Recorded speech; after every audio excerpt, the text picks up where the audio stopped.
50% tree cover by 2032, given that we've started these efforts today. In your own take, what do you think it's the importance of this tree cover?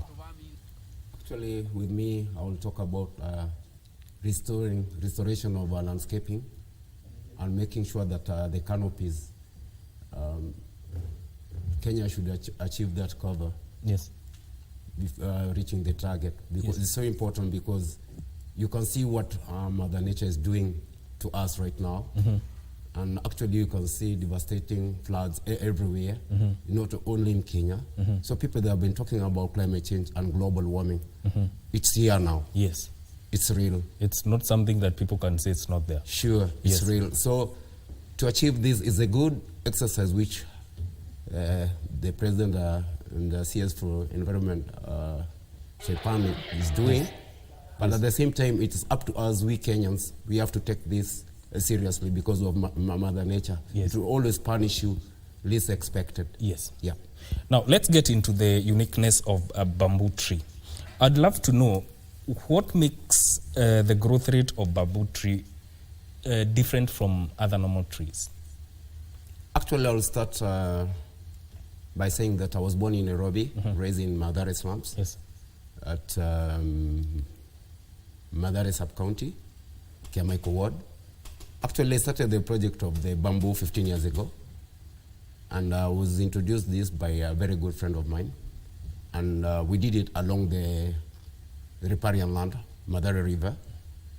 And actually, I can recall very well that when we planted the bamboos, we did together with the normal trees. But when the floods came, the normal trees were swept away and the bamboo remained strong on the riverbank. Yes. Up to date right now, I can testify that they are the best to be planted along the riparian land, because you can see the way the bamboo itself, it holds the water. At the same time, can do the water purification, air purification. And by the way, you will find that with bamboo itself, it provides 35% oxygen than any other tree. And in fact, the World Book of Records is the best tree, but it's not a tree. I'll just say that bamboo is a family of grass, a tall grass. Actually, I was about to ask you, is bamboo a tree or a grass? It's a family of grass, but initially people, they are terming it to be a tree, but it's not a tree. It's a family of grass. Yeah. So, Wanjiku, how does the bamboo structure differ from the traditional hardwood trees? Because when you mention trees, you cannot mention trees without mentioning the properties of its timber. How does it differ from the normal hardwood trees? The bamboo is quite an interesting tree. It has a very diversified root system. That's the best part of it. It grows in versatile habitats. That means during climate change, it's the one tree that survives either the tropical or the temperate regions. That's the best part of it. It has a rapid growth. So normally 3 to 4 years, it will have mushroomed and it will be a whole tree, like the way we see them into forests. I mean, the screens can show us better. And it doesn't compete with others. It sources for itself. Cleans, like it sources food from rivers, dirty rivers. It cleans the waters for us. Like Humphrey said, it takes in a lot of, it cleanses the atmosphere faster than the normal trees. So that makes it a special tree compared to the others. Then it has different flowering strategies compared to normal trees, because they are very infrequent. Then they survive different niches. It's a drought-resistant tree, meaning it's that one tree you'll grow in coast, in riparian lands, in your shamba. Different varieties, different places the bamboo survives. So it doesn't discriminate when it comes to the type of soil No, it does. It does, but the different varieties fit themselves into different soil types. Yes. Then it has an interesting leaf adaptation system because of the size, because of the shape, because of the arrangement. This makes sure they optimize on light. There are some which are very thin, Yes. meaning in dense forests, Yeah. they are able to find light for themselves. Yes. There are some which are massive, Yes. so they are able to take in a lot of light depending on where they are grown. Yes. Then they have something we call the calm strength. Calm strength means the stems. You see, the stem of a tree, of the bamboo, comes out to give us a lot of benefits. Yes. So there's the bigger bamboo. We've taken measurements sometimes when you're doing deco, and you find the centimeter, it's like 7 centimeter in the width at the center. Yes. So at that point, the radius is about 3.545. One tree planted, one bamboo planted, mushrooms to many things. And if you cut it, the beauty is you just put it in the soil. Right soil, well taken care of, proper nutrients, it mushrooms very fast. So it's faster to grow it than the normal tree. Yeah. That's interesting. Bwana Humphrey, you know, to a normal person like me, I will just look at the bamboo tree and say, this is just a bamboo tree. But I've come to realize there are types of bamboo trees. Maybe you can talk a little bit about the types of bamboo trees that are there. Actually, we've got 2 types of bamboo, Yes. whereby we've got those ones, we call them clampers, because they always grow together. Yes. And then we've got those, we call them the runners. Yeah. So if you zero in down, you'll find that we've got over 10,000 species. Yes. But the best species so far, which we rely on worldwide, Yes. there are 5. Yes. The first species, which I know, which is the best, it's called a Jan bamboo, which we are growing right now. It grows like 7 feet tall, with a very massive canopy, whereby its leaves can be used as a forage to the goats and sheep. Very important. And then we've got the second one called Moso bamboo. This one mostly is found in China. Yes. And Japan, actually for paper. Yeah, it's done for paper. And then we've got the dragon bamboo. It's a rough bamboo, whereby it's grown in Thailand, whereby they use for chopstick and utensils. And then we've got the female bamboo, which is called Bambosa bancoa, which is used as vegetable. You see, vegetable. And then art and craft materials. And then we've got the black bamboo. It's called Nigra. Nigra, it's used for medicinal use. Yeah, for medicinal use. And then at the same time, it cures the skin. Yes. Yeah.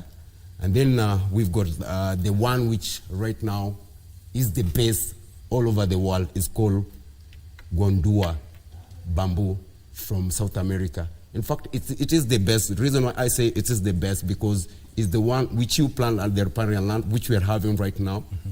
It can be able to control soil erosion. So we are talking about places which are prone to earthquakes. Yes. If you plant this type of bamboo, Yes. then it can be able to provide sort of safety Yes. to the soil. Yes. And the canopy itself is very good to be able to control. On that note, we are going to take a short break. We'll be right back.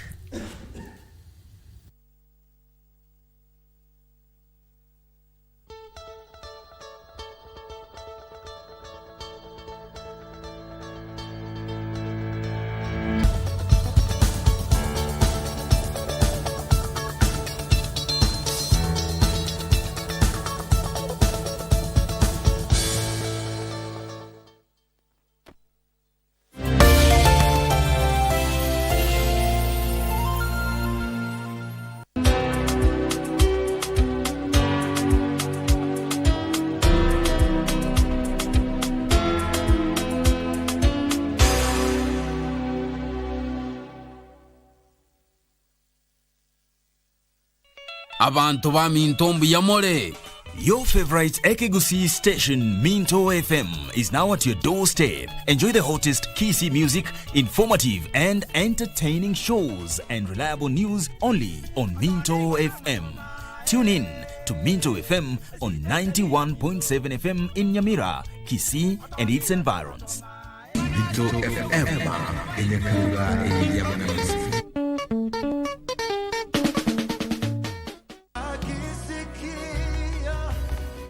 music can be magical.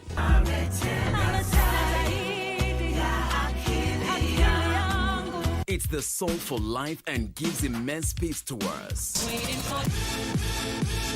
It has a powerful therapeutic effect on the human psyche.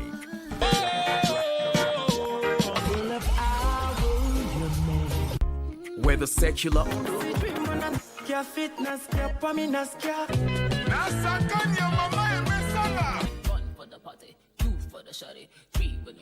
or gospel,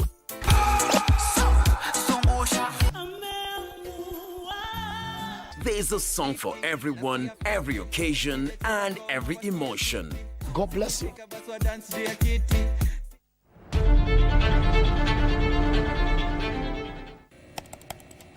Technology has become a crucial part of our society. Without technological advancements, so much of our everyday lives would be drastically different.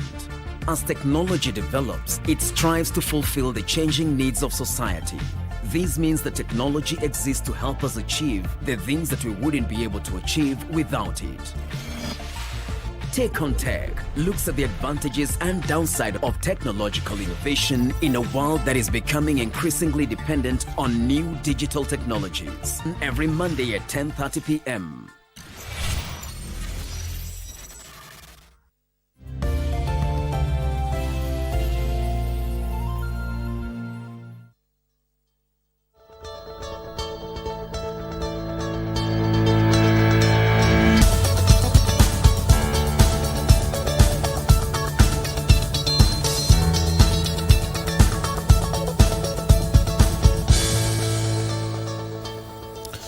Welcome back, and if you're just joining us, this is Good Morning Kenya on KBC Channel 1. And the conversation we are having today is around the uniqueness of bamboo tree. But even before we get back to it, today is National Tree Growing Day, and there are targets that the government wants to achieve. And the Office of the President has a target of around 50 million trees. The Office of the Deputy President has a target of 20 million trees. And the Office of the Prime Cabinet Secretary is 10 million trees. And the Interior Ministry is targeting to have 125 million trees. Kenya Forest Service targets 300 million trees. The State Department for Basic Education, 200 million trees. Correctional Services Department targets 100 million trees. So the work is really cut out to achieve the 30% tree cover by 2032. So go out there, plant your tree, plant 2 trees, 10 trees, 100 trees if you can. And at least we will have made progress in that regard. Back to our conversation. Let's talk about the ecological benefits of the bamboo tree. Bwana Humphrey, maybe you can take us through that. Actually, the bamboo itself has got immense benefit out of it because there are special types which they normally provide vegetable. Yes. The bamboo itself. Okay. And then we've got those which are special bamboos. They give timber, charcoal, building materials. And then we've got those special whereby you can be able to do musical instruments out of them. There are those you can be able to do industrial linen, whereby we are talking about clothes. We are talking about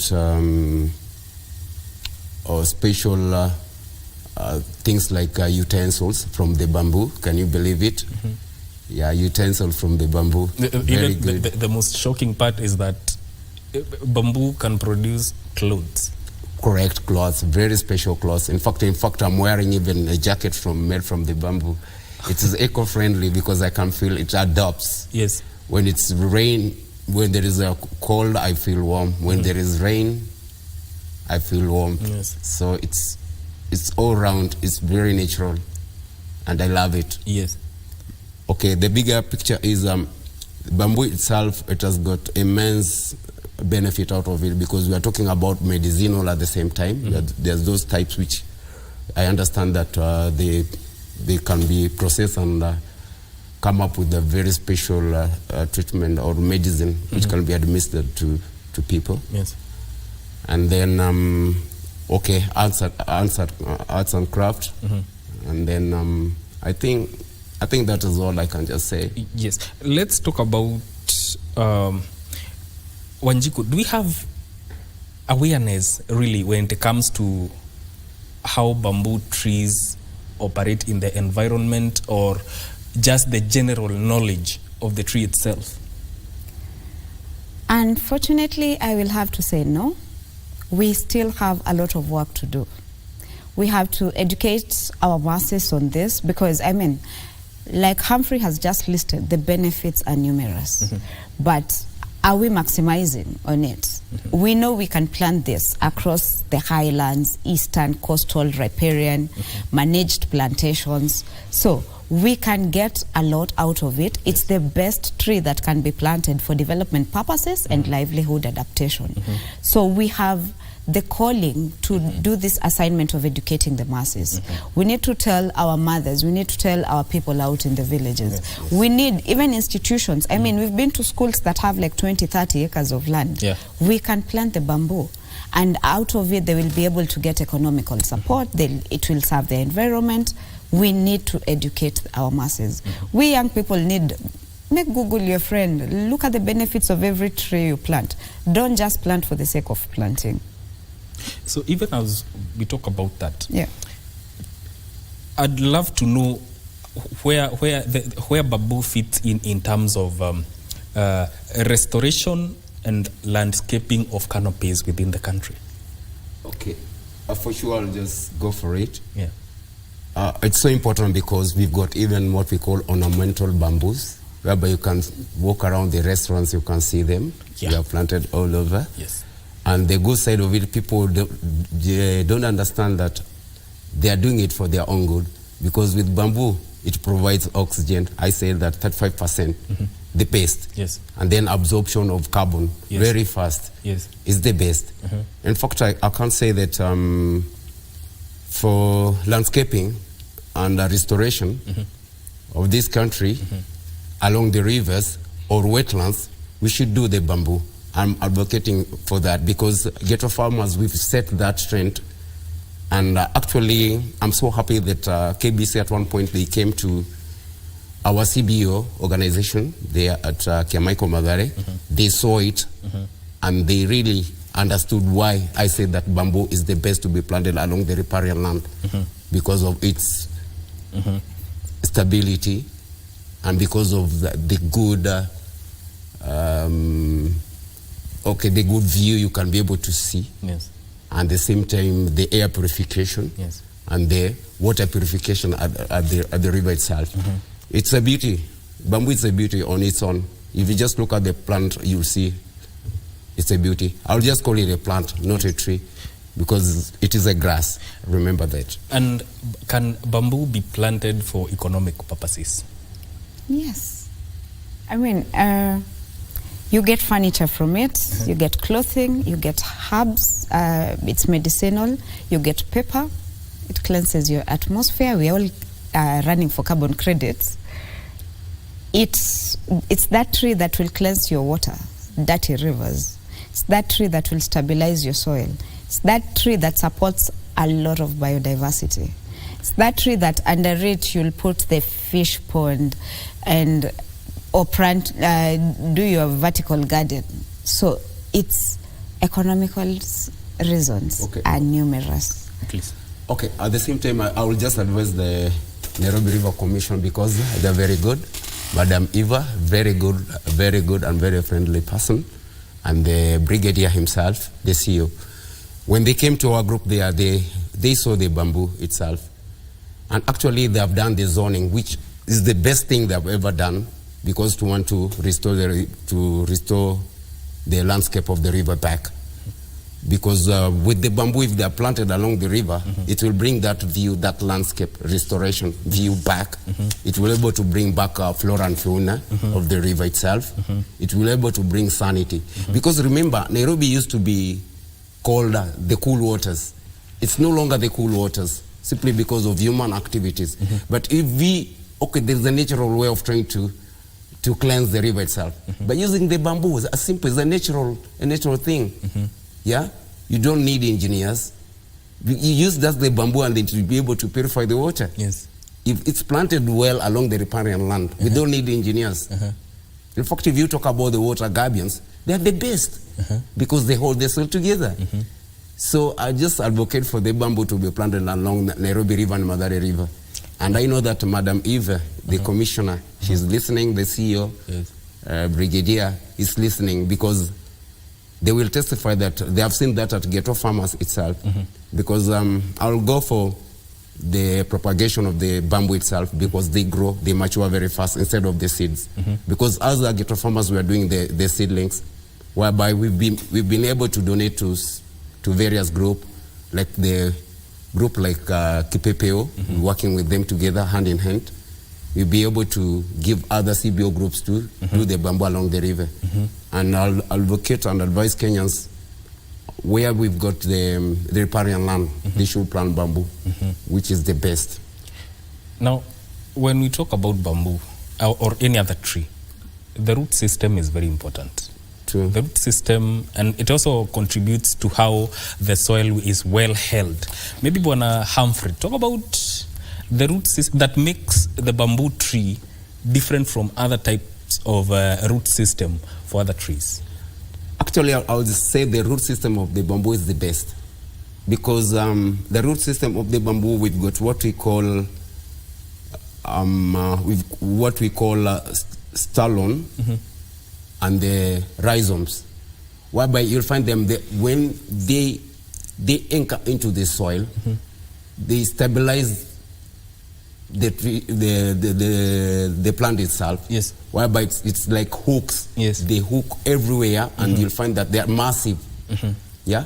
So you'll find that even if come rain, come sunshine, yes, they'll still stand tall, strong. They won't be washed away like other trees, whereby they've got what we call lateral roots, whereby when come rain, they are swept away. But with bamboo, it will just remain all season stable and stable and stable and stable. It doesn't matter where it's planted, whether on the dry land or the wetlands. Yes. The bamboo is always strong. The root system is the best. Yeah. When you talk about bamboo, talk about how it contributes to restoring, especially when it comes to soil erosion in hilly areas. When is it best to plant the bamboo tree? Is it during the rainy season? Is it during the drought season?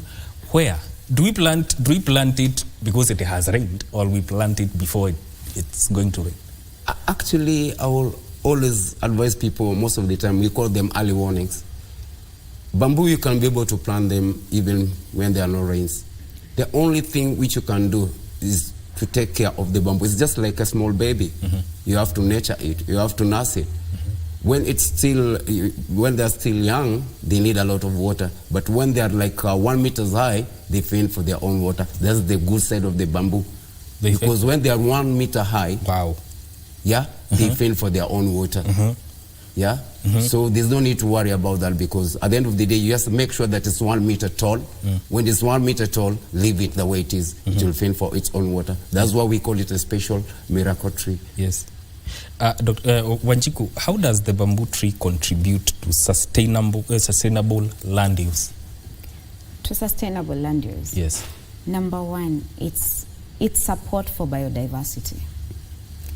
Right now, we've used a lot of fertilizer on our farms. And with a lot of fertilizers, that means microorganisms that are in the soil are affected. They are dying, they are dwindling. And that's what makes growing of our food and other productions from the farm be stable, be fast, be better.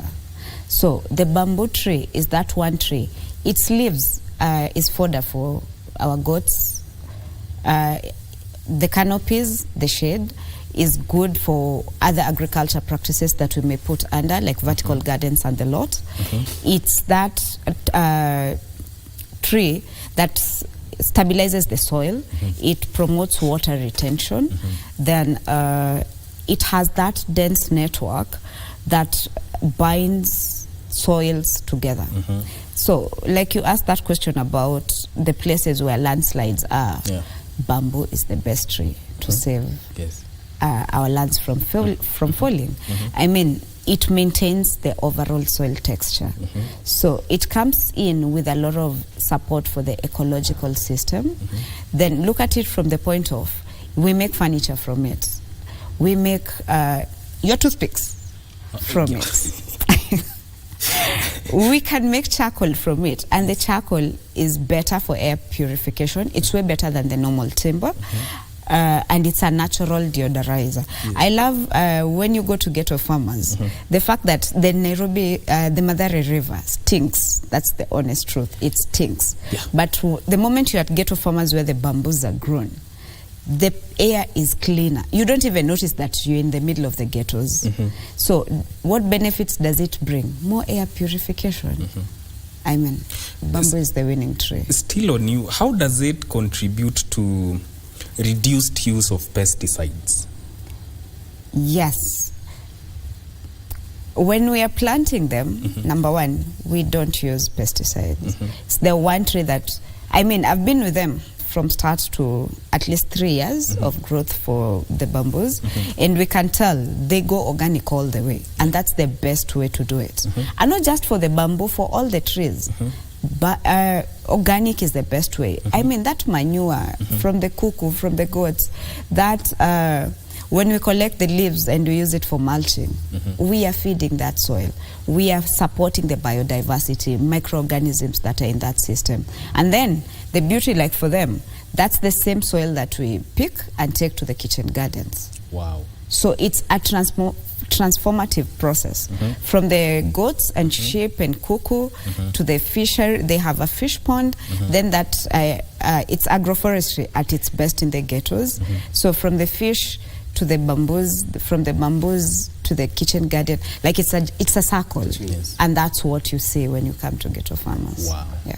Now, Bwana Humphrey, we talked about the types of bamboo trees, but just for specificity purposes, talk about the unique characteristics of the types of bamboo trees in terms of size, color, and and usage. Actually, I can say that in terms of color, we've got those ones which are well known, well seen.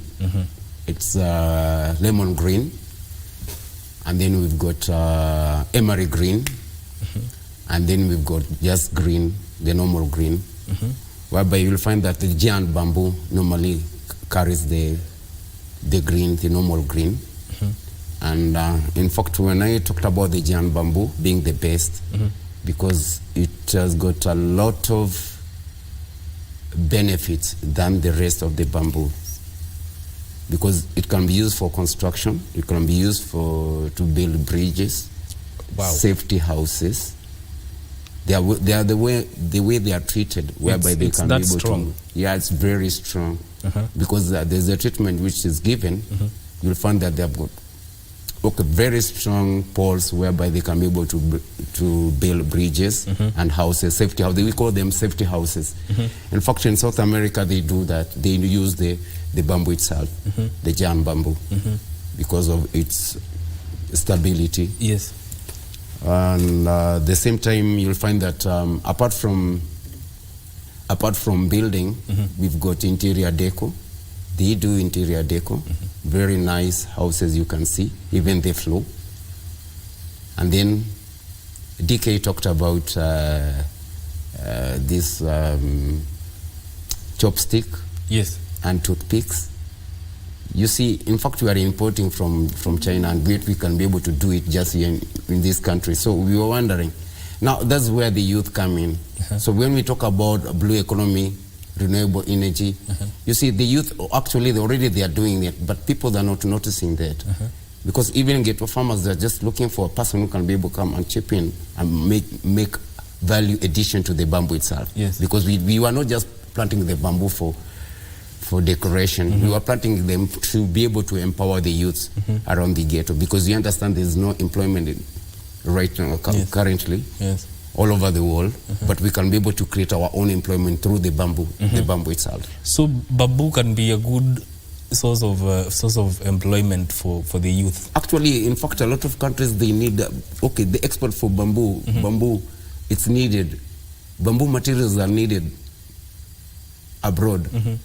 And it's only that the packaging, if it's well packaged, a lot of young people, they'll be able to thrive through that economy of the bamboo economy, which is very powerful and which is very strong. In fact, these most expensive phones, the fiber comes from the bamboo.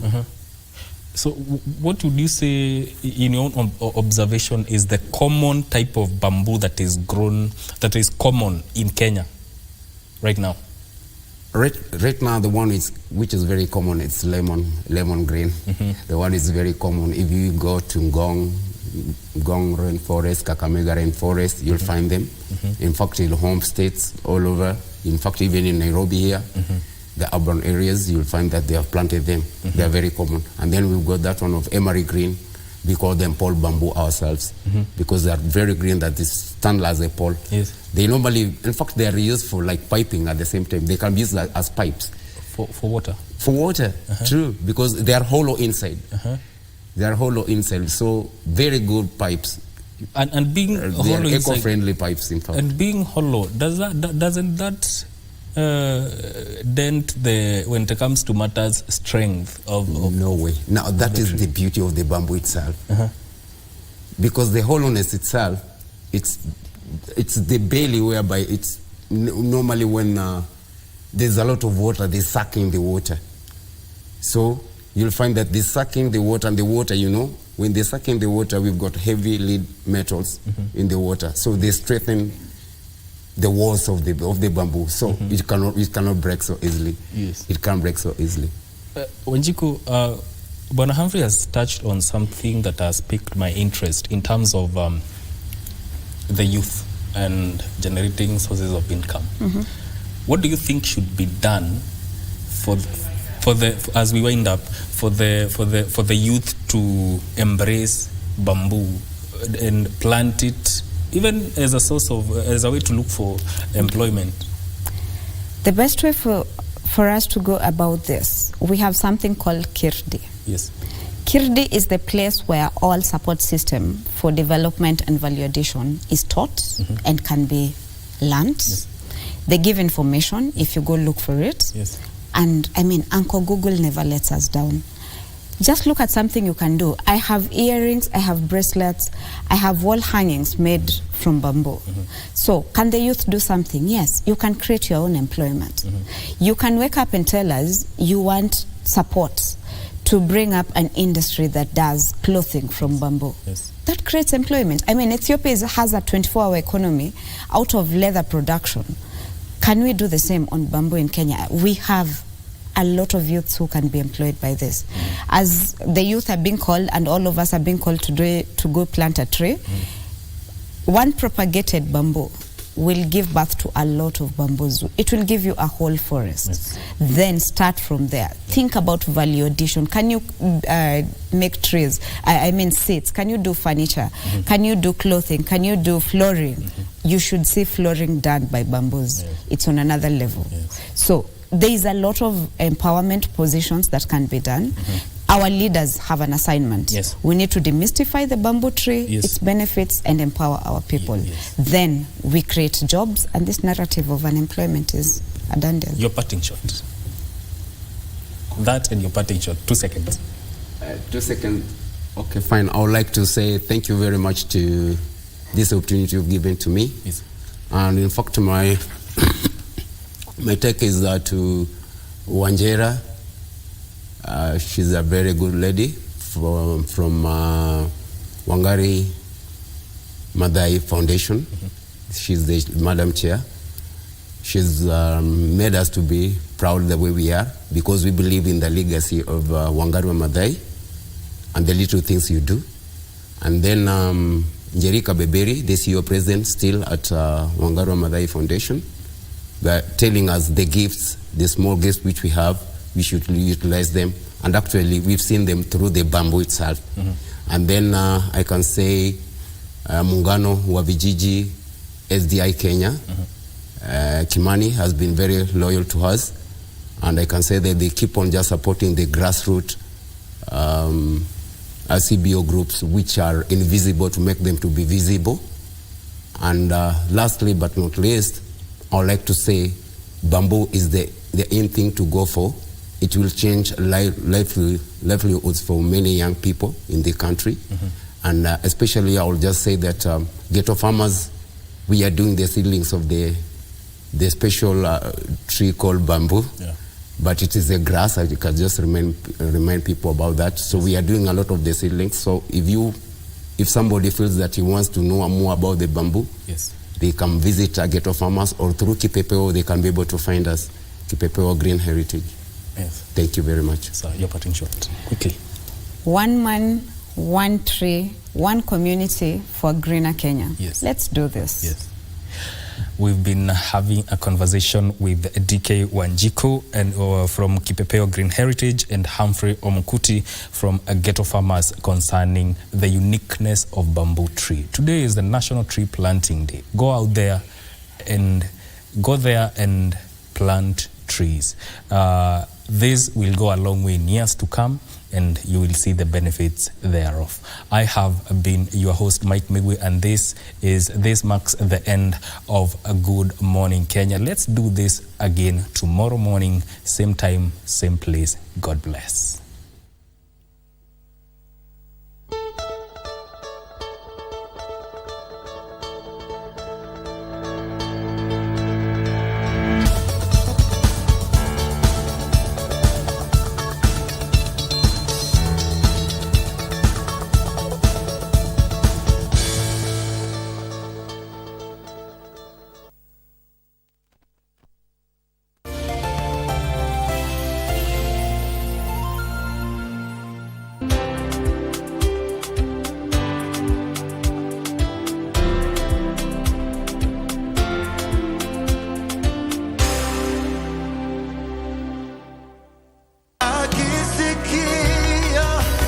Music can be magical.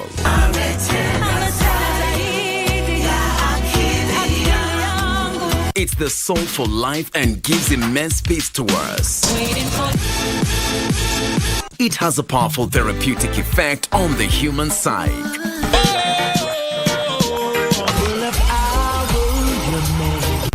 Whether secular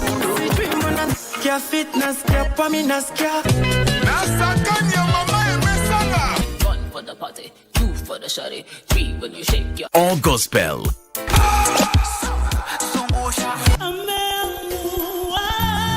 there's a song for everyone, every occasion, and every emotion. God bless you.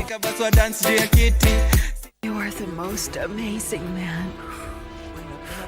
I love you, Daniel Otero. No. Wait, what are you going to I'm do? going to turn no, myself Anibal, on. no, I'm no, going no, to turn no. myself in. I said no. I want you to leave San Juan and never show your face here again. When Daniel found out that Carolina was having a baby, he was dating Isabel, and he broke up with her just to go back to Carolina. Is it true that you had a secret affair with Isabel? Yes, it's true. This hypocrite of my wife cheated on me with Danielle!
Energy access is key to advancing human development and limiting global warming.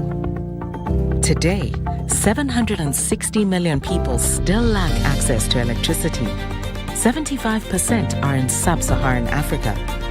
At the same time, many countries are over-reliant on fossil fuels. The global community is at a crucial point. There is still time to course correct, but we must act fast. UNDP's development perspective sheds new light on a sector that is often shaped by investment. This perspective is valuable for achieving our shared goals, although the pandemic has shown us the fragility of gains made. To regain ground, energy projects should be sustainable and respond to local needs. UNDP's focus on off-grid solutions helps to provide energy for people in hard-to-reach areas. To meet the global target, we need to plan longer and work together. Longer project cycles and stronger partnerships will help scale up programs. The decisions made about energy production today will determine our future. Now is the time to act. When President Dr. William Ruto was sworn in as Kenya's 5th president, in September 2022, he used his inauguration speech to demand an end to humanity's addiction to fossil fuels and reaffirmed Kenya's commitment to reach 100% clean energy by 2030. Africa has the opportunity to lead the world. We have immense potential for renewable energy. Reducing costs of renewable energy technologies make this the most viable energy source. Kenya is on transition to clean energy that will support jobs, local economies, and sustainable industrialization. In Kenya, we will lead this endeavor by reaffirming our commitment to transition to 100% clean energy by 2030. We call on all our brothers and sisters in our continent to join us in this journey. Kenya is not far off this target today. In 2021, 81% of Kenya's electricity generation came from low carbon sources of geothermal, hydro, wind, and solar power. Over half of this low carbon electricity came from geothermal energy, which Kenya has an abundance. So much, in fact, that excess geothermal energy is released during the night when electricity demand is low. Installed geothermal capacity in Kenya could be increased by at least 8-fold, which could open opportunities for scaling up green manufacturing capacity or exporting excess electricity to neighboring countries. Renewable rollouts have substantially improved energy access. In 2013, around 28% of Kenyans had access to electricity. By 2022, this had risen to over 71%. This was achieved as the population grew by over 7 million over the same period. While the rate of urbanization continued to gather pace, according to the World Bank, barely 1 million Kenyans had electricity in 1990. The President's words and Kenya's action are timely due to the backdrop they are made against. Amid Russia's conflict with Ukraine and the vacuum created in global energy markets, European leaders and multinational fossil fuel firms have launched a dash for gas across Africa, where a raft of new oil and gas projects as well as old ones are being given the green light. At the 27th conference of the COP27, President Ruto kicked back against the dash for gas, stating that as a country, we are going green and we are well on course. If these fossil fuel projects go ahead, they will lock Africa into a high carbon, high cost, and high pollution energy system that will wreak havoc on communities, natural systems, and the long known resource curse, and the climate. Given what is at stake, both for Africa and the rest of humanity, exploring Kenya's ascendancy to the clean energy superpower is vital. The key lessons for rapid transition to renewable energy. Number 1, a renewable-friendly policy landscape. Kenya has launched a range of policy inventions to garner activity and investments within the renewable energy sector, combined under the long-term strategy of Kenya Vision 2030. Number 2, natural abundance. The East African nation has been able to take advantage of its natural capacity in realms of wind, solar, and especially geothermal. Different solution for different needs is number 3. Kenya has been able to ramp up energy generation at every scale. From utility scale, wind and solar farms, to rural microgrids, the range of technologies and business models mean that there is an energy solution to match every need. The big picture. Scaling up renewable energy generation across Africa is vital for achieving sustainable development and bringing health, wealth, and opportunity to the citizens of the continent's 54 countries. Africa make up around 17% of the global population, but responsible for only 4% of annual emissions. On the historical scale, the inequality of emissions is even greater. Since the dawn of the Industrial Revolution, the African continent has been responsible for just 0.55% of cumulative emissions. The US of A, by comparison, is responsible for 20% of all emissions released since 1850. While Africa has made a negligible contribution to the global emission to date, the continent is forecast to experience some of the most severe and frequent climate impacts. Higher surface temperatures, rising sea levels, changing rainfall and precipitation patterns, increased climate variability, and more frequent droughts, flood, and heat waves are all but guaranteed in the years ahead. These impacts will frustrate efforts to achieve sustainable development across Africa, with a GDP per capita in the continent already taking a 5 to 15% hit due to climate change. Adapting and mitigating climate change in Africa will require investments around $108 billion a year, according to the African Development Bank. Africa has unparalleled potential for renewable energy generation. According to the World Bank, Africa is home to 60% of the best solar resources, yet its current installed capacity makes up less than 1% of the global solar capacity.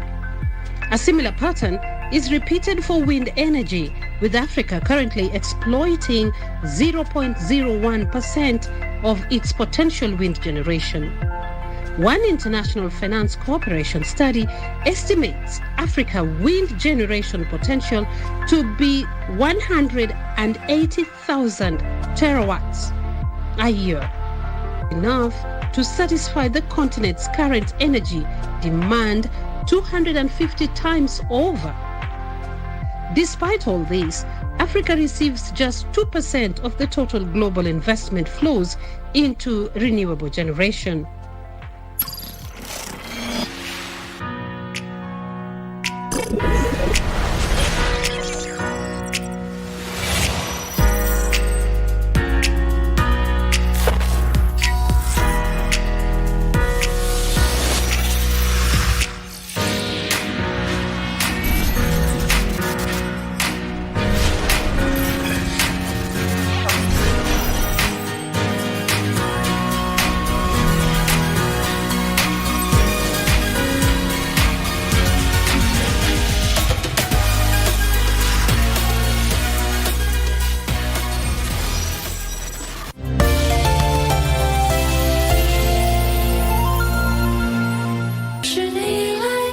something my grandpa would always say to me.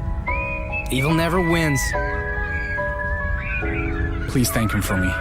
Oh, is it possible for you to make the audio what it was before it got edited? Saying that the audio might not all be from the person who reported you?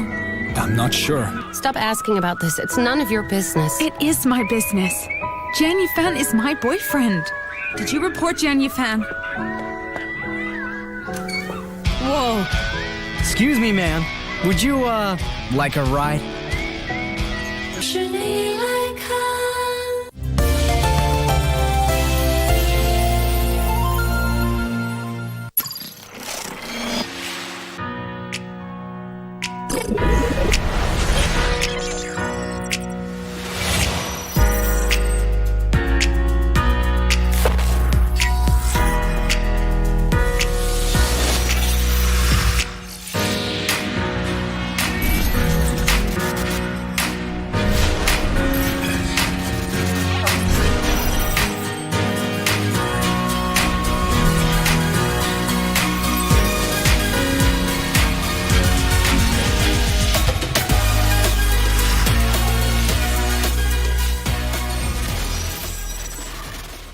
Kenya's ascendancy as a leader in clean energy on the African continent has been achieved through a comprehensive mix of policy, market-based incentives, and an ability to leverage its energy abundance.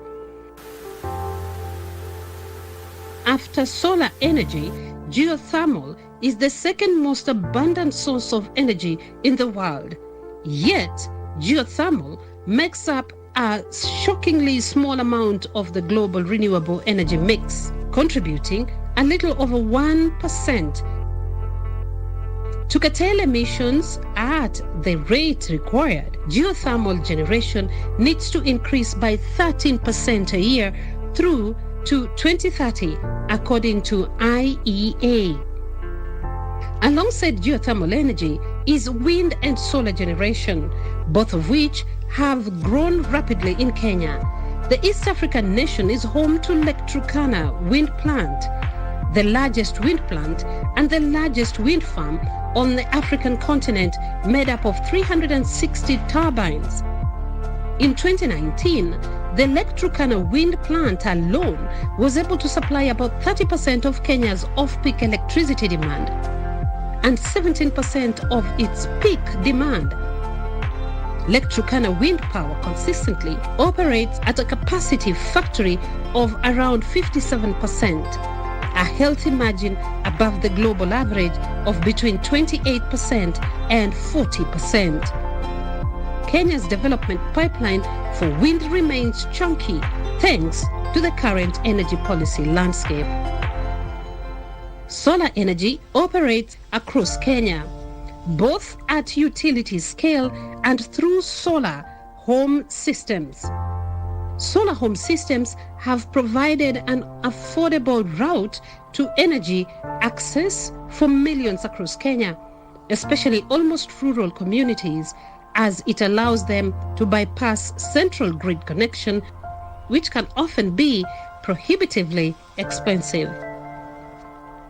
Approximately 200,000 rural homes in Kenya have the solar home systems, and the country sells between 25,000 and 30,000 photovoltaic modules each year, making it the second most dynamic commercial solar marketplace in the world after India.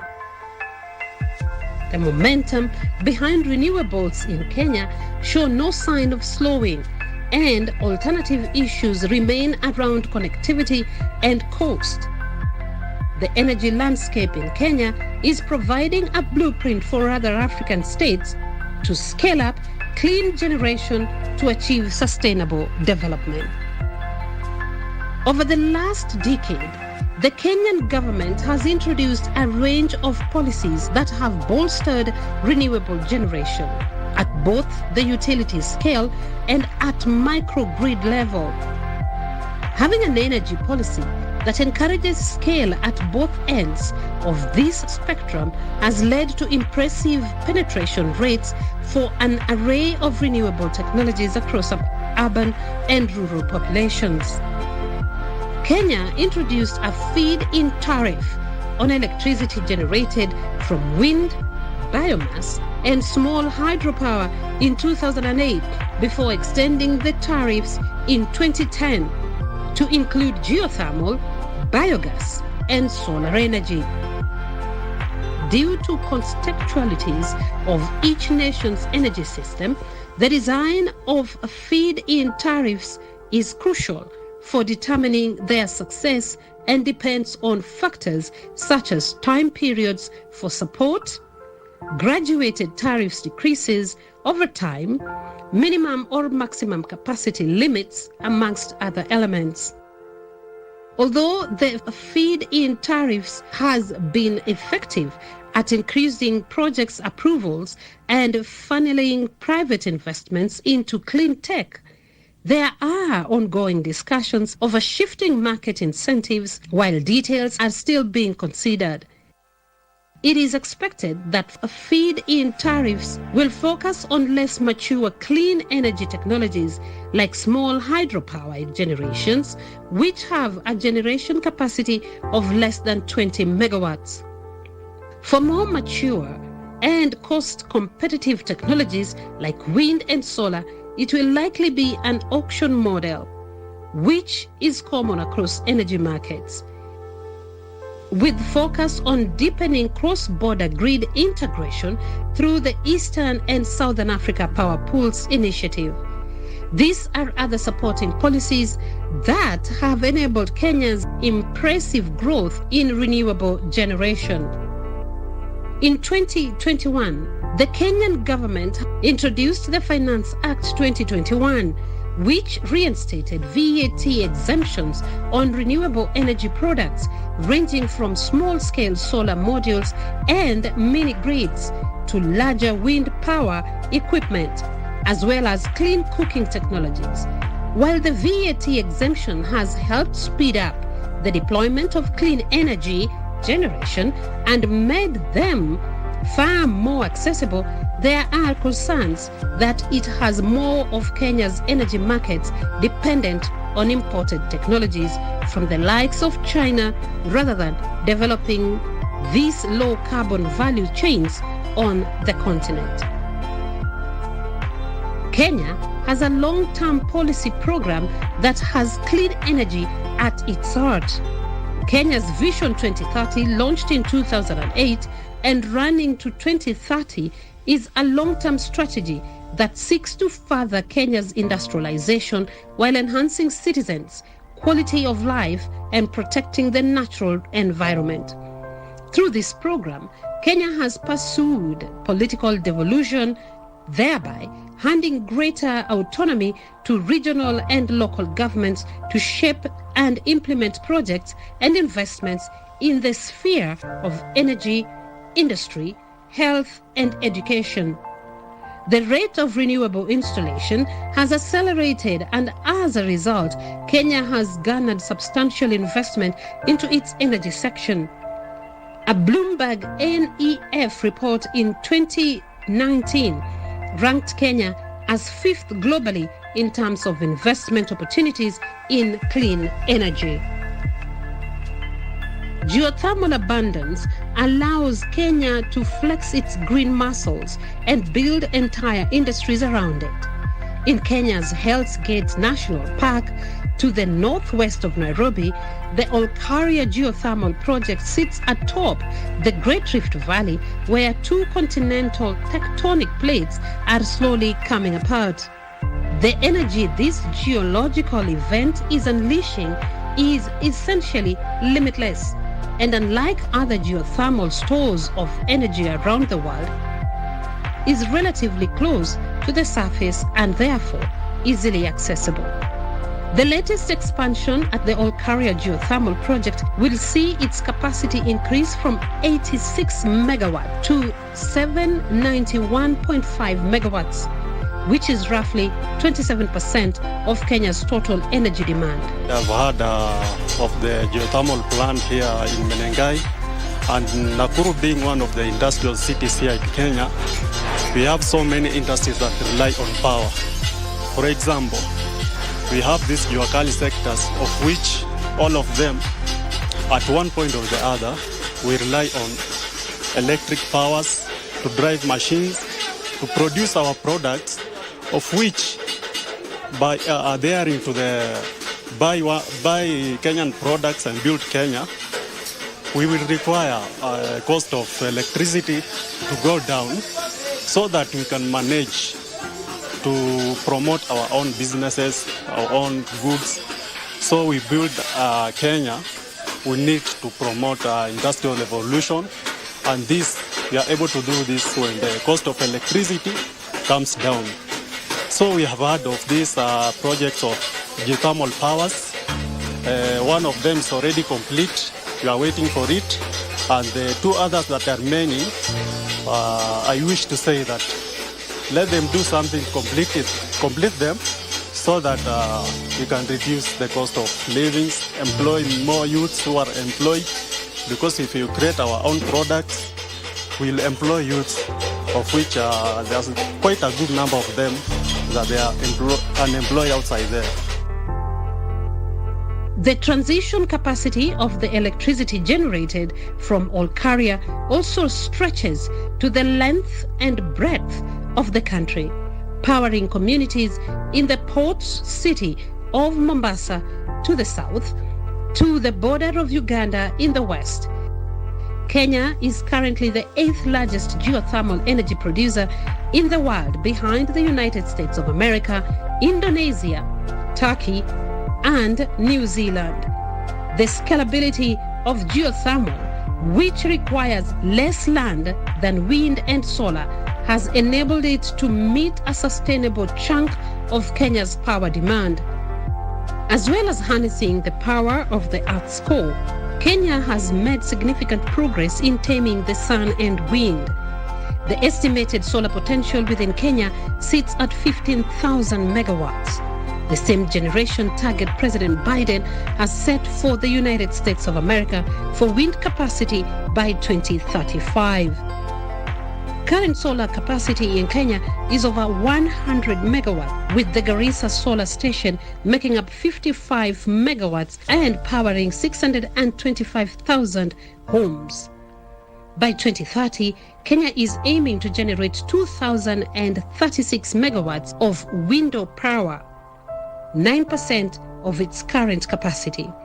According to the Energy and Petroleum Regulatory Authority, EPRA, 7.3% of Kenya's experiences wind speeds of 6 meters per second or higher at the 100 meters above the ground level, making it an optimal place to bolster wind generation.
It is time for humanity to step up and live up to its most basic mandate, and that is to protect life on Earth, the integrity of our planet's vital systems, and make the world more, not less, livable.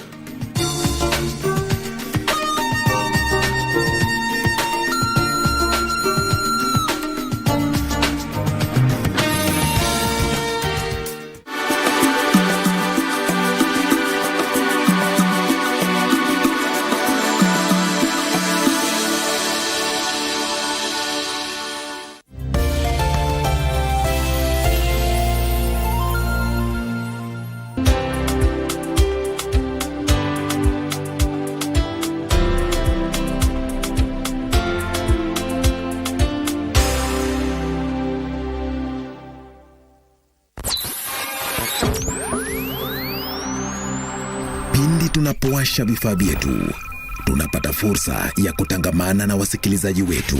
Karibu sana thĩinĩ wa tabarĩra ya Rwiga. Tunapeperusha utangazaji uliobobea katika habari, nĩ ũndũ wa macio na mangĩ maingĩ, burudani, nĩ harĩa tũkoragwo tũkĩigua nyĩmbo mwaki nyĩmbo hota, na hamasisho la kiroho. Usiachwe nyuma. Jiunge nasi kwa safari ya kufana katika 99.5 FM. Shoro FM.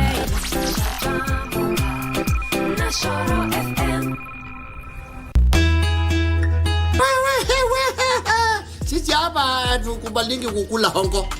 Mkaka fungua mlango na jua hapo ndani. Unaona niko na maibu. Basi no logati. Mkaka. Mkaka apendangi wasichana wa teen. Awe nikakonde. Sasa una imagine bibi yako amevalia the same things. Alafu amepelekwa out na mtu mwingine msee. Mama kwa kwangu kumekucha amekatalia kwa mlango. Nyinyi hata ndio mnafanya watu wanauana hapa na hilo. Yeye iko na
than our capacity to adapt.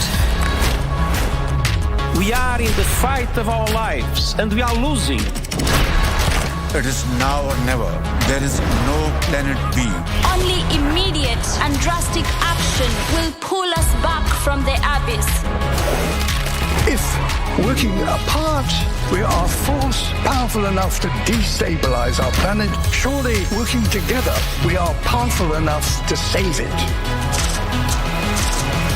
It is going to be hard, but humanity has done hard things before.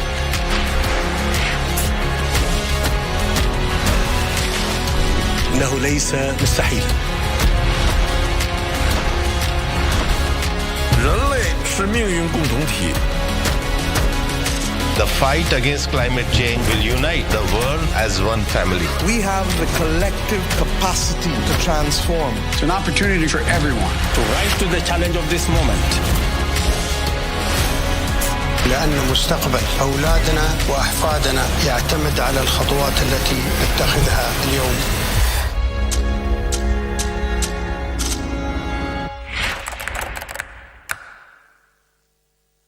COP28, the 28th Annual United Nations Climate Change Conference, will bring together state parties to the United Nations Framework Convention on Climate Change, as well as thousands of experts, journalists, climate activists, community members and representatives from businesses and non-governmental groups. It is a forum for states to discuss how to confront the climate crisis that is taking a growing toll on human rights around the globe. Despite growing urgency, the meetings have largely failed to result in the necessary cuts in greenhouse gas emissions or to adequately support a transition to renewable energy, protecting those hardest hit by floods, drought, hurricanes, and other climate-related disasters. COP28 will be hosted by the United Arab Emirates from November 30th to December 12th, 2023. So why is the climate crisis also a human rights crisis? The right to live in a healthy environment is a human right that has been recognized around the world. The climate crisis also affects many human rights, including the right to life and the rights to housing, food, and water. From burning forests, to sweltering cities, to parched farmlands, to storm-battered coasts, the climate crisis is taking a mounting toll on lives and livelihoods around the globe. Increasing concentrations of greenhouse gases in the Earth's atmosphere, caused primarily by burning fossil fuels, trap heat with profound consequences. Harm is already being felt, and the speed and scale will increase exponentially and erratically for the foreseeable future. About 3.5 billion people already live in contexts that are highly vulnerable to climate change. The Intergovernmental Panel on Climate Change recently warned. By 2050, more than 1 billion people living on small islands and in low-lying coastal communities and settlements are projected to be at risk from sea level rise and extreme weather. Climate change aggravates existing social and economic inequalities. Both acute disasters and longer-term changes like multi-year droughts are far worse for low-income and marginalized communities that governments have already failed to protect. Individuals with intersecting marginalized identities and vulnerabilities can have an even greater chance of dying, increasing poverty, or losing important resources because of climate change. Those affected include people with low incomes, Black, Indigenous, and other people of color, older people, people with disabilities, women, children, and migrant workers. These groups are also most at risk of being left behind when disasters occur. Governments should budget to protect people's human rights from climate harm, yet the capacity of low and middle income governments to fulfill the rights of the most at-risk populations could become severely strained and in many places broken. Governments' ability to confront the climate crisis will most likely depend in large measure on what governments are doing today to uphold the rights of those already experiencing the impact of climate change and to address the underlying industries and economic policies that cause it. The climate crisis necessitates supporting non-fossil fuel-based economies and political systems that center ending economic marginalization, racism, ableism, ageism, misogyny, and other forms of discrimination. So, what is at stake for human rights at COP28? In March 2023, the Intergovernmental Panel on Climate Change, the world's leading authority on climate science, confirmed that the world is warming at record levels and warned that governments are failing to take sufficient action to reduce greenhouse gas emissions. The panel urged governments to cut emissions by phasing out fossil fuels, halting deforestation, and scaling up renewable energy. To fulfill their human rights obligation to address climate change, at this year's Climate Change Conference, governments need to ensure a just and equitable transition to renewable energy and help people adapt to the impact of the climate crisis. They can do that by calling for the equitable and rights-respecting phasing out of all fossil fuels in the COP28 conclusions. Governments at COP28 should make a commitment not to authorize new fossil fuel projects. In addition, they should end all forms of support, including subsidies and international finance, for oil, gas, and coal developments to rapidly reduce emissions and to limit the impacts of climate change. Governments should also commit to upholding the rights of communities directly affected by fossil fuel operations, including the people working and living in and around sites of fossil fuel exploration, production, storage, transport, refining, use, and disposal. Governments should ensure their participation and representation in decision-making on fossil fuel operations and climate change. It is particularly important to ensure participation of groups historically excluded, such as people with disabilities. 2 years ago, at COP26 in Glasgow, governments made a commitment to phase down the use of coal. But last year at COP27 in Egypt, a group of 81 countries made an ultimately unsuccessful push to include the phase out of all fossil fuels in the next text of the outcome document. Why is a fossil fuel phase-out necessary to realize human rights? There is growing consensus, including from the International Energy Agency and the Intergovernmental Panel, that for governments to meet global climate targets, there cannot be new oil, gas, or coal projects. Burning of fossil fuels is the primary driver of the climate crisis, accounting for over 80% of global carbon dioxide emissions. According to the Intergovernmental Panel on Climate Change, existing fossil fuel projects are already more than the climate can withstand to limit global warming to an increase of 1.5 degrees Celsius required to prevent a global climate collapse. Nevertheless, governments continue to authorize and subsidize building fossil fuel infrastructure and poorly regulate existing operations. The fossil fuel industry deflects public and political pressure on its core operations, most recently by claiming that its operations can become net zero. In his speech during the COP27, President Ruto reiterated that Kenya's next significant export will be carbon credits. Kenya's next significant export will be carbon credits. This is why we call for simplified, more transparent carbon market systems that directly benefit communities and not just intermediaries. The president has also launched an ambitious project to increase the national tree cover from the current 12.13% to 30% in the next 10 years. This will be achieved by fast-growing 15 billion trees on approximately 10.6 million hectares of land throughout the country at an estimated cost of $5 billion. The world cannot spend more time skirting around the real issues around climate change and its impact.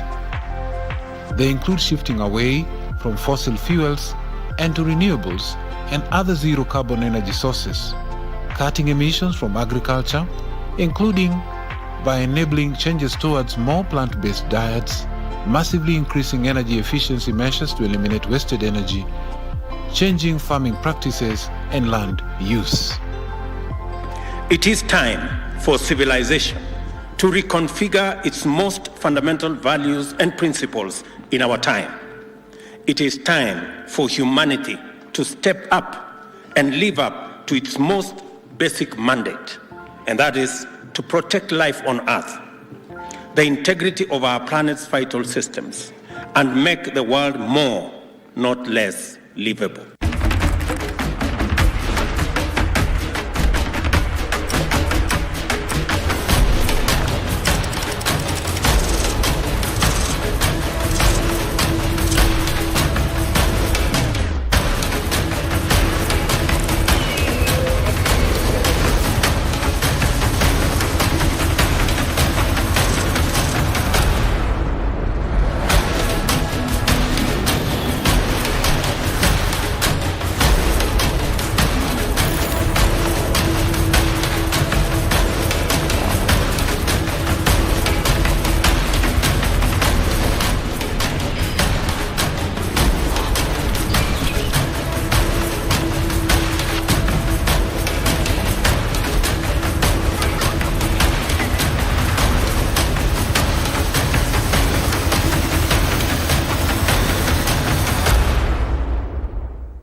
something my grandpa would always say to me.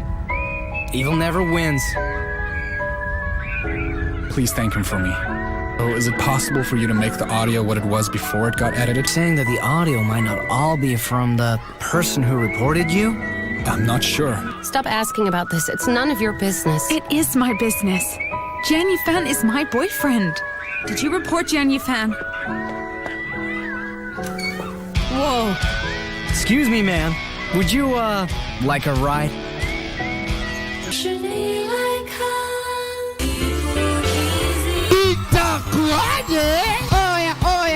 Oya. Auntie akona ka forehead. Akona the mark of quality. Ameke ram denelam setan uoba. Nataka kumaliza mambo hiyo wedding. Kwanza kiukia kitu kia Beatrix. Rosi Paul. Umenimaliza kama chai kwa kikombe. Mesi zote zimebaki giza. September, October. Wanaona, I know my Israel. Ni kama tu nikuje nikwambie uko na kichwa kubwa. Sasa makosa au sio?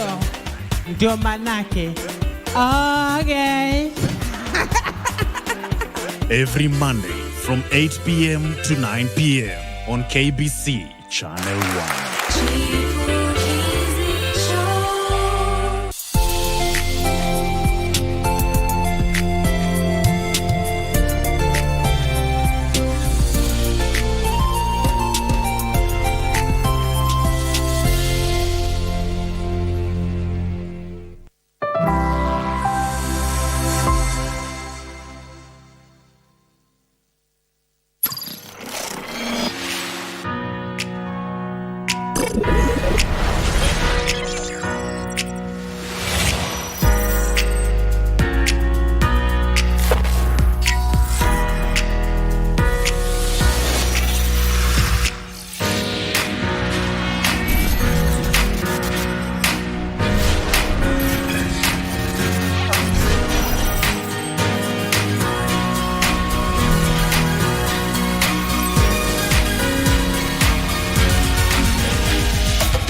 In recent years, the adoption of electric vehicles has been on the rise worldwide, and Africa is no exception. As the world turns towards sustainable alternatives to traditional gasoline-powered cars, African nations are embracing the green revolution by gradually transitioning to electric cars, including hybrids. Africa, with its diverse landscapes and abundant natural resources, is poised to benefit greatly from the shift towards electric mobility. Governments and citizens alike are recognizing the importance of reducing greenhouse gases emissions, combating climate change, and improving air quality. Electric cars provide a promising solution to these pressing issues. Electric cars are gaining traction across Africa for several reasons. First and foremost, they offer a clean and sustainable mode of transportation. Unlike traditional combustion engines, electric vehicles produce zero tailpipe emissions, reducing air pollution and contributing to improved urban air quality. Additionally, the decreasing cost of electric vehicles technology, coupled with government incentives and subsidies, have made electric cars increasingly affordable and accessible to a wider demographic.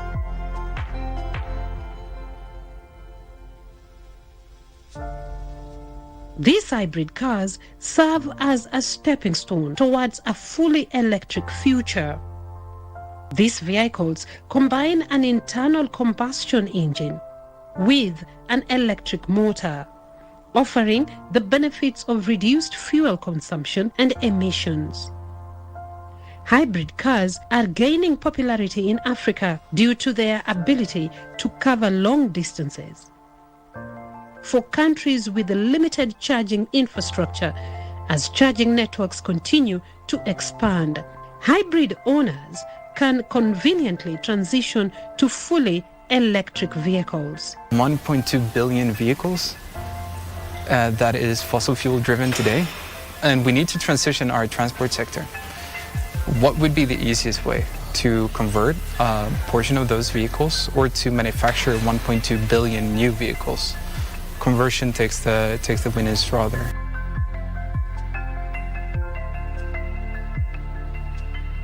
One of the critical factors influencing the adoption of electric vehicles in Africa is the development of charging infrastructure. Governments, private enterprises, and international organizations are investing in charging networks to support the growing number of electric vehicle owners. Innovative solutions like solar-powered charging stations are being implemented in remote areas where access to electricity is limited. This infrastructure expansion ensures that electric car owners can confidently travel longer distances without range anxiety. In Kenya, the push for sustainable development is reshaping the transportation landscape. The country is now embracing the new era of transportation, an era marked by the growing adoption of electric vehicles, steering us towards a cleaner, greener future, setting the stage for a more sustainable tomorrow. With rapid urbanization and a surge in vehicle ownership, Kenya's urban centers have been grappling with the twin challenges of traffic congestion and air pollution. The need for a sustainable solution has become more pressing than ever. In the recent years, Kenya has made significant strides in promoting the use of electric vehicles as a cleaner, more sustainable mode of transportation. With government initiatives and private sector investment, the electric vehicle infrastructure is beginning to take shape across the country. Beyond addressing the challenges of population and congestion, electric vehicles offer a myriad of benefits. They contribute to a significant reduction in carbon emission, paving the way for cleaner air and healthier environment. Moreover, the quiet hum of electric vehicles is transforming Kenya's urban soundscape, fostering a more peaceful coexistence between communities and nature. While the journey towards widespread electric vehicle adoption presents challenges, Kenya is taking proactive measures to overcome them. The establishment of a comprehensive network of charging stations powered by a renewable energy source is a testament to the nation's commitment to sustainable transportation. Community engagement and awareness programs play a pivotal role in fostering a culture of sustainable transportation. Through informative workshops and interactive campaigns, Kenya is nurturing a sense of responsibility towards building a cleaner and greener future. The transition to electric mobility is well underway in a lot of places around the world. Electric buses are some of the major contributors. It's always good to hear about the progress in electric buses space. Shenzhen in China is perhaps the most well known for the fast transition to an electric bus fleet. Electric bus fleets are also getting some traction in the United Kingdom, mainland Europe, Australia, South America, and other places.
Something my grandpa would always say to me: evil never wins.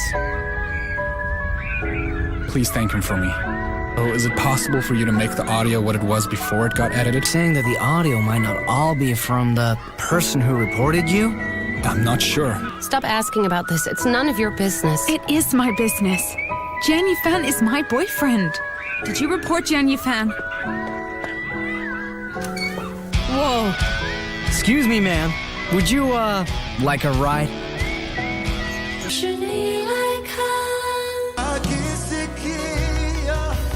Music can be magical.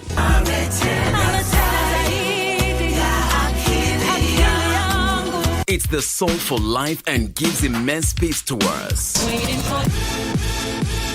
It has a powerful therapeutic effect on the human psyche.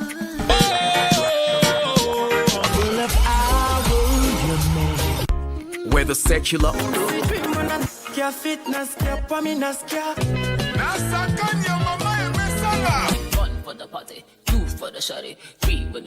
or gospel,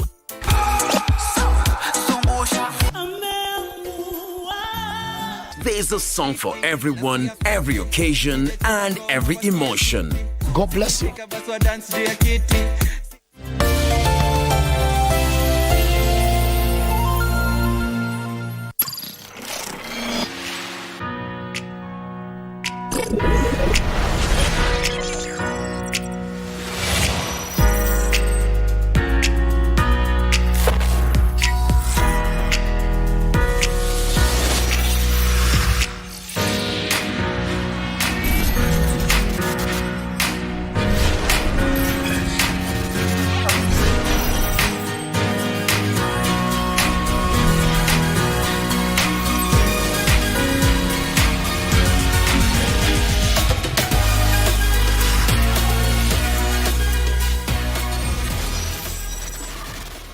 Kenya's ascendancy as a leader in clean energy on the African continent has been achieved through a comprehensive mix of policy, market-based incentives, and an ability to leverage its energy abundance. After solar energy, geothermal is the second most abundant source of energy in the world. Yet, geothermal makes up a shockingly small amount of the global renewable energy mix, contributing a little over 1%. To curtail emissions at the rate required, geothermal generation needs to increase by 13% a year through to 2030, according to IEA. Alongside geothermal energy is wind and solar generation, both of which have grown rapidly in Kenya. The East African nation is home to Lake Turkana wind plant, the largest wind plant and the largest wind farm on the African continent, made up of 360 turbines. In 2019, the Electrocana wind plant alone was able to supply about 30% of Kenya's off-peak electricity demand and 17% of its peak demand. Electrocana wind power consistently operates at a capacity factor of around 57%, a healthy margin above the global average of between 28% and 40%. Kenya's development pipeline for wind remains chunky thanks to the current energy policy landscape. Solar energy operates across Kenya, both at utility scale and through solar home systems. Solar home systems have provided an affordable route to energy access for millions across Kenya, especially almost rural communities, as it allows them to bypass central grid connection, which can often be prohibitively expensive. Approximately 200,000 rural homes in Kenya have the solar home systems, and the country sells between 25,000 and 30,000 photovoltaic modules each year, making it the second most dynamic commercial solar marketplace in the world after India. The momentum behind renewables in Kenya show no sign of slowing, and alternative issues remain around connectivity and cost. The energy landscape in Kenya is providing a blueprint for other African states to scale up clean generation to achieve sustainable development. Over the last decade, the Kenyan government has introduced a range of policies that have bolstered renewable generation at both the utility scale and at microgrid level. Having an energy policy that encourages scale at both ends of this spectrum has led to impressive penetration rates for an array of renewable technologies across urban and rural populations. Kenya introduced a feed-in tariff on electricity generated from wind, biomass, and small hydropower in 2008 before extending the tariffs in 2010 to include geothermal, biogas, and solar energy.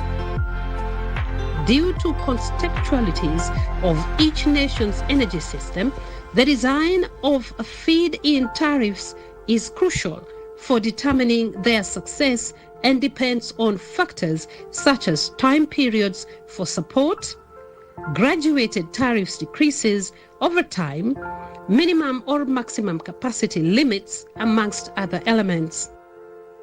Although the feed-in tariffs has been effective at increasing projects approvals and funneling private investments into clean tech, there are ongoing discussions over shifting market incentives while details are still being considered.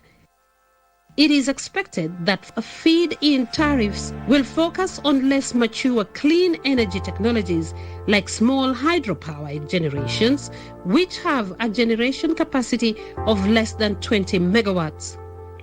For more mature and cost-competitive technologies like wind and solar, it will likely be an auction model, which is common across energy markets, with focus on deepening cross-border grid integration through the Eastern and Southern Africa Power Pools initiative. These are other supporting policies that have enabled Kenya's impressive growth in renewable generation.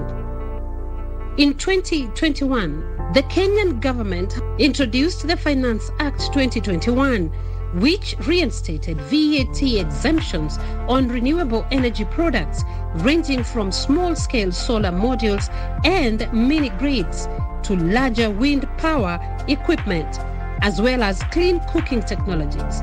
While the VAT exemption has helped speed up the deployment of clean energy generation and made them far more accessible, there are concerns that it has more of Kenya's energy markets dependent on imported technologies from the likes of China rather than developing these low carbon value chains on the continent. Kenya has a long-term policy program that has clean energy at its heart. Kenya's Vision 2030, launched in 2008 and running to 2030, is a long-term strategy that seeks to further Kenya's industrialization while enhancing citizens' quality of life and protecting the natural environment. Through this program, Kenya has pursued political devolution, thereby handing greater autonomy to regional and local governments to shape and implement projects and investments in the sphere of energy, industry, health, and education.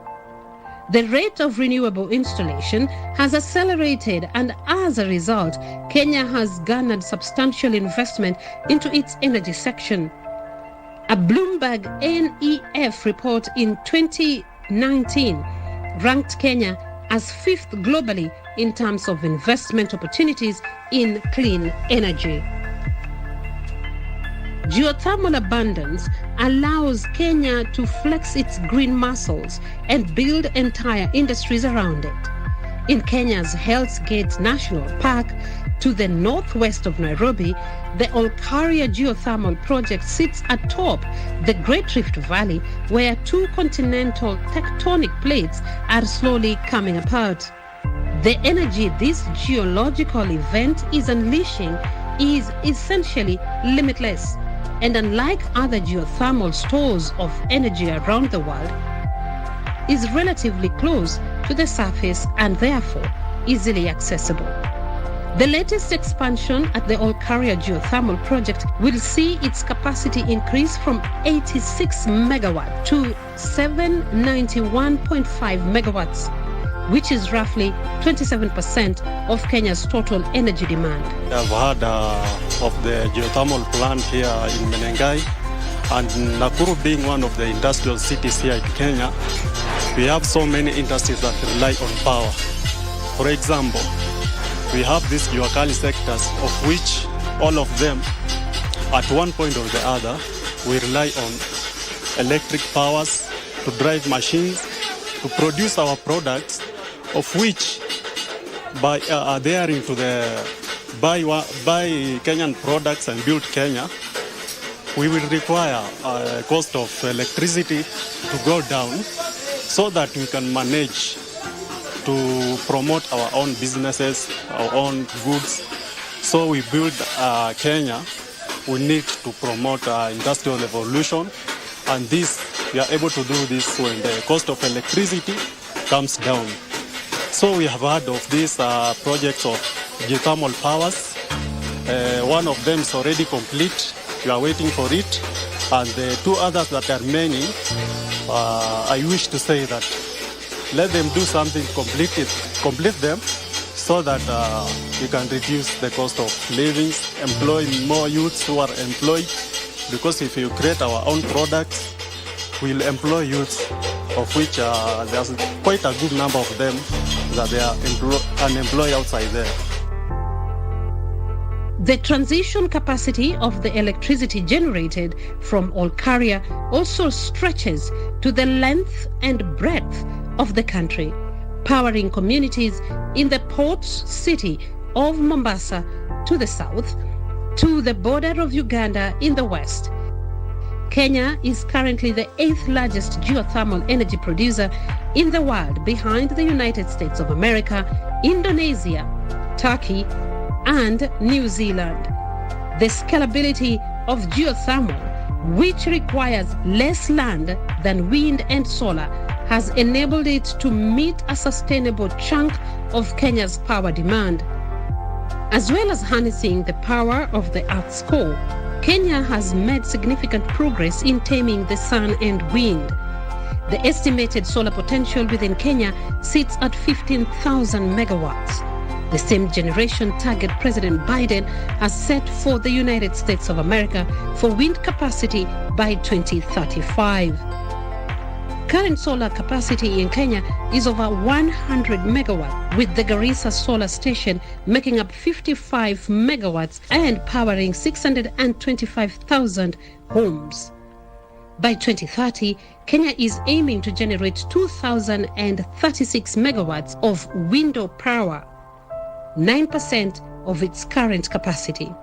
According to the Energy and Petroleum Regulatory Authority, EPRA, 7.3% of Kenya's experiences wind speeds of 6 meters per second or higher at the 100 meters above the ground level, making it an optimal place to bolster wind generation.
Went to school, same as Jackie Chan. The government of Kenya is planning to plant 15 billion trees. 15 billion trees za jaba ziko included hapo. By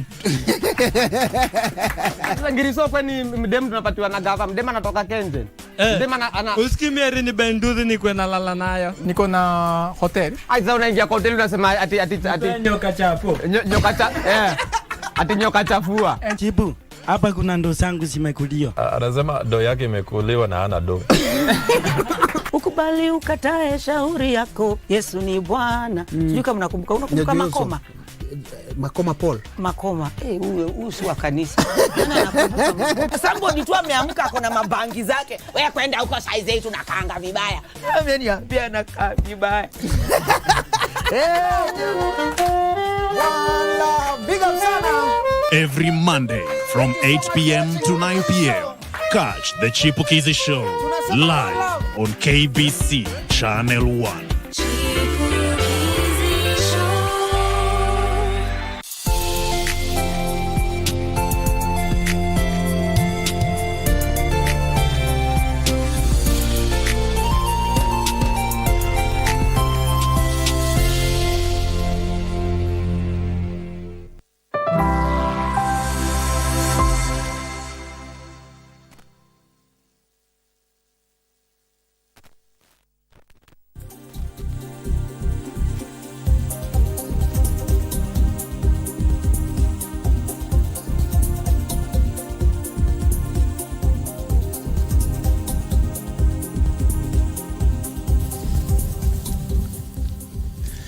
It is indeed the 13th day of November 2023. Good morning. This is the Great KBC, just in time for a very special edition and special day for that matter. Today is an inaugural tree planting day as gazetted by government, where we're expecting the President William Ruto will lead the country in planting about between 100 million trees and 150 million trees today, and 1.5 billion trees in the next 10 years. He will lead from the front, and as we speak, I'm quite sure he's on his way to Makueni County, where he will lead from the front. His deputy, his CSs, and also county governors will lead the exercises in all the 47 counties. My name is Bentro Njoe. Lensa Odingo will be our sign language interpreter for this live program. And we have experts who will be engaging in a few. But first things first, let's first of all cross over to Makueni County and Kibwezi, to be specific, where Giverson Minor is currently on standby, as you can see, to give us a feel of what to expect when the president indeed lands at Kibwezi. Over to you, Giverson.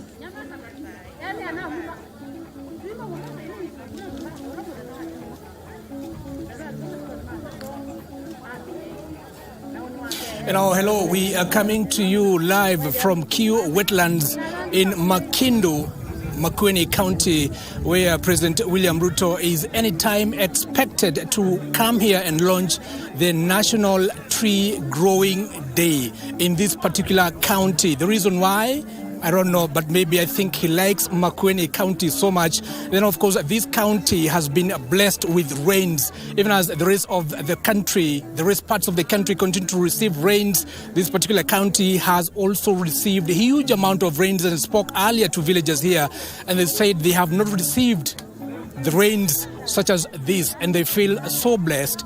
And of course, I want to speak to some stakeholders here. Of course, the government cannot do this alone. The various stakeholders, I've seen men and women from National Youth Service. I've seen men from the Kenya Defence Forces. I've seen men from, men and women from, of course, the private sector, including KCB, banks, you can mention them. Of course, I've seen the county governments, this particular county government, of course, other surrounding county governments. All of them are here to make sure that this day is a success. Remember, the Ministry of Environment and Climate Change has a target of planting about 15 billion trees by the year 2032. And of course, just today, they are planning to make sure that today they plant 200,000 trees. And I spoke to one of the officials later who I'll be grabbing her to tell us more that they are, of course, this exercise has begun, earlier in the week. And so without wasting so much time, I want to speak to KCB Foundation Director, One Mendi Njonjo. I like your name. Thank you. Thank you for making time for, KBC Channel 1. Speak to how do you come in as private sector? So as KCB, we made a commitment this year to plant for every single branch we have in the country, 1,100 trees. To date, we have actually surpassed expectations, and we have been able to plant 280,000 trees. And for today, our goal is to plant 8,000 trees before we are done with this event today in Makueni. After you plant the trees, who takes care of them?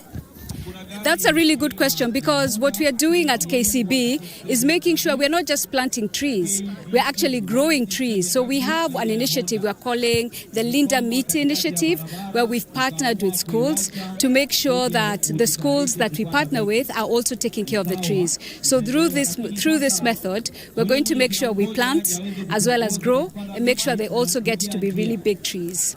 So how many trees do you want to plant by the year 2032? The government, targets 15B. So how much for you? So before 2028, as KCB Bank, we are going to plant 1.5 million. But if we go by current expectations, based by the way we are doing our work, we've already planted 280 against a target of 230 this year. So we may even exceed our expectation of 1.5 million before the end of the year.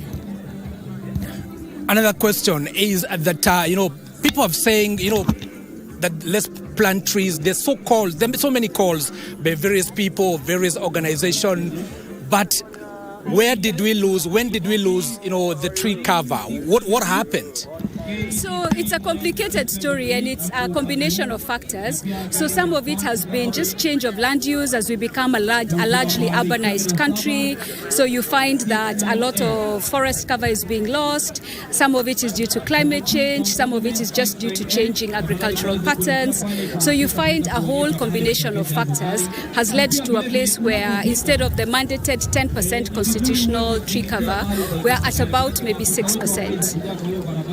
Thank you so much for your time. Unless there's another burning issue you'd like to say. I would like to urge people to plant trees, to grow trees, and this is what you're going to continue seeing with KCB. Thank you. Thank you so much. That is Njonjo.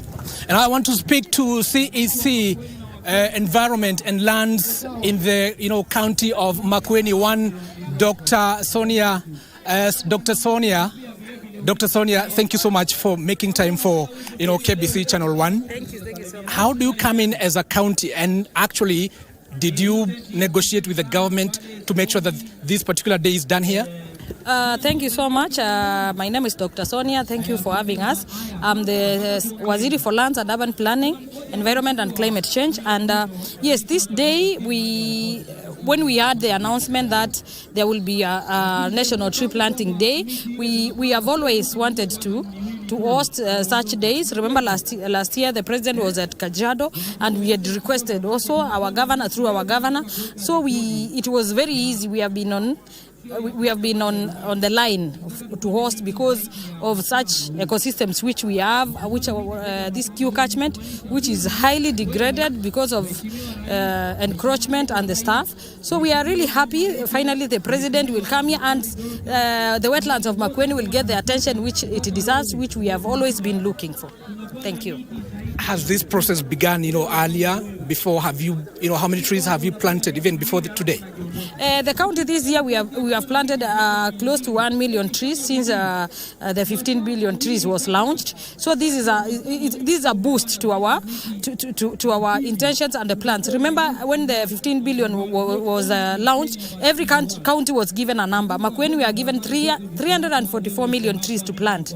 But now we are happy this particular event will boost our numbers. So we have a target which we want to achieve, and we want to raise the forest cover of Makueni from 12% to around 30 or 35. Yeah, being an arid and semi-arid area. Are you satisfied so far with what's happening to your county in terms of, planting trees? Lately, because we are doing extensive sensitization, you can see everyone is alert and sensitive to the environment. They have realized that it is only us who can bring back the trees which we fell. When we were building our homes, we were clearing for our farmland. So the sensitization is so much in Makueni. Actually, in my office, I'm getting requests day in and day out. My phone is ringing throughout, people wanting to have trees to plant this rain season. So I'm very happy for throughout the dry season when there was no rain, my department and our partners, we were actively involved in sensitization, which I'm very happy for the results. And I must ask you this last one, CC. Yes. What measures have you put in place to ensure there is no deforestation? Makueni, we have there is a national ban on logging. That one we even demonstrated when there were signs that it will be lifted. Then two, most of the resources within Makueni, the timber, sand, charcoal, you can only do within Makueni. We don't do commercial charcoal harvest selling. So that charcoal is the main cause of deforestation. So when you control charcoal selling, you control deforestation. Then of course we enforce in our forest, county forest, the ones for KFS, no logging at all. Yes. Thank you so much, Dr. Sonia, for your time. Thank you. We'll speak to you later, maybe. Thank you. Of course, that's Dr. Sonia, CEC, Ministry of Environment and Lands in the county of Makueni. Of course, we're expecting so many other dignitaries. Of course, later I'll be speaking to, NEMA Director General. Of course, I'll be speaking to KFS CEO. Of course, want to speak to the area governor, just to hear from them. What are they doing to make sure that they attain, the target of 15 billion come the year 2032 and so much more. But for now, I take you back to studio. Thank you. Giverson Maina live from Kio Wetlands in Makueni County, where the head of state is expected to spearhead the tree planting exercise today. And as the CEC has talked about, their target is not even 30%, is 35%. And they have done a number of issues to ensure that, including banning of logging and also the charcoal business as well, the commercial one, And that is because our situation, our forest cover is about 8%, and the global standard or what we have recommended as a world is about 30%. And if indeed we do the 15 billion trees in the 10 years that the head of state has announced, indeed we will be safe, and actually we can even do more. We can even do 35, just as Makueni has set the sights on that. And as I alluded to earlier, is that I'm also having expert in the studio to help us steer this conversation. Don't forget, my fellow colleagues are also in various parts of the country. We will be crossing over when they are ready to see how that exercise is going on in other parts of the country. But allow me to rope in my panel of experts, beginning from my immediate left. We have Cecilia Mutemi. Cecilia is the founder, Adopt a Tree Initiative. Karibu sana. Thank you for having me.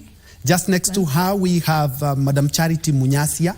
Munyasia is the acting Deputy Chief Conservator of Forest in charge of strategy, partnership and resource mobilization at the Kenya Forest Service. Karibu sana, madam. Morning, viewers. And just next to her, we have Tracy Naliaka. Tracy is the forest campaigner from the Greenpeace Africa. Ladies, karibuni sana. Asante. Okay. To begin with you, Madam Conservator, we have heard about how every county is prepared. I would like you to give us a feel of the day, because Kenya Forest Service is indeed spearheading this exercise. Thank you. Today in Kenya, we are very honored to have an holiday on tree planting. In Kenya Forest Service, we are very excited in particular because this has always been our desire, our wish that all Kenyans could rally together and plant trees. So when it was announced that it's an holiday to plant trees, we are very excited at Kenya Forest Service and the ministry. And for today in particular, we have planned to have planting in all the counties.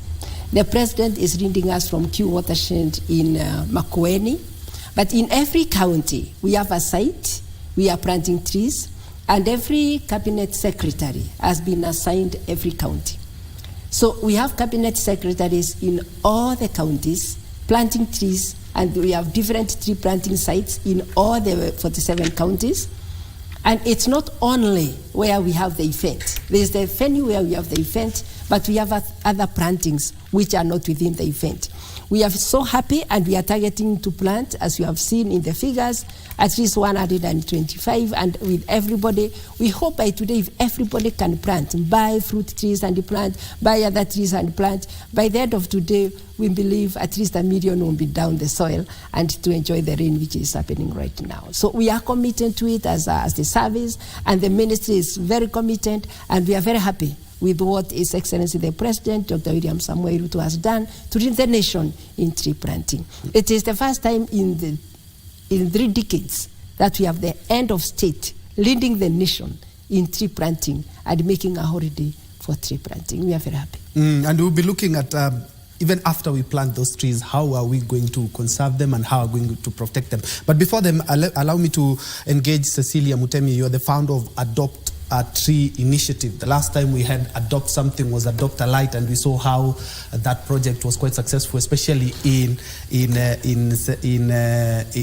the capital, Nairobi.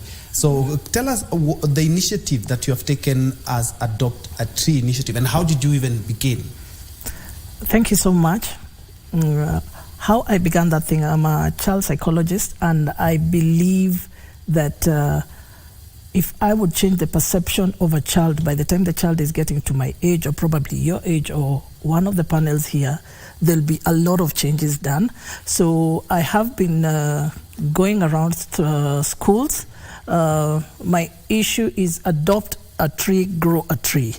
And we have started off, like we had a walk at the Arboretum on the 14th of October last month, and we are doing it with schools.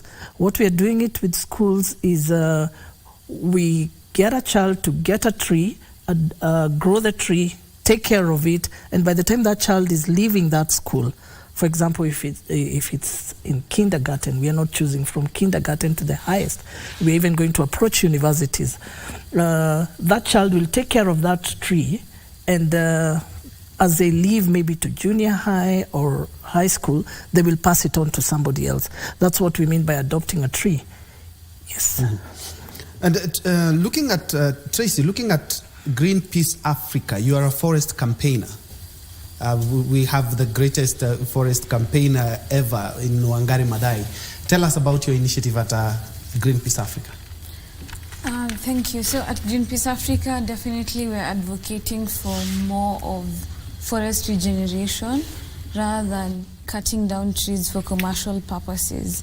So by the government setting this holiday for us to actively plant trees as a nation, it's definitely a step in the right direction, but we do hope that more of this will happen, and not just planting trees for the sake of planting, but more of growing trees. We need to nurture our forest ecosystems, because we need to understand the fact that the only way that we can survive right now as a nation is if we protect our intact forests, but the growing and planting of trees that we're doing right now, it's to protect our future generations. And I love the way you've put the future generation, because I remember the late Professor Wangari Maathai said, if you destroy nature, nature will destroy you. Madam Munyasia, we are talking about 15 billion trees in the next 10 years. A quick mathematics there, it's about between 25 to 30 trees each and every Kenya for the 50 million Kenyans. Yes. And truth be told, some people have noted and said that this is a little bit quite ambitious. Being the Kenya Forest Service and you spearheading the exercise, is it being overly ambitious for the 15 billion trees? Thank you. 15 billion is not over-ambitious. This is because the 15 billion figure is not just a pronouncement. It is a figure calculated from the different intervention areas that we need to do. In 2016, Kenya did the mapping of the restoration potential, forest and landscape restoration potential for Kenya. And when that study was done, it was found out that Kenya requires to restore that 8.8 million hectares. That 8.8 million hectares. And Kenya committed to restore 5.1 million hectares by 2030.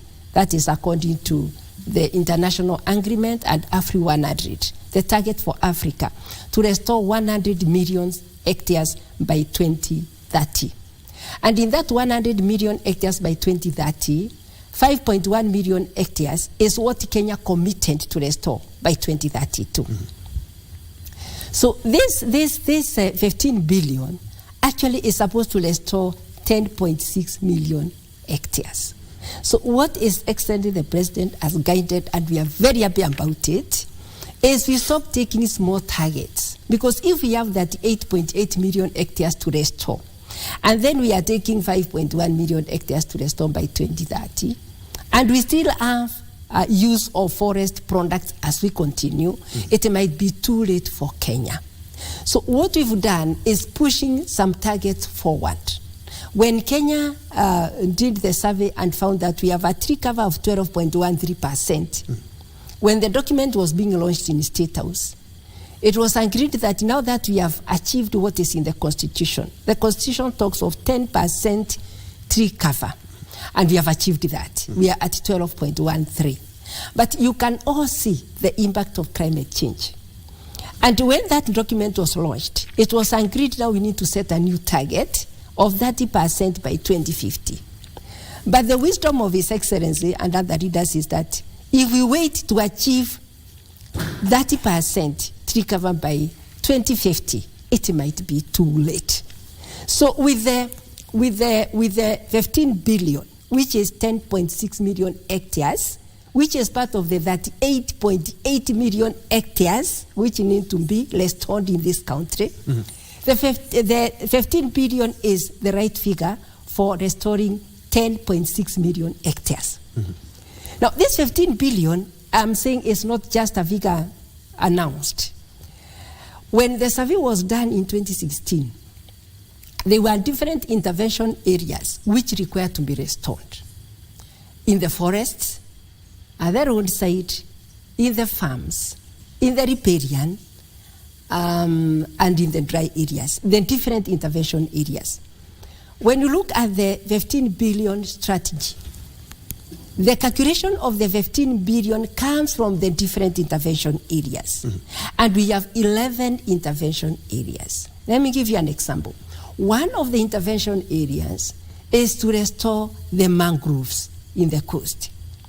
To restore 1 hectare of mangrove, you require 10,000 seedlings.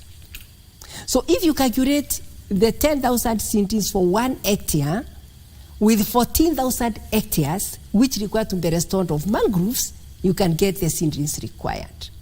That is where we are getting the 15 billion, not 14, I'm not telling 12. you where the 15 billion is coming from. It's not just a figure. Yeah. It is coming from calculations. When you come to plantations, we are targeting to restore 54,000 hectares of government forest if we keep harvesting 5,000 hectares per year, 5,000 hectares per year, because that is what is in the fairing plan of the Kenya Forest Service. Because of the 2.6 million hectares of government forest, we have 5%, which is the plantation forestry. And if you harvest every year 5,000 as per the fairing plan, because we have 150,000 hectares of plantations, and you are supposed to harvest only 5,000 hectares per year. So if you harvest only 5,000 per year, that 5,000, according to the fairing plan, the same year you are supposed to plant 5,000 hectares. So in 10 years, we calculated that from what was existing, the nine hectares, and then you have 5,000 per year. And 1 hectare of a plantation requires 1,600 seedlings. So because of the depth and what have you calculate with 20,000 seedlings, that is for 54,000 hectares. You get the figure. Then the restoring of the degraded areas. In the forest, currently we have 350,000 hectares which require to be restored. To restore one site requires 1,000 seedlings. Now you calculate with 350,000 hectares, you require 1,000 per hectare, you get the number. So it is those different intervention areas, the 11 of them, that are giving us the total of 15 billion. And this 15 billion will help us to restore 10.6 million hectares. We still have a backlog. Remember, the mapping saying we have to restore that 8.8 million hectares. So this 15 is achievable, it is doable, it can be done. And with the leadership of His Excellency the President William Samoei Ruto, as we have seen today, and the leadership we have in our Ministry of Environment, Climate Change and Forestry, and Kenya Forest Service and other sectors, everybody in this country is now committed, and that is what we are telling all the Kenyans today. Let us be committed to this cause, because it will help us save the nation and save our posterity. It is achievable, it is doable, it is just a percentage of what we need to do. All right. So it's a real field. All right, Madam, we will be looking at some of the challenges, because we do not just expect everything to just run smoothly. Yes. And we know we have a number of challenges, including logging and also including encroachment by people who want to farm in forest. But Cecilia, you've mentioned something quite interesting, that you're roping in schools, which is quite commendable. Maybe you can give us the figures, how many schools you've been able to work with, how many students have shown interest in this, and where exactly are you getting the resources to do this? Oh, thank you so much. The schools, again, as I go back to tell you what I said, is once we change the perception of the young learners, they will grow with it, and they'll be able to take care of their environment, because that's where they live. So for us, we go in with take care of the environment, we educate them, and it's a whole ecosystem. You know, it's not only the trees and all that, the oceans, the planting of grass, all that. But like when it comes to so far, we have planted trees with about 15 schools for the last 1 month. Each school giving them about 50 seedlings, and it's all coming from our pockets, but we are hoping to have partners who will work with us, because we have a target of planting 10 million trees within the next 5 years with schools. And we've started with Nairobi County. The response has been very positive. The beauty about it is that parents are showing interest. Like we had a walk, as I told you, on 14th of October last month at the Arboretum, and you would see parents wanting to come in. They want to be a part of it. So it's something that can work. We need to look for ways, you know, the way, if we can have this as a community thing, because alone I cannot do it. Alone they cannot do it. We all need each other. If we can come up together with a common goal to conserve our energy, to conserve our environment, then we'll be good to go. Tracy, picking up from where Cecilia has mentioned in terms of engaging the young people, you are a young person. I remember in September, With one of the radio stations, our sister station, Ngemi FM, we went to Kidhimu Primary School and we had a tree planting exercise there. But incidentally, the children there, each and every student has a tree there which the student has to take care of. Roping in young people to ensure that we have a good generation, just like Madam Munyasia mentioned, for our generation. Yeah, definitely that's the way to go, because we do understand that as young people, we're the ones who are affected. If we don't curb the climate crisis right now, we're the people, our future generations are the ones who are going to be affected. So it is important for initiatives like Cecilia and what you're doing at Greenpeace. We have a whole program that impacts youth called Planet One, which our main initiative is just to train them and help them to kickstart their projects, because we have a lot of amazing youth who are doing a really good job. I can just give an example. Even today, there's a youth group called Small Acts Initiative, who they have restored 10 kilometers of River Gadaraine. And they do that in such a way that they plant bamboo trees along the river to help curb soil erosion and to prevent, like, what is it called? To prevent, to help just purification of the river. And that's the thing, like, I'm one of the people who think that the 15 billion plan is too ambitious, because at the end of the day, yes, we are going to plant 15 billion trees, but not all of us are foresters. There are people who have studied to become foresters and they know the kind of trees, where to plant them and when to plant them. If we just blindly go and say that we're going to ask all Kenyans to plant trees, some people might plant eucalyptus trees on riverbeds, and we know eucalyptus, like, they suck in a lot of water. So there needs to be clear policies in place to ensure that as much as we are planting these trees, we are growing them, we are nurturing them, we are doing them in the right way. Because the same government that a few months ago wanted to lift the ban on logging on our public and community forests is the same government that right now is, advocating for planting of the trees. Like, we need to have a one direction in this. We need to make sure that we are not only planting trees, but we are restoring our forest. We are actively doing forest regenerations, and we are including young people in this. There was a whole conversation about how, because we need to lift the ban on logging, we are providing job opportunities for young people.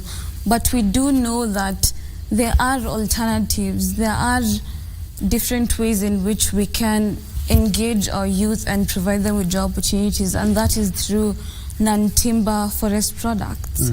You see, like seed crowning, we have our own indigenous seeds.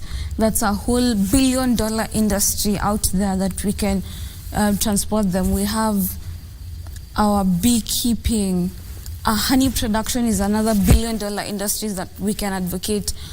I really want to believe in the government to just have that one direction and to be focused in restoring our forests, because you have mentioned we are only at 8.83% of our forest cover. We need to do better. For us to reach the 30% in 10 years, the 30% forest coverage, there's more that we need to do. And in the past 6 years, when the ban on logging was in place, our forest coverage increased only by 3%, from 5.99 to 8.83, and the climate crisis is not getting better. Like, the climate clock, as of I think September, we only have 6 years to do action, climate action, before we reach to a point whereby no matter how many trees we plant, no matter how many reforms we take, there's nothing we can do. We'll still be sucked by the climate crisis. So we need to do better. And I do, as much as, yes, we have this tree planting day today, we need to make sure that our Kenyans, our citizens, the Kenyan citizens, understand the importance and the value of not only tree planting but tree growing and forest regeneration. Madam Munyasia, let me just pick it from the concern raised by Tracy, because in as much as we are planting trees, I've seen what eucalyptus trees has done in my area, and now people are rethinking that. We're talking about the 15 billion trees, the initiative to make sure that we plant the right trees. Have you initiated that as well? Yes. Now, when it comes to tree planting, just like tea in Kenya, tea is not grown in all parts of the country. There are parts where you grow tea, there are parts where you grow coffee, and not all parts of the Kenya you can grow tea. The same thing with trees. We have trees from different agroecological zones, and we encourage the tree growers, because we no longer plant trees, we grow trees. And all these sites where the tree planting is taking place today, they will be protected. Some will be fenced, others are within areas whereby we know they will be protected. Some are in schools, the kids will learn that. Now, when it comes to the issue of eucalyptus, go to Kenya Forest Service website, you'll find the guideline on how to grow eucalyptus tree. Eucalyptus tree is loved by Kenyans because it is the fastest growing tree and giving products. That's the way it is perceived. But you are not supposed to plant eucalyptus in the riparian. Please, never plant eucalyptus in the riparian, along the river, never plant it in a wetland, never plant it in a place where there is a water body. But if you have that part of your farm which cannot give you maize, which is unproductive, go and put eucalyptus there. It will give you returns later. So it's a question of Kenyans, let us also learn to read, because the guideline is there on where and how to plant eucalyptus. May I also take this opportunity to say the government is talking one language. We are at 12.13 tree cover. Forest cover, we are at 8.83. And what we are focusing is to increase the tree cover from 12.13 to 30% by 2032. And I said it's achievable. And the government is moving in that one direction. When it comes to harvesting the trees in the government forest, we have only 5% of the government forest which is plantation. And these trees were planted for harvesting. And these trees are cypress, pine, and eucalyptus. And these trees, they have a rotation age of 25 years. And if you don't harvest them after 25 years, they get to a condition we call heart rot. They rot in the middle, and then they start falling. Some of these plantations we have in Kenya today, they were established using World Bank loans. And Kenya is paying loans. So how can we be foolish enough to let the trees rot in the forest, the trees which were planted for harvesting, and we are paying loans? We are not serious. So when it comes to plantation forestry, which is only 5%, and by the way, we should increase it to 10% so that we can make money for this nation. And it's not a contradiction. I want to make it very clear here. The government is not contradicting itself, because these plantation species, the pinus, eucalyptus, and cypress, which are well cited, you do proper citing of a plantation in government forest, they are the fast growing exotic tree species. We are talking about carbon sequestration. These are the fastest carbon sequestrators, because within 25 years, they have matured. And then they will be harvested, you plant more, and you keep sequestrating more carbon. And then this carbon, which you have sequestrated in this wood, you build a house or you make a furniture, you lock that carbon. So you are storing carbon. Our indigenous trees, our indigenous tree area, which is 95% of the government forest, it's a no-go zone, and we never cut. And we are very grateful to His Excellency the President for adding our forest security to 2,664 acres. You saw them graduating the other day at Gilgil. This is because we must protect all our forests from illegal destruction. And the natural forests, which we have, the 95% of the government forest, it's a no-go zone. We don't harvest, we don't cut. And that is where now the protection comes in. But for plantation forestry, carbon-wise, economically, it is economical to harvest it and to plant more, because there is a clear fairing plan of 30 years where you plant, like now this year, for example, we are planting now. There are areas we are planting, there are areas we are doing pruning, there are areas we are doing thinning. I mean, it's a managerial regime of 30 years, and it is very clearly stated. And if you do it sustainably, you are going to get your wood products, but this is only in the 5% of the government forest. So we are not contradicting ourselves. So it's a good thing you cleared that, because when we talk that's about what Kenyans need to lifting know. the logging, Yes. we are talking about lifting the logging ban yes. on plantation. On plantations only. We don't gather indigenous. It's a good thing. It's only on the that's what I'm emphasizing. It's only on the plantations. And per year, we can harvest only 5,000 hectares. And per year, like last year, we planted plantations. We planted 9,000 hectares. We planted more than what is supposed to be harvested. And that is a very clear change. And it is very so scientific. You can come to KBS and go to our website. We have the management regime, and we have the what we call technical orders on how to manage the plantation. And this is done by Kenya Forest Service and Kenya Forest Research Institute. It's a research cycle over many years. So that one is there. But the natural forest, we don't cut. And that is where we really need a lot of enforcement. May I also clarify something? The 15 billion, only 40% is in the government forest. Only 40% of the 15 billion seedlings is going to be achieved in the government forest. The other target is outside the government forest. And the president clearly declared that 30% of the target should be fruit trees. So we expect 4.5 billion of the 15 billion to be the fruit trees planted in our own farms. So I encourage us as Kenyans that we plant the fruit trees in our farms as we plant other fodder trees and other types of trees so that we can have value for our trees. All right. And we will be talking about value. We will also be looking at how much, because you're also in charge of resource mobilization, have you been able to mobilize resources? Have you been able to distribute those resources as well? But as you can see from the live pictures on your screen, that is a KPA, Kenya Ports Authority MD, leading a tree planting session there in Mombasa. And my colleague Regina Manyara is currently there. And I'm hoping that, Regina, you can hear me. Join us and tell us exactly what is currently happening. Regina, good morning.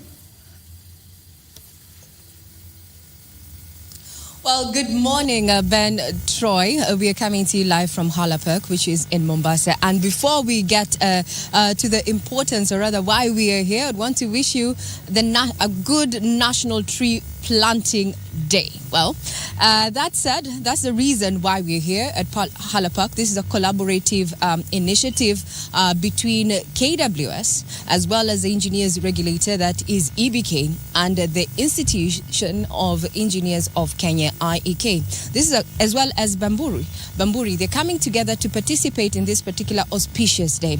Remember, this is a target the government has given 100 million trees to be planted today. In the very first exercise that we've ever heard of tree planting, we've seen other countries, including Rwanda, going this particular direction, but it has never happened before. Maybe this speaks to what the government has been talking about, matters of climate adaptation and mitigation. But before we give you exactly what, the details of why we're here, we're going to be here for 1 week. We're talking about the IEK 30th convention that is going to be happening from tomorrow. Let me bring in some of the partners who are here to participate in the tree planting exercise, and I would want to call Engineer Eric Ohaga, who is the president of IEK, to take us through why they have come up with this initiative and how it plays part in government's clarion call for each and every Kenyan to participate in the tree planting initiative. We have a target as a country of growing up to 15 billion trees. Today is 100 million. Will we have met this target? Let's hear from the participants. Good morning. Engineer, how are you? Just give us a quick brief about this tree planting exercise and what you hope to, achieve on this particular National Day. Thank you so much, Regina. as the Institution of Engineers of Kenya and the EBK, the Engineers Board of Kenya, and of course the Bamburi Cement and KWS, as a fraternity, we have actually responded to the clarion call from His Excellency, the President of the Republic of Kenya, in planting 100 million trees. At the Institution of Engineers of Kenya, of course, in collaboration with EBK, we have dedicated this day across our counties, across our branches. We have 10 branches which are actually participating in this day to plant 8,000 trees. So we are looking at that so that we can also respond and give back to the society and plant the trees that are required in this particular regard. So across the country, all our members are participating in this particular event as we wait forward to tomorrow's event, which is starting in terms of our convention. Mm-hmm. Looking at this year's theme, we're talking about engineering a new era, so to speak. And when you talk matters of climate, engineers are known to come up with solutions to problems. As an engineer, from that particular perspective, what should we be looking out for in this convention, looking at matters of climate change? Thank you so much. We have 7 thematic areas, and one of the thematic areas is actually looking at the climate change, the mitigation and the adaptive areas in that particular regard. Amongst other thematic areas including affordable housing, matters to do with manufacturing, matters to do with emerging technologies, and also looking at the regional coordination and the mutual recognition across Africa and across our region. On matters to do with climate change, the engineers really play a very critical role. And as we speak right now, we have already formed a technical working group within our fraternity that is going to look at all matters climate change, so that all our designs are subjected to climate change. No design is going to be allowed to proceed before it actually responds to issues of climate change. And therefore, we are very alive to this fact because we want to have an environment that can be sustainable into the future. We take care of our descendants, we take care of our future generation. And the engineer is going to play a very critical role in this particular regard. Mm-hmm. Early warning systems is something that has already been pointed out as very crucial when it comes to matters of food security and agriculture. We are currently in a high season in as far as the rainy seasons are concerned. But the question is, how are we engineering water, especially when it comes to storage? Do we have the requisite capacity, especially at the devolved levels? And what are engineers doing about that? Thank you so much. When you look at our disciplines, we have biosystems engineers, we have agricultural engineers, and these are the experts who have been trained by this government a period of 5 years. And I must say, as their leader, that we have competent engineers in this country that will actually provide practical solutions towards provision of, innovative ideas on how to harness the water and store the water so that we can use it for purposes of enhancing food production. And this is going to assist this government because that is one of our thematic areas that we're looking at, providing food security. And that is also another thematic area that is going to feature very well in this convention that we are having from Wednesday, so that we can really be practical to providing solutions that will enhance food production in the country by providing innovative mechanization options in this particular regard. Mm-hmm. Extension services. Back then, they were supported by the government, national government, but now agriculture has actually been devolved. What call or what recommendations would you have to have, engineers also included in offering extension services? Because you may have the technical know-how as engineers, but especially smallholder farmers do not benefit from that particular innovation and tech. What are you doing about it? In fact, that has been the problem. Engineers have not been at the bottom level. And what we are doing currently, we are making sure that we devolve our services. We want to sing a song that can be understood by the Wanjiko at the grassroots level. And as a result of that, we want our presence to be felt at the grassroots level. And that is even a testimony today when all our members are participating in this particular activity. So the extension services that used to be there, where we have them at the world level, we want, in collaboration with our professionals at that particular level, then we should be able to bring on board these extension officers, provide them with the requisite information, the requisite competencies that are required, and working in collaboration with all the stakeholders in that particular arena. I think we should be able to touch the soul and the spirit of the Wanjiko at the very low level. Well, Very well said, President, and we're going to be looking forward to that particular convention. We also know it's international. Maybe you can point to that, because I see there are going to be at least 3 activities ongoing in this week-long convention. Maybe just give us the international aspect of it, given that we're expecting over 400 international delegates participating in this convention. Thank you so much. This convention is going to be one of a kind, I can tell you. Expecting over 4,000 participants with over 400 foreign delegates. And for the first time, we are going to be hosted by the first World Federation of Engineering Organization president, who is an African. And also we have the World Council of Civil Engineers holding their General Assembly here. So we are going to have a rich involvement, a rich engagement, a rich networking, benchmarking across the disciplines, and we are encouraging every Kenyan of goodwill to participate in this convention, because there's a lot to learn so that we can grow this country together. We are looking at, of course, achieving our Vision 2030, Agenda 2063, and of course even the SDG 7 that we know of. And these discussions are going to be tailored around that. And with the presence of all these dignitaries, we have like 21 countries that have already confirmed participation in this particular convention that we're having. We're also having the second Future Leaders Committee. We have not left our young people, because we know they are the futures of today, but we are preparing them for tomorrow. And therefore, tomorrow, they will have a dedicated section for the future leaders, where we are discussing issues to do with how can we mentor them, how can we grow their skills so that they become better future leaders. We're also having Women Engineers Summit. This is going to be the 6th. And for sure, I can tell you, the kind of competent expert that we have lined up for membership to come and listen to is top-notch. And we want to encourage people to attend this so that we can have that inclusivity going forward. Thank you very much, President. I can see it's getting quite hot here. Just very quickly, let's hear also from the chairman of EBK, especially in regard to tree planting. If you don't mind, kindly take off your hat so that we can, yes, you'll burn, but we can see your face. Just from a regulator point of view, you've come together in this collaborative initiative on this particular, unique day, tree planting. What do you think it will achieve? We've had 8,000 trees from IEK. What is EBK doing in this regard? Thank you very much. Let me also start by recognizing our partners here today, KWS, Babudi, IEK, and ourselves, and the KBC, because you are also our strategic partners in this convention. As a regulator, we are looking for ways and means in which engineers can remain abreast with the changing technology.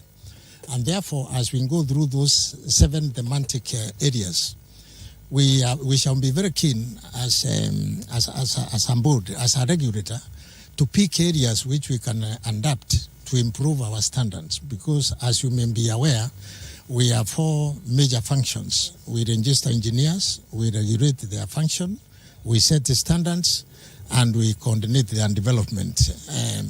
We are also going to look at ways in which environmental climate change, including this tree planting, can be incorporated into our engineering practice, so that engineers who embrace and plant and make trees grow can get their continuous professional development points. Yeah. Very well said. That is just to sum up exactly what is going to be happening at Hala Park any minute from now. The target from IEK is 8,000 trees. The government has a target of 100 million trees today. So my question to you, Troy, back in studio, have you planted a tree? Well, as you figure out how to answer that, we can confirm that here from Hala Park, we're going to be planting trees in line with that clarion call by the government to increase our forest cover with an overall target of 15 billion trees. If that target is going to be achieved, it's a matter of wait and see, and you taking up that particular initiative, including myself. Now, back to you, Broadcasting House. Thank you, Ray Manyara there from Hala Park in Mombasa there, and the engineers have set the pace already in Mombasa. They are targeting about 8,000 trees today as we look to see where we will get between 100 million trees and 150 million trees, well, the jury is out there to see at the end of the day, where will we be? Maybe we'll hit the target or even surpass it. And a very commendable job by IEK. They are talking about also setting aside what they are doing. They are having a 1-week conference there, just a day to ensure that they plant trees. I'm still with my 3 panelists who I will be engaging after this quick break. Just in case you joined us, we have Cecilia Mutemi, who is the founder of the Adopt a Tree initiative. You also have Tracy Naliaka, who is a forest campaigner, Greenpeace Africa, and also Madam Charity Munyasia, who is the acting senior deputy chief conservator of forest and in charge of strategy, partnership, and resource mobilization. Talking about resources, how much are we looking at? We'll be back with these answers just after this quick short break.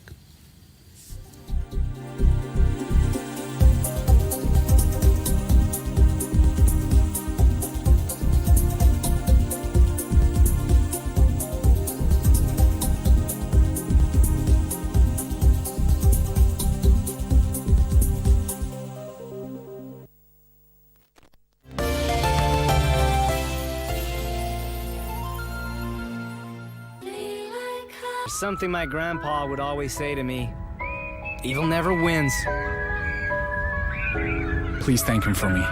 Oh, is it possible for you to make the audio what it was before it got edited? Saying that the audio might not all be from the person who reported you?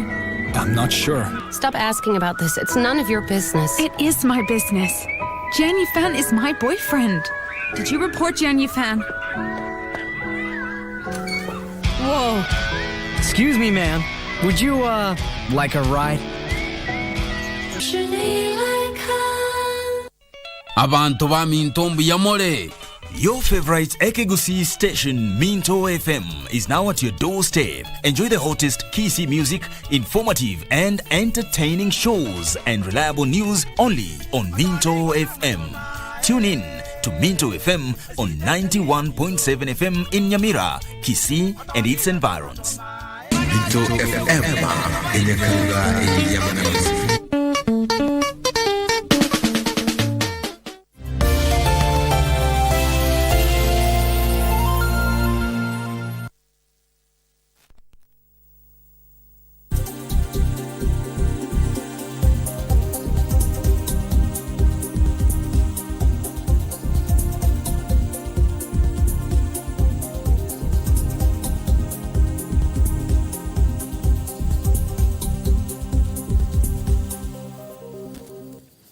Welcome back. You're still watching KBC Channel 1 on this National Planting Day, the first of its kind in the country, where we are looking at 100 million trees by the end of the day, and the head of state is spearheading that event in Kio in Makueni County, to be specific, Kio wetlands, where he targets about 100,000 trees in that wetlands, one of the most affected in the country. And I still have the ladies here who are environmental conservationists, and also we have the chief, the deputy senior chief conservator of forest, who will help us also crunch the numbers. And talking about crunching the numbers, we're talking about 100 million trees today, and the Kenya Forest Service, I saw you have a target of about 300 million trees in the next 10 years? Yeah. How many?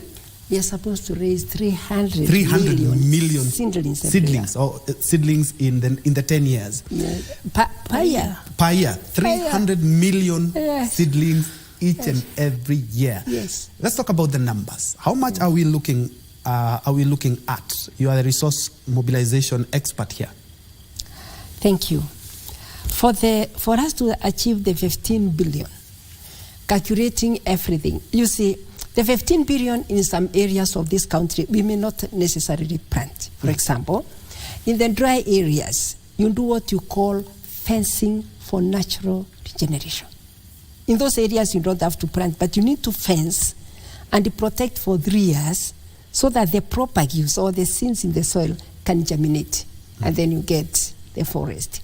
So the 15 billion, most of them, the target for the dry land, which is 6.2 million hectares, it will not all be done by planting. So there are other interventions within the strategy, like planting for natural regeneration, fencing for natural regeneration, or assisted natural regeneration. For us to achieve the 15 billion from what we calculated when we were doing the strategy, we require 505 billion Kenya shillings. And I'm glad we have listened to our partners, the Institute of Engineers of Kenya. Their target is 8 billion. Is it 18 billion or 8 million?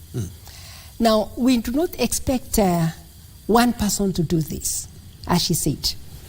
She is working with the schools. In the target of 15 billion, schools are one of the targets. Schools are part of the target, that they will be planting in the schools. And as you know, you talked of when there used to be extension services. When we had the extension services, we had observed that schools are the best extension approach for forest conservation. Because in the school, irrespective of who you are, your kid goes to that school which is near there. And it does not look at the tribe, it does not look at the religion. Every child goes to that school. And then in that school, when you call the parents and you teach them, then they go home with the knowledge.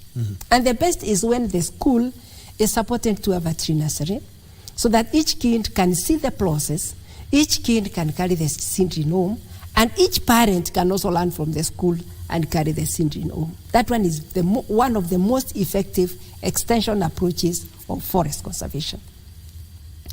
So talking about the numbers now, the 505 billion Kenya shillings, it's not there.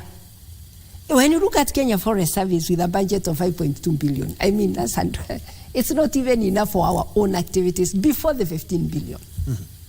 So we are requesting the partners and the Kenyans of goodwill and stakeholders to be part of this agenda. For some partners, as you have seen, you've just seen, the Institute of Engineers of Kenya, they have their target. We are not telling you to give KBC money. Okay. Those who can give the money. All right. Those who are adopting sites, we don't want the money. Just restore this area and return it to government. All right, just hold the thought. We'll be looking at even how much we are spending today with a target of 100 million. Yes. But we are crossing over to Committee Prison, where the Principal Secretary for Correctional Services, Mrs. Salome Muhia, is leading other government officials, including the Commissioner General of Prison, Brigadier Retired John Warioba, to that planting exercise. Let's first of all cross over and have a listen.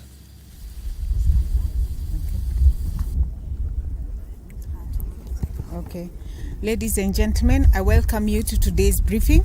Let me start by thanking His Excellency the President of the Republic of Kenya, Dr. William S. Ruto, for declaring today as a public holiday to enable us plant trees enormously. I am here at Committee Command and I'm flagged by all the officers from all the stations in Nairobi, as well as all the heads of departments in the three state units, that is to say the General Administration, Probation and Aftercare, and Kenya Prison Service. And our goal is to plant trees and fill the entire Nairobi space of the prisons that has space for planting trees. Today we planted 25,200 trees in all the Nairobi stations. We have planted all manner of trees. We have planted ornamental trees, medicinal trees that are for fodder, indigenous trees. We have planted trees for shade. And this is in part as a part of the tree planting marathon that is going on in all our prison stations, the 133 prison stations around the country, where our goal is to, by the end of the year, we have met our target of planting 100 million trees. In the coming week, this committee command will have planted 50,000 trees, and we hope to meet our target. And this is in line with the Kenya's Landscape and Ecosystem Restoration Program, which intends to see to it that we plant 15 billion trees. I am happy to report that the State Department for Correctional Services is on course to meeting those targets. In our correctional service nurseries, we already have 1 million further tree seedlings that we intend to plant in this committee command. We also have an additional 573 trees as we had planted 573,000 trees as at 31st of October, and there are already 2 million further tree seedlings that will come up in the next 2 months. Additionally, KEFRI, we are collaborating with the Ministry of Forestry, the State Department of Forestry, who have given us 6.2 tons of tree seeds, which shall be planted in all our tree seed beds across the country. We believe that this will reverse deforestation. We are committed to not only reverse deforestation, but to also start benefiting from carbon credits as we fill all our 18,000 acres countrywide with trees and reforest, as well as move away from using wood fuel in time, and also stop abuse, pollution, and degradation of our lands. At the end of it, we will also hope to reduce soil erosion because we are planting a lot of trees. And I request all members of the State Department to cooperate and not only plant trees in our prisons and the probation and aftercare offices, but also at their homes. Not only while doing that, we also want that they also landscape and plant grass so that we stem the soil erosion that is continuing. So we thank you all for coming and joining us. As you can see behind me, there is a lot of tree planting going on, and we hope right now to finish by the end of today, and we will have met our goal. Thank you very much. Any questions?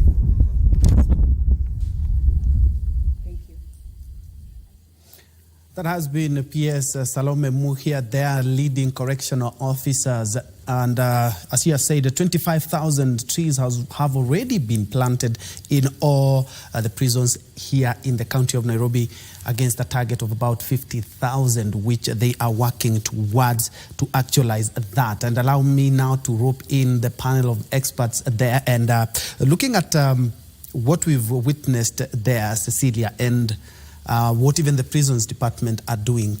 Looking at a couple of months back, Kenya is just out of the worst drought in over 40 years, and we need to sustain the tree planting so that we may actualize the 15 billion trees by the year 2032. How are we expected to manage that? Thank you for that.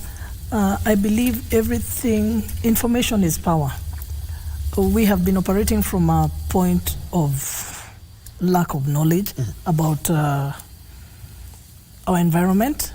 It has been very minimal. We only used to talk about the environment during World Environmental Day on 5th June. But I'm hoping that by the time even we get to 2024, 5th June, the information that is going on, the practices that are going on, will be getting closer to our goal every step of the way. Educate, inform, conserve, plant trees, community service. Like when we were growing up, I used to see we had clean up and, getting rid of waste. I think we should bring that back, and that's why I go back to my target, school-going children, college-going children, mothers. Tracy, looking at the young people, what would you like to see more done? Because we not only need to start this project, just as we have done, we need to sustain it.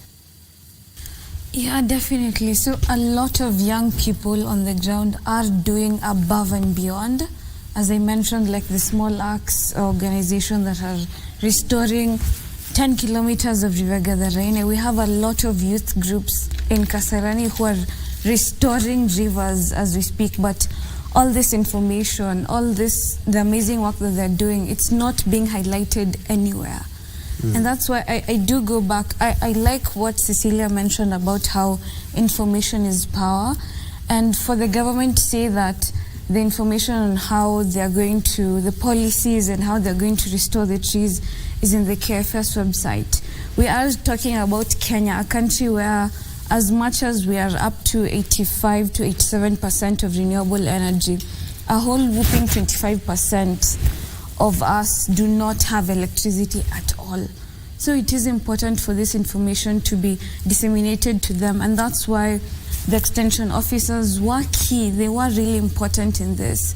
So I do believe that as much as, yes, it is up to us as young people to do the work, but we also really need the support and the help and the dedication from the government and the current generation that is there to ensure that we are at a place where we can survive for not only us as young people, but our generations to come. And talking about survival, are young people making any money from this initiative?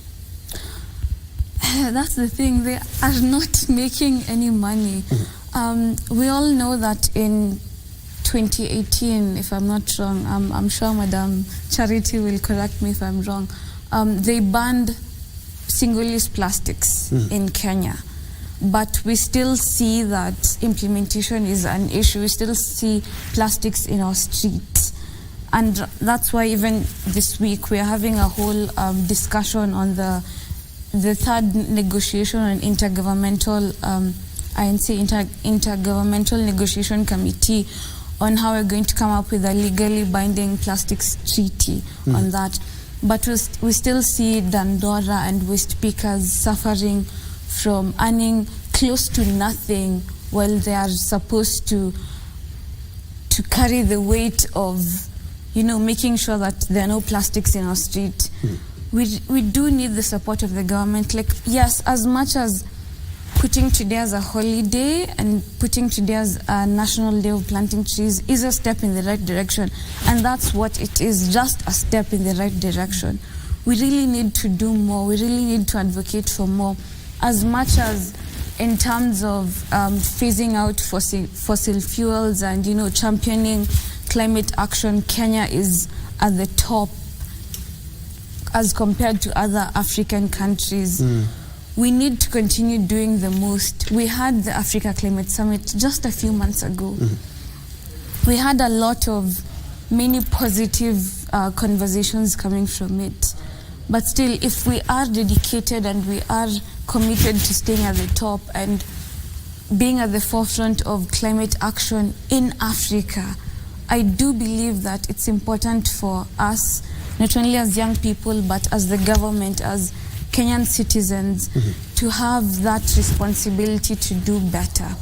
And I do believe that it's very important that we have this conversation here, and we have a various, we have me from the NGO sector, we have Charity from the government, we have Cecilia representing the young people and the most that they can do at their age, but we cannot just put all of it on them.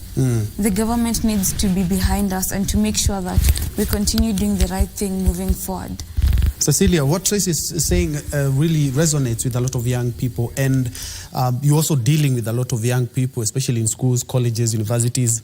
What would you like to see more done? In as much as we are planting trees, there is a way we can work out a way that also the young people can feel something and can put something in their pocket as they conserve nature.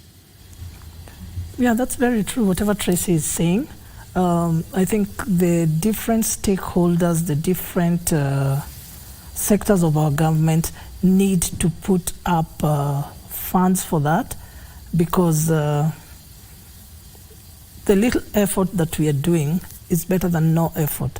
Because like out there, what we have is the hummingbird mentality. We are doing little, yet if we had so much, if we had something either supported by the government or the different sectors, like I've seen the Kenya Commercial Bank, they have a very good product of Linda Miti or Panda Miti something. And those are the people that I feel we need to reach out to so that they can help the young, they can help those in school, and even support, like Madam Charity was saying. It's a simple things that we do that matter, because there's no way I will call youth or young girls like this or young men to come with me and I don't give them back. I need to have facilitation to give them the morale, because they are maybe leaving college or leaving their attachments or wherever they're living. But I think, as Tracy has said, it's important for us to have support from the government to be able to do much. Because now what we are doing is little, but at the end of the day, I still say a little effort is always better than no effort. Yeah. And those who are watching you and they would like to join you in a campaign of adopting a tree, what are some of the steps that they should follow, or what do they need to do? This is what we are doing. We are not only the children are not only planting trees at home. When we had our walk, we made sure we left our mark at Arboretum. We planted trees there. We are planting trees even given if the county government would allow us. We have a plan of planting trees by the roadside. We have a plan of planting trees in hospitals. We are planting trees at home, because a child would come and tell me, like, Mom Cecilia, I not only want to plant a tree in my school, can I have a seedling to take home? Maybe they have a compound where they can plant trees. We are doing that. So it involves everyone.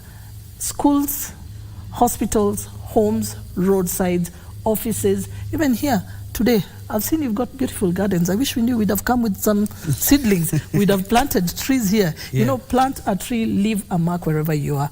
And then the beauty about it, it's not just planting, it's plant and grow it.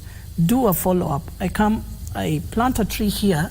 I will have a reason to not only come to studio, but to come and call you, call Jackie, call Mary, call Lucy, whoever you work with, to do a follow-up. Cecilia planted a tree at KBC. How is it going, Yeah. So, but when it comes to facilitation, that is what is pulling us back. Yes. And Madam Cecilia, because looking at the Africa Climate Summit, a lot of things came up. And of course, we're going to be discussing it a little bit later on. But young people want to put something in their pocket. And we've mentioned about fruit trees, of which you have really capitalized in this endeavor.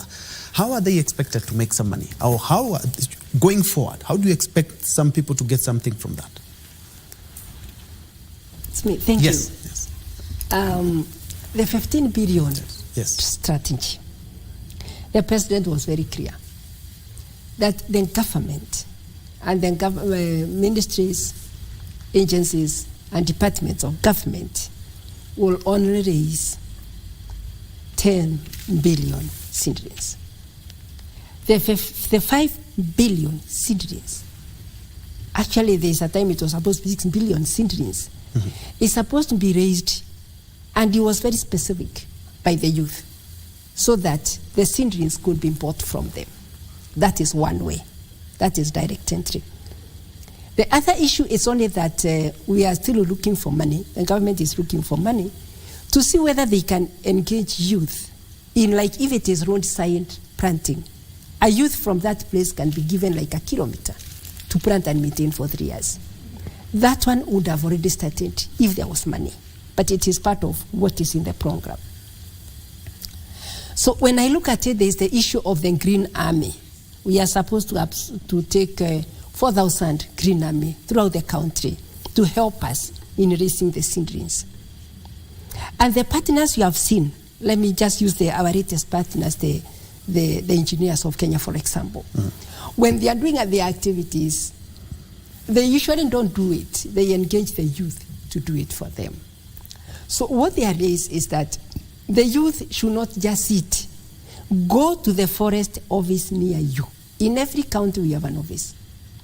And in every county, like for example, last week, I had 2 youth groups which came to my office, and they were asking, where will we plant trees?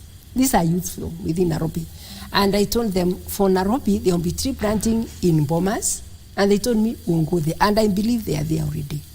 So the information also it may not be everywhere, but if you really pressed, just go to the forest office near you. And even if you go to the NEMA office, they also guide you where to get your information. Even if you go to a KWS office, all these sectors in environment, they can guide you where to get the right information. So the youth, I see them in twofold. There are those who want to participate, and they don't want to bring in resources Those ones can plant with a partner who is planting, because like in Kenya Forest Service, we have about 25,000 hectares that has been adopted by partners. They are planting and maintaining for 3 years or 5 years, and then they will give the forest to Kenya. For example, Kenchen has adopted sites at Ngong Hills, and we have Green Brew Africa has adopted a site at Ngong Hills.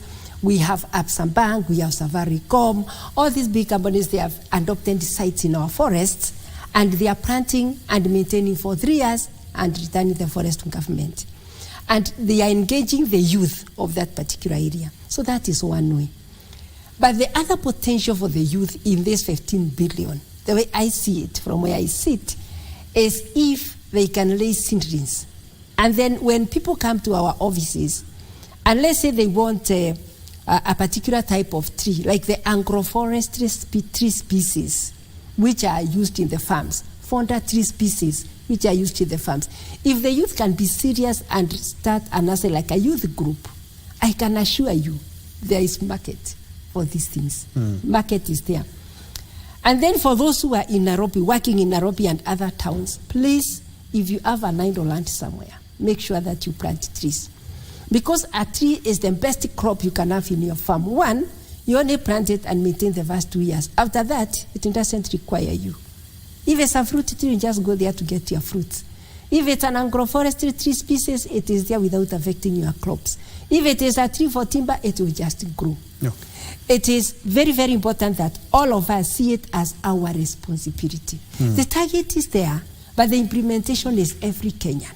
It is our individual responsibility to plant trees in our farms for our benefit, for the benefit of our future children, and for the good of this nation. The climate change is affecting everybody. But if we change our microclimate, if you change the microclimate of your farm, if you have a tree in your compound, who is the first person to benefit with the shade of that tree? It's you. And the oxygen, it's you. It's not the president, it's not charity, it is you. So when we look at it from a personal responsibility, we'll do it and we'll get it. But before we finish, I want to say, don't say you have nowhere to plant trees. Everybody has a place to plant trees. If you are living in an apartment in Nairobi, do you have a shade tree down there? Check whether there is a tree. Just check right now whether there is a tree down there. Okay. Go to the forest office, get. If you have a farm, for you to have 10%, you need to have a minimum, bare minimum of 64 trees. And some you can have 100%. And if you have half an acre, 32 trees. A quarter an acre, 16 trees. If you have an eighth, ensure that you have 8 trees. And if you have a 16th of land, ensure you have 4 trees. Don't put capro everywhere. Yeah. Put 1, 2, 3, 4 at the corners. Don't say you have no land to plant trees. Everybody has a space to plant trees. And if you do not have land, come to Kenya Forest Service. We'll show you how to plant. Like today, those who do not have to adopt a site and have it for 3 years, come and plant with us. And if you go to any forest office during any tree planting season, the forest officer there will tell you where we are planting and which day. And therefore, you plant your tree. So let us all plant. Charity Munyasia, who is the acting senior deputy chief conservator of forest and in charge of strategy, partnership, and also resource mobilization. Talking about resources, we're going to be digging deeper into that and how you can also benefit, other than the many, many reasons why you should plant trees, how you can benefit from that. We also had Tracy Naliaka, who is a forest campaigner with the Greenpeace Africa, and also we've had Cecilia Mutemi, who is the founder, Adopt a Tree Initiative. We are keeping tabs with what is happening across the country, and now we cross over to Busia, where my colleague Achola Simon has been keeping tabs with that exercise in that county and brings us this live report. Over to you, Achola. Fantastic, Ben, Troy, and you there at Broadcasting House. Indeed, I am in Funyula constituency, that is Busia County, and what we're doing, we're keeping tabs with the race to 100 million trees today. And of course, ultimately, the government is planning to plant about 15 billion trees by 2030. Of course, that will highly depend on the efforts that we are actually, as Kenyans, going to put in place in terms of ensuring that we can plant trees on our farms. And of course, as you've just heard there, we are being encouraged to at least have 10% of our small pieces of land covered with trees. And of course, here in Busia County, Uwezo Fund, they are here. They are actually spearheading tree planting in Funyula constituency. So I have the leadership of Uwezo Fund, and of course, they are also joined by local leadership who will actually be putting us into perspective exactly how many trees they are actually intending to plant today, and of course, going forward, what they'll be doing in terms of ensuring that they can actually encourage communities across the country, not just in Busia County, to ensure that indeed we can actually match up to what President William Ruto has actually urged this country in terms of planting tree towards 15 billion mark. Karibu sana, Bwana Director. Kindly introduce yourself and tell us why we're actually here. Thank you so much. My name is Director Sam Ogola, Uwezo Fund. We're happy to be here following the directive by the President to ensure that our surface area on trees improve. And we thank him for his wise movement that we should do this. We're here in Funyula. We had planned to plant between 3,000 to 4,000 trees. And this is just an initial beginning, because for us, it's something that should be consistent. So we'll have to develop a formula with the locals, and we have identified women groups, youth groups, and people we can work with who we ordinarily give money to, Uwezo Fund. So we found that it's a very good outlet for us to reach out to the ground, support this noble initiative, and ensure that our forest cover really improves. Fantastic. But someone actually watching out there will be asking themselves that Uwezo Fund, mambo ya pesa inaingiliana wapi na miti? But we've actually mentioned about youth groups. How are the two related? And Kenyans, how can we actually start looking at this whole affair of tree planting, not as just a tree planting affair, but actually a money minting affair? Yes, that's why we are talking about sustainable livelihoods and sustainable environmental management. When we do that, we find that everything we do, when we attach our money, the sources of money we give, the money we give, into also supporting trees, tree planting, nurseries, tree generation, regeneration, and growth, then it's something that is sustainable. It's something that is good for everyone, because every tree planted is money in the next season. The perfect conditions are that you've already laid out the foundation in terms of youth groups and women groups. Yes, indeed. We have a sustainable foundation, groundwork on women group, people living with disabilities, the youth, and other members of society who ordinarily may not really access formal money structures. We are available for them, and we work with them so closely.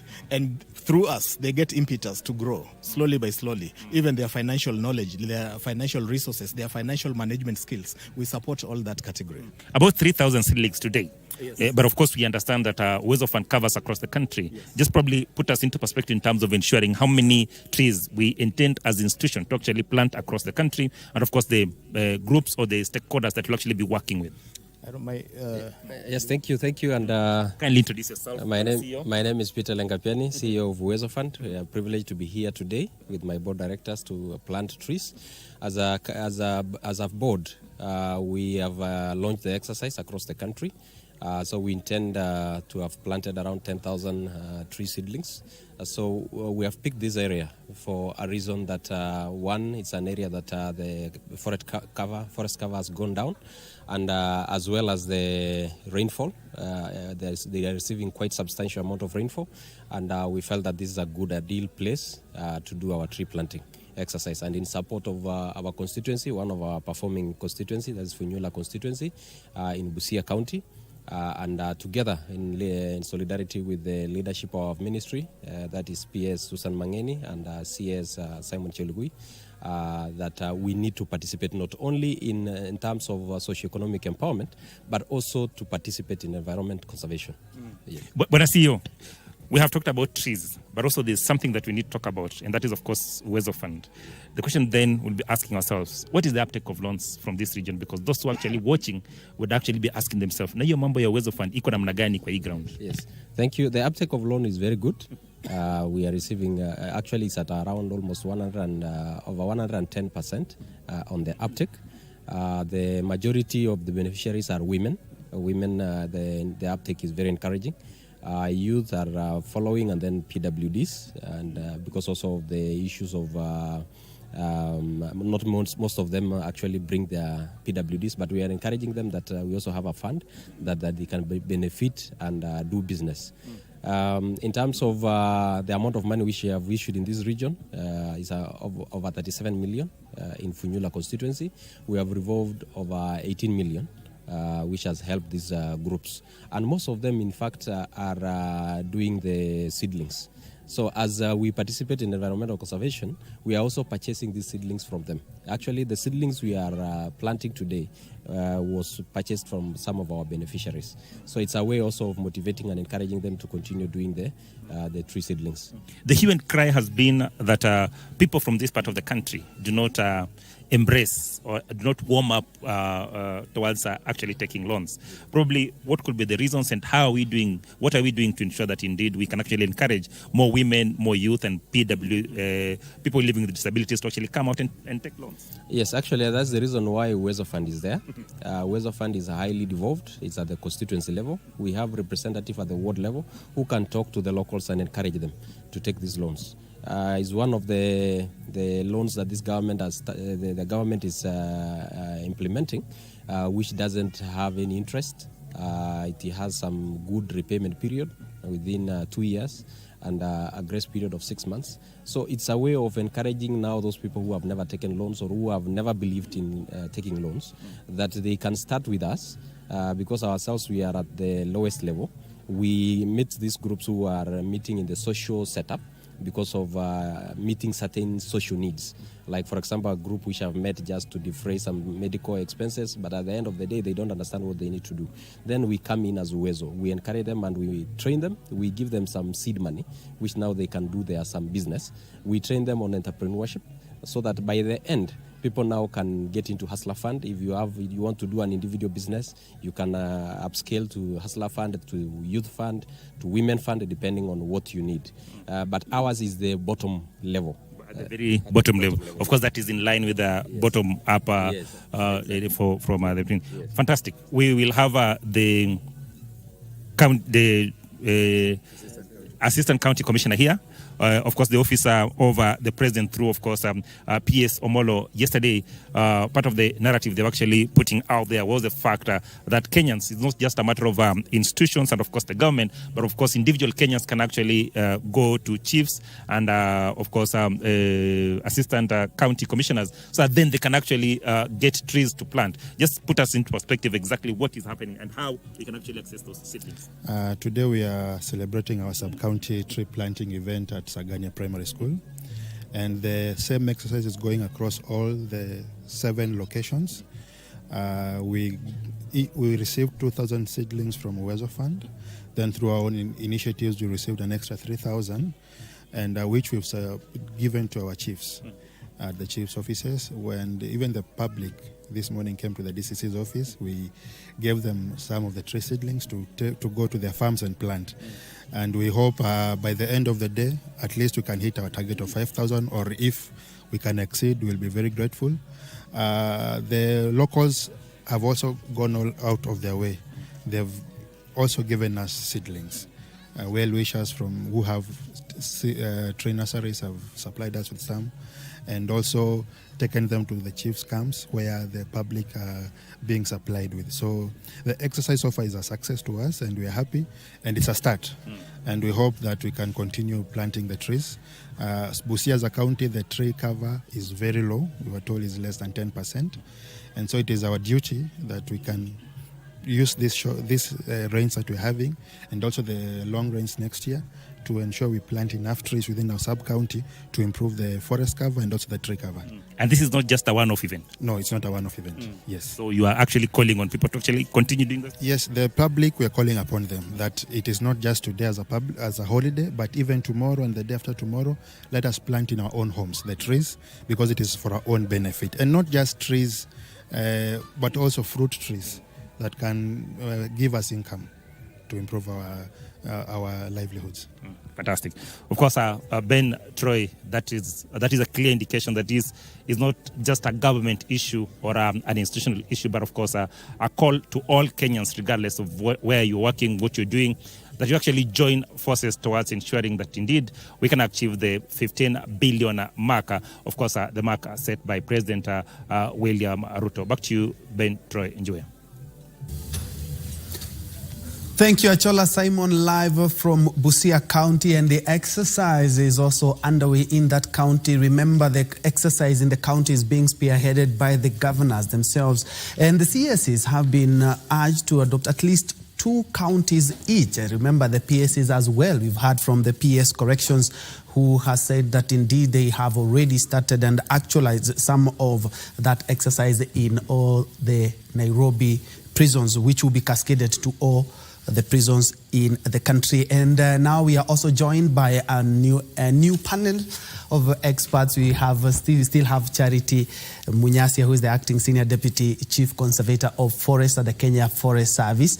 And now we are also joined by Daniel Wanjoki. Daniel Wanjoki is the EcoSave Africa CEO, and he's been here when we're talking about matters environmental conservation. And just next to him, we have Nancy Githaiga. Nancy Githaiga is the country director, Africa Wildlife Foundation. When we talk about trees, we also have to talk about the wildlife. And just next to him, and just next to me, we have CPA Agnes Mudoni, who is also a conservator. And first of all, begin with you, Daniel. You've talked about, since you woke up, what have you been able to achieve? Thanks so much for having me. As a member of a group called the Rotary Club of Kitengela, we today planted fruit seedlings in a school called Dr. Rikimani Primary School in Kitengela. This is next to where the demolitions were happening, and recently, and that school is a new school. They actually requested to have fruit trees to do their perimeter fence, and that's what we are doing today. We set off to plant the seedlings, and I can see my team has already done that, more than 740 fruit seedlings, but 150 within the school. 50 within the school. That's how. And we're talking about this morning. This morning. That's commendable. Yes. Moving on, Nancy, when we talk about the human-wildlife conflict, it's always about the resources that we have, and we have to share them with the wildlife. Can you tell us something about what you're doing as the Africa Wildlife Foundation? Thank you, and thank you for having me this morning. I think although I haven't been to the field, my team is in Gangao, in Undanyi constituency. That is where they are joining the citizens that side to plant trees. Wildlife, of course, as you mentioned, wildlife and trees, wildlife and habitat, you cannot divorce the two. We cannot talk about wildlife when there is no habitat. We can't talk of wildlife without pasture. And some of these pasture are the same trees that are being planted. So, it is one ecosystem. So when we are looking at, the work we are doing, wildlife conservation, we cannot say we are conserving wildlife when the habitat itself is degraded. And that's why a day like today is quite important. Looking at how do we ensure that the degraded lands can be regenerated. How do we ensure that wildlife is not leaving their places to go and look for food outside? I think I was just talking this morning, and I hear the reason why we have monkeys out of the forests is because there is nothing to eat in the forest. Charity is planting plantations, and therefore the trees, the monkeys are leaving the plantations to come and look for trees with the homesteads, and that is where the human-wildlife conflict, start, just going up and escalating. So the importance of having the trees, the right trees, so that both wildlife, people, and even small animals have something to eat, and also something to do with water, I think for us is quite critical. We also cannot talk about water without the catchment. And most of the catchment will either be the forests, will be the grasslands, because as Charity mentioned earlier, we also cannot plant trees everywhere. There are areas that require to just get to regenerate naturally. The savannas. So we are not going to plant cypress and eucalyptus, in ranches in Kasigau, because maybe what is going to exist there would be some acacia, or you allow the trees and the grasslands to regenerate. So that is still part of the regeneration, and that's why this is quite important for us. If we cannot do that, then we have to see how we live with the wildlife in our homesteads. Because if there is no water out there, if there is no food out there, they will come for that food where we live. You're confident saying that if we are able to actualize the 15 billion trees, yes, you're going to be reducing the human-wildlife conflict by a huge margin. By a huge margin, yes. Okay, we'll and if we have the right trees again, so that we, as I've said, we are not planting avocado trees in Amboseli. Because that is not about tree planting. Now that is completely changing the landscape. And then when we have the elephants coming to eat the avocados, we start saying there is human-wildlife conflict. So we grow trees in the right places, let land regenerate where it requires to regenerate. Yes. Agnes, you're also a conservator, and from what Nancy has talked about is that you're also quite involved in ensuring that we have conserved our environment, and more specifically now we have this the tree planting day, and we are looking at a huge number of 15 billion trees. Thank you. I'm very happy to be here. I was on radio by 7:30 talking about the same, the environment. I'm an environmental crusader.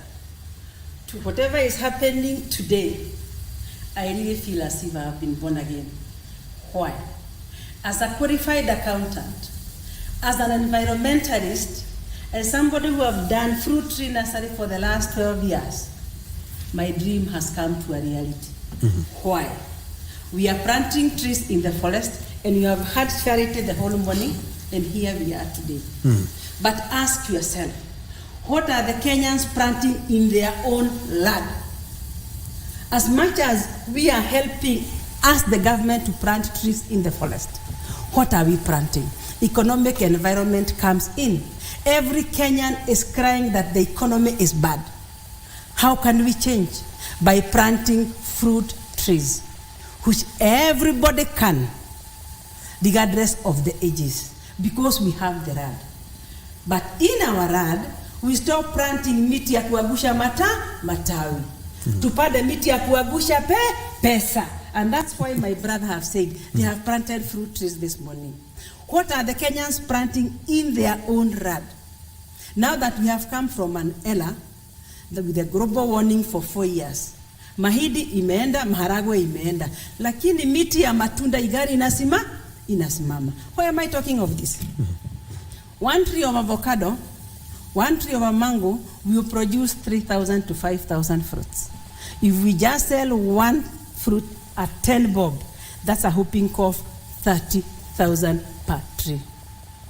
For a young one, an old one, a professional, and who is who in this country. We should have a paradigm shift in our own lands to plant ile miti na agusha pesa. Out of the 15 billion trees, 8 billion we plant in our own land, which is possible because we have junks and junks of land lying idle. At the expense, we are qualified to mesoma. We are in the offices. But in the offices, tuko na nyogwadi pastry because of our own financial commitment. So everybody is crying. The bottom-up economic model, whomever is in the office like you and me is crying. What of the Wajiko? So we are trying to see how can we uplift the Wajiko to be in the same status. The 8 billion trees multiplied by 30,000 per tree. Kenya will be borrowing money from the Wajiko from the ground. That is me. Then the 7 billion trees, we help our government or we the government to plant in the forest.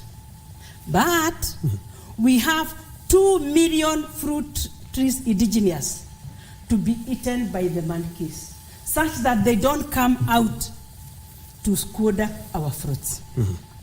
We have the industrial parks coming up in each and every county. What are we going to process for a value addition in the industrial parks? It's only when we have a paradigm shift, 360 degrees, conserving the environment and also making sure that we have money in the pocket. Once we have money in the pocket, the government will be borrowing from us to do the infrastructure. But you can't borrow from somebody who doesn't have. So I'm saying, if we economically empower everybody and also conserving the environment, that is the Kenya that I would like to see. Okay. Where everybody is empowered, everybody has a shilling at the doorstep, and everybody is nutritionally fit. All right. Madam Charity, let's look at the numbers here. You talked about the whole exercise. If we have to do the 15 billion trees, it will cost the country over 500 billion. Indeed, that is money that we do not have, but it's money that when we work with strategic partners, and I'm quite sure the Kenya Forest Service, there are some partners that you're working with. Yes. These the 100 million trees, first of all, today, where have you sourced for all those seedlings, and at how much? How much are we looking at here? And who are some of the strategic partners that you've been able to work with, and to what extent? Thank you very much. As I said, this 15 billion, it is the responsibility of everyone. For us to do like today's event, for example, per county, the budget was coming to about 300 million Kenya shillings per county. And of course, most trees are going to be planted in queue where the president is, because when we are doing 10,000, that place we are doing 100,000, so that we achieve the 100 million today. So it is not cheap. But what we are doing is focusing on partnerships. Partnerships in that, as I said, the 15 billion, only 40% is being planted in government forests. The 60% of the trees will be planted in people's farms, in schools, in the institutions, on the highways, in other places. And that is where we have the biggest target. For example, for agroforestry, we have 2 million hectares target. And agroforestry is done in people's farms. So it is the individual Kenyan who will have to plant those trees. And the individual Kenyan will benefit from those trees, not the government. Mm-hmm. So this target of the 15 billion is telling all of us Kenyans to wake up and do the right thing. As I said earlier, if you plant trees and you have sound environment as a country, that is the bedrock of any other environment. Because when the environment is aching, you can't do anything else. When the cows are dying of hunger, what else can you do? If you have planted fonder trees, as the other fonder things are falling, the tree will still remain. And I'm saying, even if you have a small farm, like somebody called us that they have a quarter an acre and they cannot, they have no space to plant. That is the person who really has to plant trees. Because in a quarter an acre, you can do comfortably 16 trees. And these 16 trees, if you have a cow, you do agroforestry species, which will help, which you will remove the twigs and feed to the animal. Then you have the fruit trees. And most of these fruit trees, their twigs are also edible by animals. So when you have a small farm, you are the person to really plant the trees. And that is why you realize in Kenya, in those areas where people bought land and there are no trees, let's be sincere with ourselves. Look at Ngong, Kitengera, Matasia. When people settled there were no trees. But people went there, settled, and they planted trees. So I've realized that where we have small farms, people really plant trees. The biggest challenge, and look at the figures, those land my sisters talked about the savannas. Mm-hmm. That is where we really have to really protect for natural regeneration. And where need be, we do intentional planting of like acacia tree species, like in the 24 arid and semi-arid counties of Kenya. That is where we are really focusing, and that is where we have the biggest target of 6.2 million hectares. We need to ensure that we have tamarind. How come we are not exporting tamarind fruits? And they can do well in those areas. And then the gums and lessons. You only need to put the acacias there in those places. And this acacia, as the ngamia is eating them, the camel, you are getting your gums and lessons. So it is us also who have been focusing on only the timber products from the trees. If we look at the whole value chain of the trees, we are going to ensure that every Kenyan, where they are, with what grows where they are, they will get a value chain. Like in gums and lessons in those dry areas. We have trees which are also very high value, which if we get you with it, I will just take you to the police station right away. I will not even talk with anybody. Mm-hmm. I will take you straight to the police station. if I find you with a sandalwood tree. And before COVID, a kg of sandalwood was more expensive than a kg of gold in India. 1 kg of a tree. So you can imagine if, and the Kenya Forest Research Institute has done the mapping of where such tree can grow. It is in those so-called the unproductive areas, the dry parts of the country. Mm-hmm. So what we are doing now as KFS together with the Kenya Forest Research Institute, and in this 15 billion tree campaign, we want to look at the different value chains of different tree species. And then we promote that in that particular agroecological zones or in that particular ecosystem. Because you're not telling me to grow cypress if I'm in Turkana. But in Turkana, Acacia Senegal, Acacia Seo, Acacia Totiris, and the sandalwood grows very well there.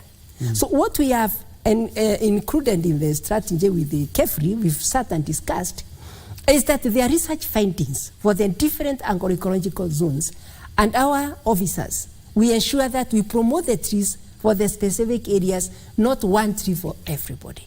And with that, we are going to have value for our tree planting. We are going to conserve the environment. We are going to have money in our pockets. And the country is going to be good because we are going to improve the microclimate of Kenya. Mm. You cannot change the whole world. And what His Excellency the President is leading us right now is to change the microclimate of Kenya. Because the climate change is affecting everybody globally. But you can change your microclimate. And by planting trees in this country of ours, we are going to change the microclimate of Kenya. Mm. And when we change the microclimate of Kenya by planting trees, which is the main mitigation agent of climate change, when we change the microclimate of Kenya, the impacts of climate change won't be less in our country. Mm. And we are so happy that the President is leading us in this. I want to tell you, the last 3 days, even my CS, Soipani Tuya, she has been in the office up to midnight, and the PS, and of course some of us. So it is not the President is talking of a gospel which is not real. This thing is real. Our CS is committed to the call to it.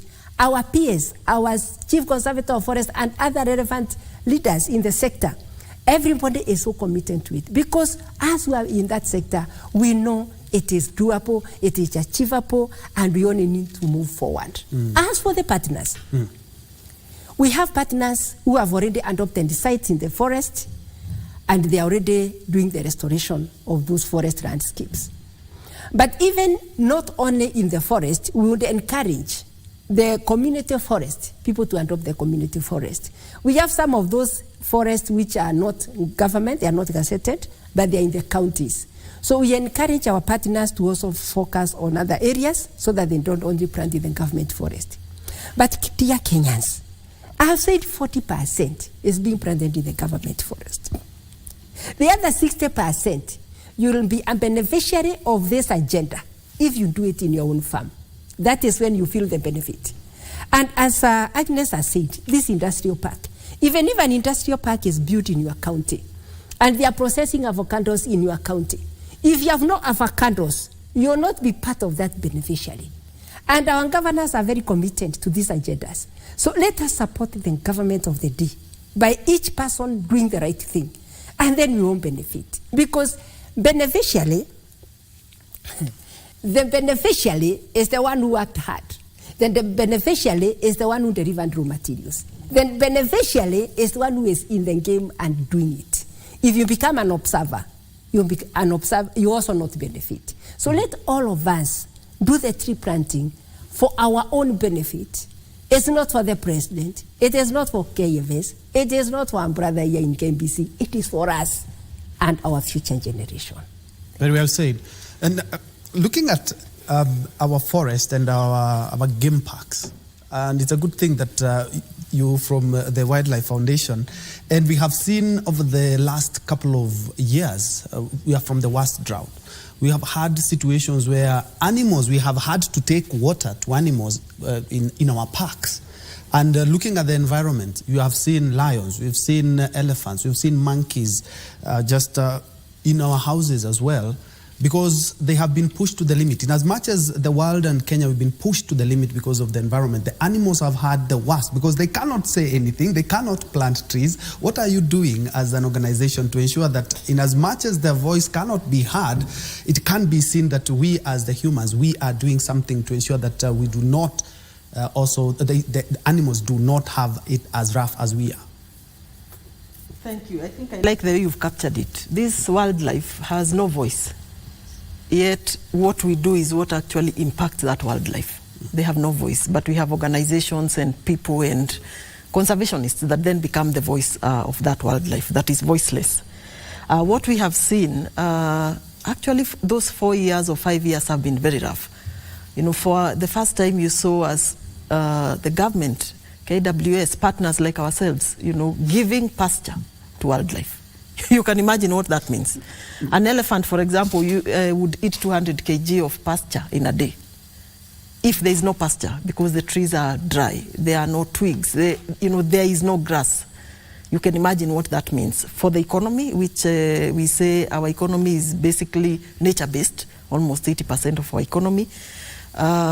So we have wildlife dying, and for the first time, in years, we were losing more wildlife to climate, to drought, than even to poaching and any other business that goes on.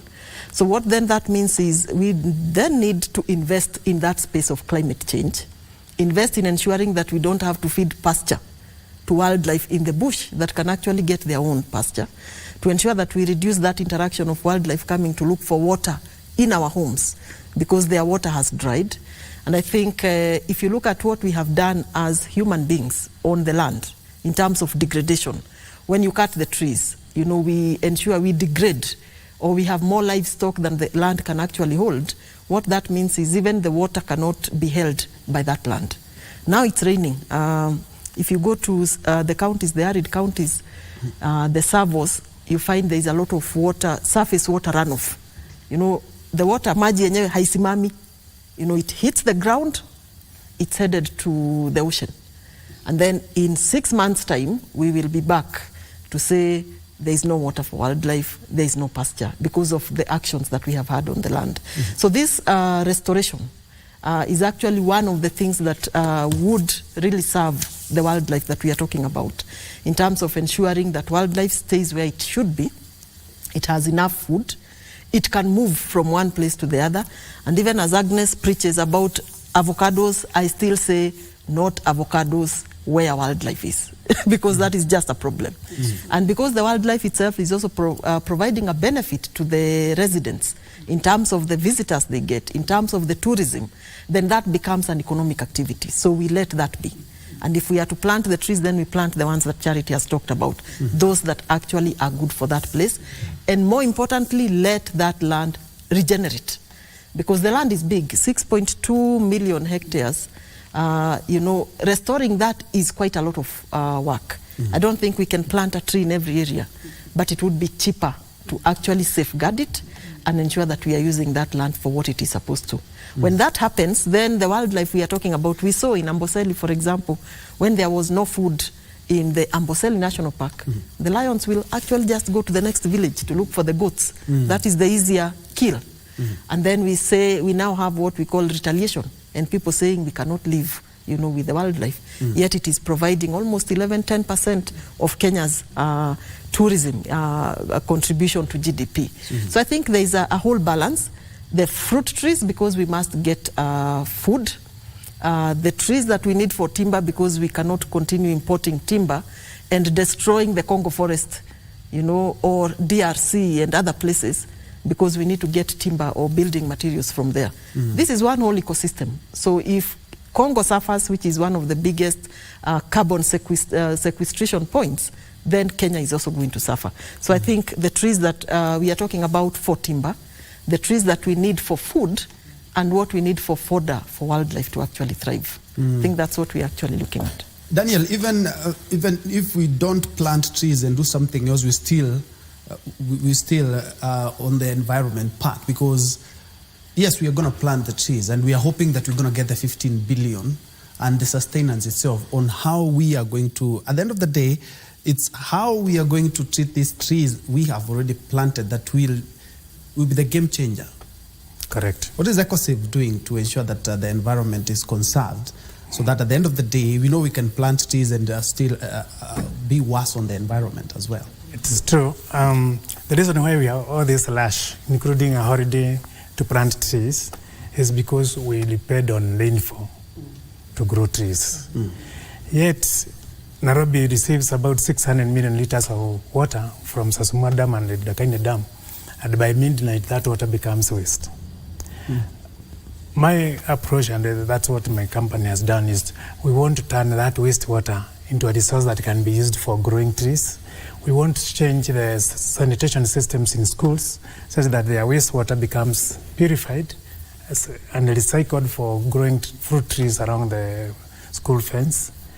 We want to convert every flat in Nairobi where we have wastewater being discharged, and normally they are discharging at night, they are discharging it as raw sewage. We want to turn that water into safe water, recycled for use in greening, in fruit growing. We want to turn that wastewater into a resource that will create a blue economy that does not depend on rain-fed agriculture. And this is possible because when you think of the amount of water, everybody, according to the United Nations, everybody uses about 70 liters of water. With a population of 4 million here in Nairobi, just think of 70 liters of water for every individual in Nairobi. That water is a lot of water. But what we've done is that we have been discharging it into our rivers and choking our rivers with sewage. But our technology as EcoSave Africa is that we want to turn that wastewater into water that should not be going towards Thika through the river, but instead of it should go to Kajiado, where they can grow fodder crops, where they can grow trees, where they can do carbon sequestration through mango trees. Mango does very well in Makueni, where today the trees are being planted, where we can do avocado plantations in that open land. What people don't know is that Kajiado was not a desert. It's actually a man-made desert. My cousins in the Maasais would not want to have bushes because bushes used to keep to hamper sassafras, and so they would burn the bushes to create more grassland, and they also prevent the sassafras from invading the animals. We have changed the livestock practice that now we don't have a big issue with the sassafras because we can control it through medication. So this is the time we need to replant the forest. When I drive, I have lived in Kajiado for more than 20 years now, and I have learned at the extreme end of Kajiado where to join Taita Taveta. So I'm able to drive through that from Kajiado North to Kajiado South. And I can tell you every piece of that land can support agriculture because it was not initially, other than Magandi area where it could be a straight dry area. The other land that goes along the railway line is arable land. And we even have Mutito Andei. It's called Mutito, that's in Bantu, that's a forest, but there are no forests. I would like to urge her to look at afforestation as a way of actually reforesting that land. When there was a drought, all the agriculturalists, all the pastoralists took the animals. What happened that time is that animals got so used to humans because they are living next to each other that when the tide changed, when now it rained, elephants now started following pastoralists back to their homes. And what happened is allowed areas of Kajiado South, Ruitoktok, Lombo, and the elephants actually were trampling on children when going to school because you have gotten so close to the animals. So it's important we handle our ecosystem in such a way that we maintain the distance between ourselves and the animals. African Wildlife Fund should actually help in doing that, and we stop pastoralists from going into the national reserves, into game reserves, because when you do that, you actually cross the animal wildlife boundary, and we get so costly with animals, and they get so costly with us. That's why we are actually getting wildlife conflict. As I'm a botanist, I'm a lead expert in environmental issues, and I've witnessed our loss of wildlife, especially around Kajiado, this upper eastern part of Kajiado, where we used to have a corridor crossing from Nairobi National Park going down towards Mashuru and that area. Now you put up industries and residential houses. Those animals are no longer able to cross and interbreed. What we are going to have is, actually we have very few wild beasts here in the national park. There used to be big herds of wild beasts, but nowadays there are very few. So whatever we do has a consequence, and as far as we should look at our impact on the environment, one of them is how to create that distance between ourselves and the animals. And indeed, and Nancy will be telling us why indeed animals are deciding to stay a little longer in Tanzania as opposed to Kenya. We must be doing a lot of damage here.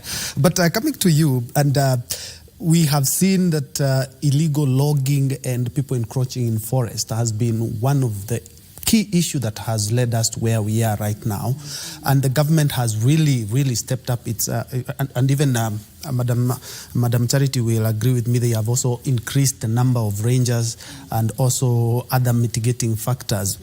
Should we tighten the laws in regards to illegal logging? Maybe Madam Charity can come in. Thank you. On the illegal logging, as you have seen, His Excellency the President has added the number of forest rangers, as you saw it the other day when they were passing out from Gilgil.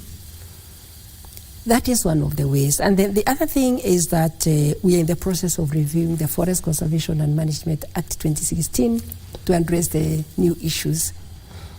About the tightening the laws on forest harvesting, I want to repeat that we have only 5% with plantations, which are normally towards the edge of the forest, after the Nyayo T zone, just here. And these plantations were planted for harvesting. On that, I would recommend the Kenyans to understand that when we had the moratorium, we have been importing our wood from Congo, from Uganda, from Tanzania, and we've been taking our money there, of course. The other thing is, what we had in the market was juvenile wood. How do I put it? Timber that has not matured. Because now the farmers, whatever they had, and there were some millers with nothing, they just sold. So we had juvenile timber in the market, which is dangerous because eventually the impact will be felt let alone. So that's a problem we had during the moratorium. So on the issue of plantation management, I repeat, it is for the good of the nation. Because we only harvest 5,000, and I repeat, 5,000 hectares per year. That's the only amount we harvest, and we plant an amount the same for the plantations. And also establishing plantations is the easiest because once you harvest, I also talk about Paris, that is the Shamba system. The Shamba system is only in the 5,000 hectares that is harvested. No Paris or no Shamba system is practiced in the natural forest. And as my sister said here, we really protect this natural forest because if we have no water as a nation, we are finished. And in this 94% of our natural forest, that is where the wildlife get the fodder. That is where we are getting other non-wood-based products like honey, like wild vegetables, medicinal herbs, and we don't touch. So let the Kenyans know it's only 5% of the gazetted government forest that is plantation, and it is only 5,000 hectares which are harvested per year from the 5%. Yes. And when we come back, we'll be looking at, the president did actually in his speech ban the importation of wood and its products, so that we may focus on what we have as a country and also create jobs for the youth. Could this be detrimental to the 15 billion we are talking about? Well, we'll be discussing that with the experts right here. Let's first of all take a quick break. Just a quick reminder is that the president is expected any moment now in Makueni County, to be specific, in Kibwezi, Kiu wetlands. The wetlands also have been degraded, have been degraded, and we are also looking at that in this day, as we are also looking to actualize the 100 million trees by the end of this day. We would like to also sample some of your responses. Have you indeed taken up the challenge of planting a tree? Well, I'll be sampling some of your responses when we do come back. Let's first of all take a quick break. We'll be right back.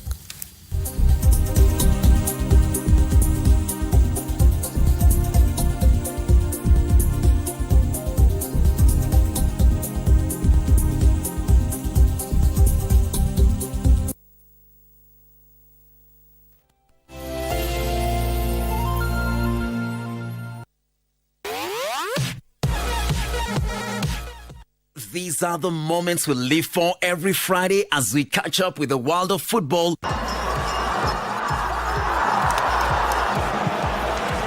Manchester City go in front.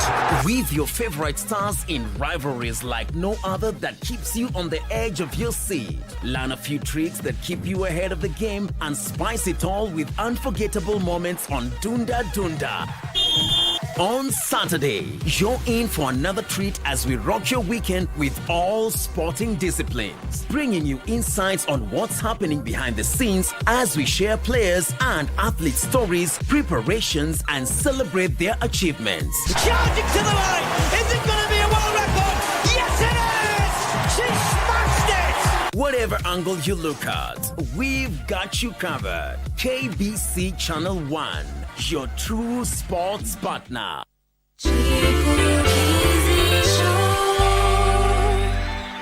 Alright. Went to school, same as Jackie Chan. The government of Kenya is planning to plant 15 billion trees. 15 billion trees za jaba ziko included hapo. By sasa ngiriso kwani mdem tunapatiwa na gava, mdem anatoka Kenzen. Mdem ana usikimia ni benduzi niko nalala nayo. Niko na hotel. Aiza unaingia kwa hotel unasema ati nyoka chafu. Nyoka chafu. Ati nyoka chafua. Chibu, hapa kuna ndo zangu zimekuliwa. Anasema ndo yake imekuliwa na hana do. Ukubali ukatae shauri yako, Yesu ni Bwana. Sijui kama unakumbuka Makoma. Makoma Paul. Makoma. Huyu si wa kanisa. Nani anakumbuka Makoma? Somebody tu ameamka akona mabangi zake. Wewe kwenda huko size yetu na kanga vibaya. Amenia pia na kanga vibaya. Big up sana. Every Monday from 8 p.m. to 9 p.m. Catch the Chipukizi Show live on KBC Channel 1.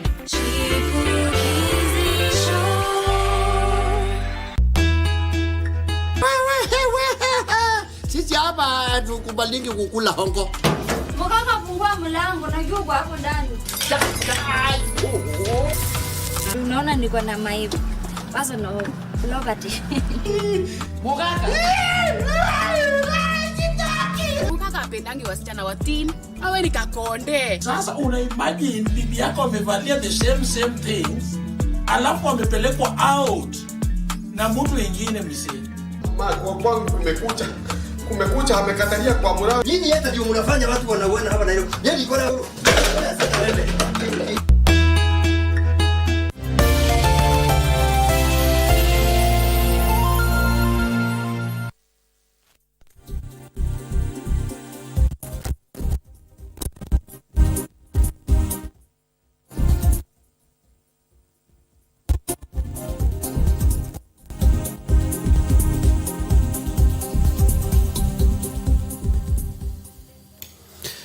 Welcome back to this special edition of National Tree Planting Day, where we are looking at 100 million trees by the end of the day. And the speakers we've been able to talk to, where our reporters have been, the exercise is still continuing. And here we also have another exercise of discussing and looking at how that day goes, and of course checking out some of the challenges and what we need to do as Kenyans. I have a panel full of experts here in regards to that. And for now, let's first of all cross over to Marania, a KBC station in Meru County. As you can see, Yusuf Farah, my colleague, has accompanied the managing director of the Kenya Broadcasting Corporation, Mr. Samuel Maina there. They are having a tree planting exercise. Farah, kindly bring us up to speed with what is happening in the great county of Meru.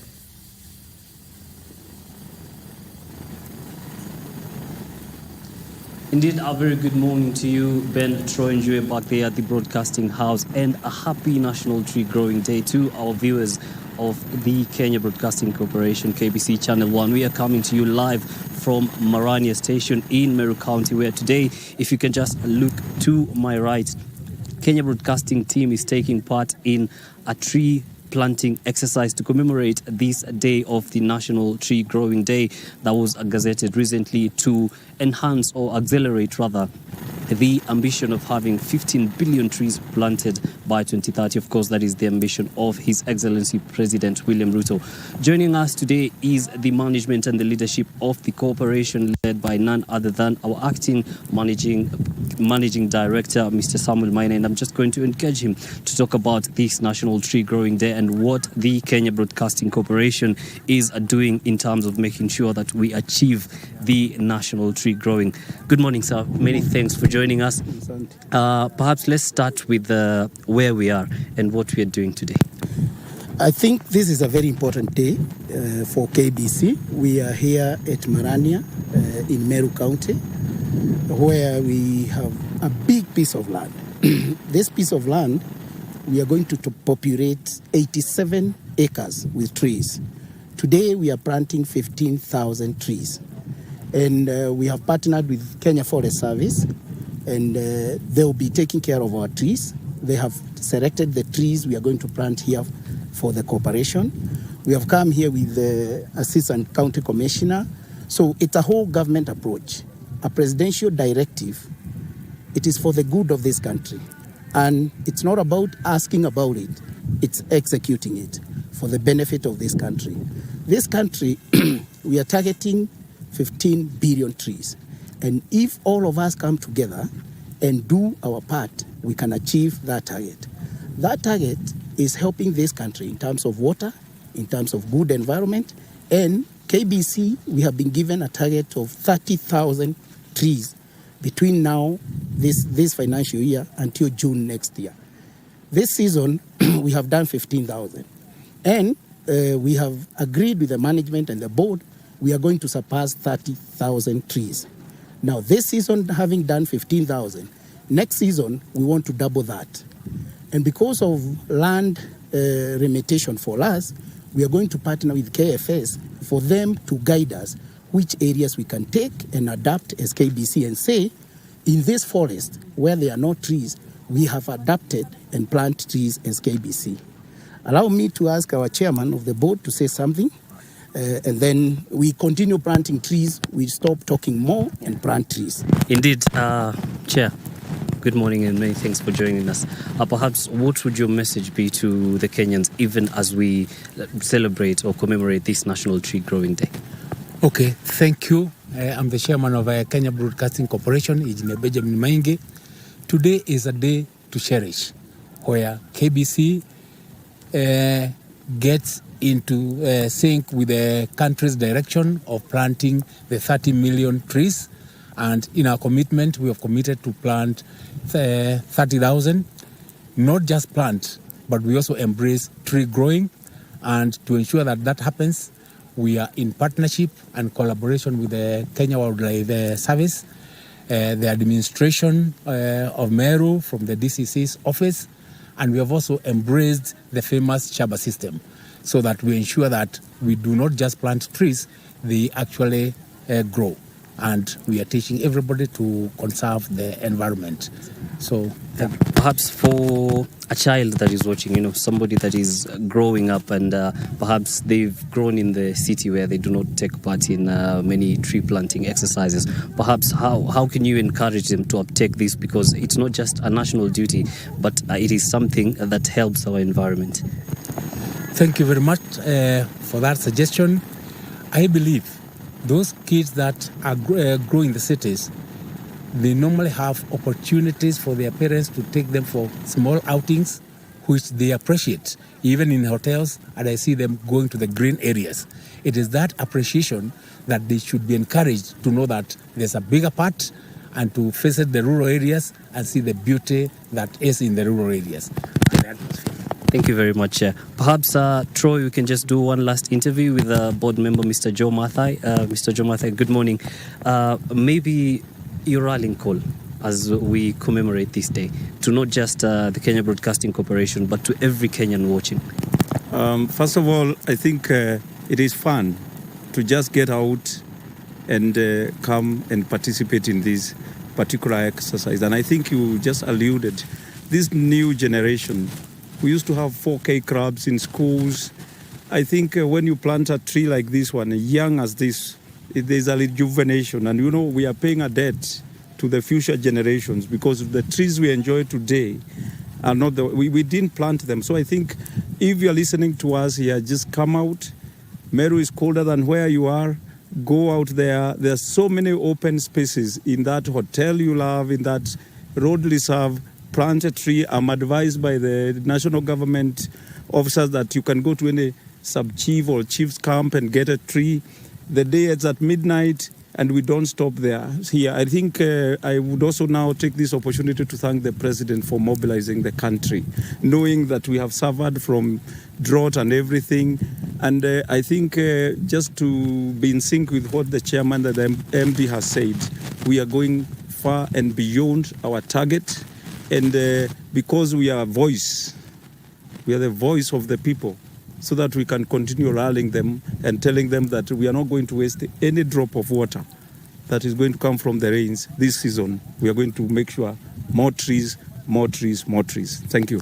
Thank you very much. And there you have it, Ben Troy Njue. You've heard it from the horse's mouth. KBC is going to surpass the target. Today the target is 100 million, and at the Kenya Broadcasting Corporation, we are committed to playing our part. So even as you're watching back at home, you can also play your part. Go out there, plant a tree. And of course, we'll have this story package for you in our subsequent bulletins. But for now, we go back to planting trees, making our hands dirty. Back to you in a studio, Ben Troy. Thank you, Farah, and kindly represent me. As you have seen there, Farah, Yusuf Farah, there engaging the top management of the Kenya Broadcasting Corporation, the chairman, engineer Benjamin Maingi, and also one of the board members, not forgetting the managing director, Samuel Maina. They're planting trees in Meru, and on an 87-piece acre of land that the KBC own, one of the many plots that we have as a corporation, and we indeed are also on the front line to ensure that we attain the forest cover that we deserve. And I will engage you on what one of the board members has talked about there in regards to the 4K clubs. The 4K clubs, when I was in primary school, they were quite robust. They kind of lost some fire in them, but Elgon Kenya, I saw they are now supporting the 4K clubs to ensure that they are back on track, and more specifically centering on how we conserve the environment. I would like you to touch on that, on how we inculcate the tree planting and also environmental conservation in our young ones. Thank you. It's being done, and it has been done in the past, but we have relaxed. We have the chairman. Apparently, we are babies with him in the same. He's in the field.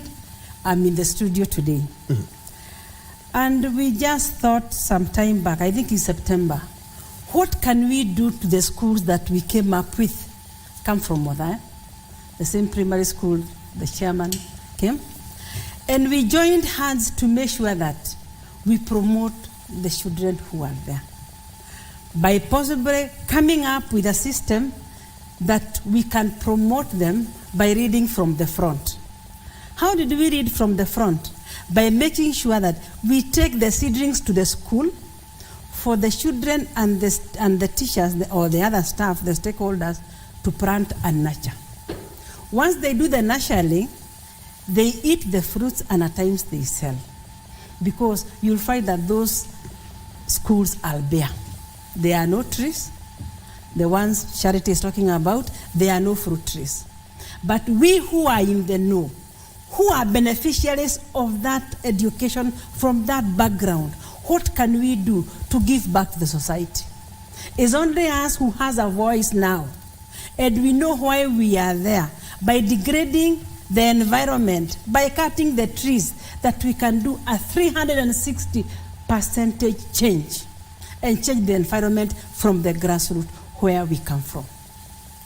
As the Ministry of Environment, as the Ministry of Education is also talking the same language, if we team up as beneficiaries of what we know today or what we learned from those institutions, we can make a difference.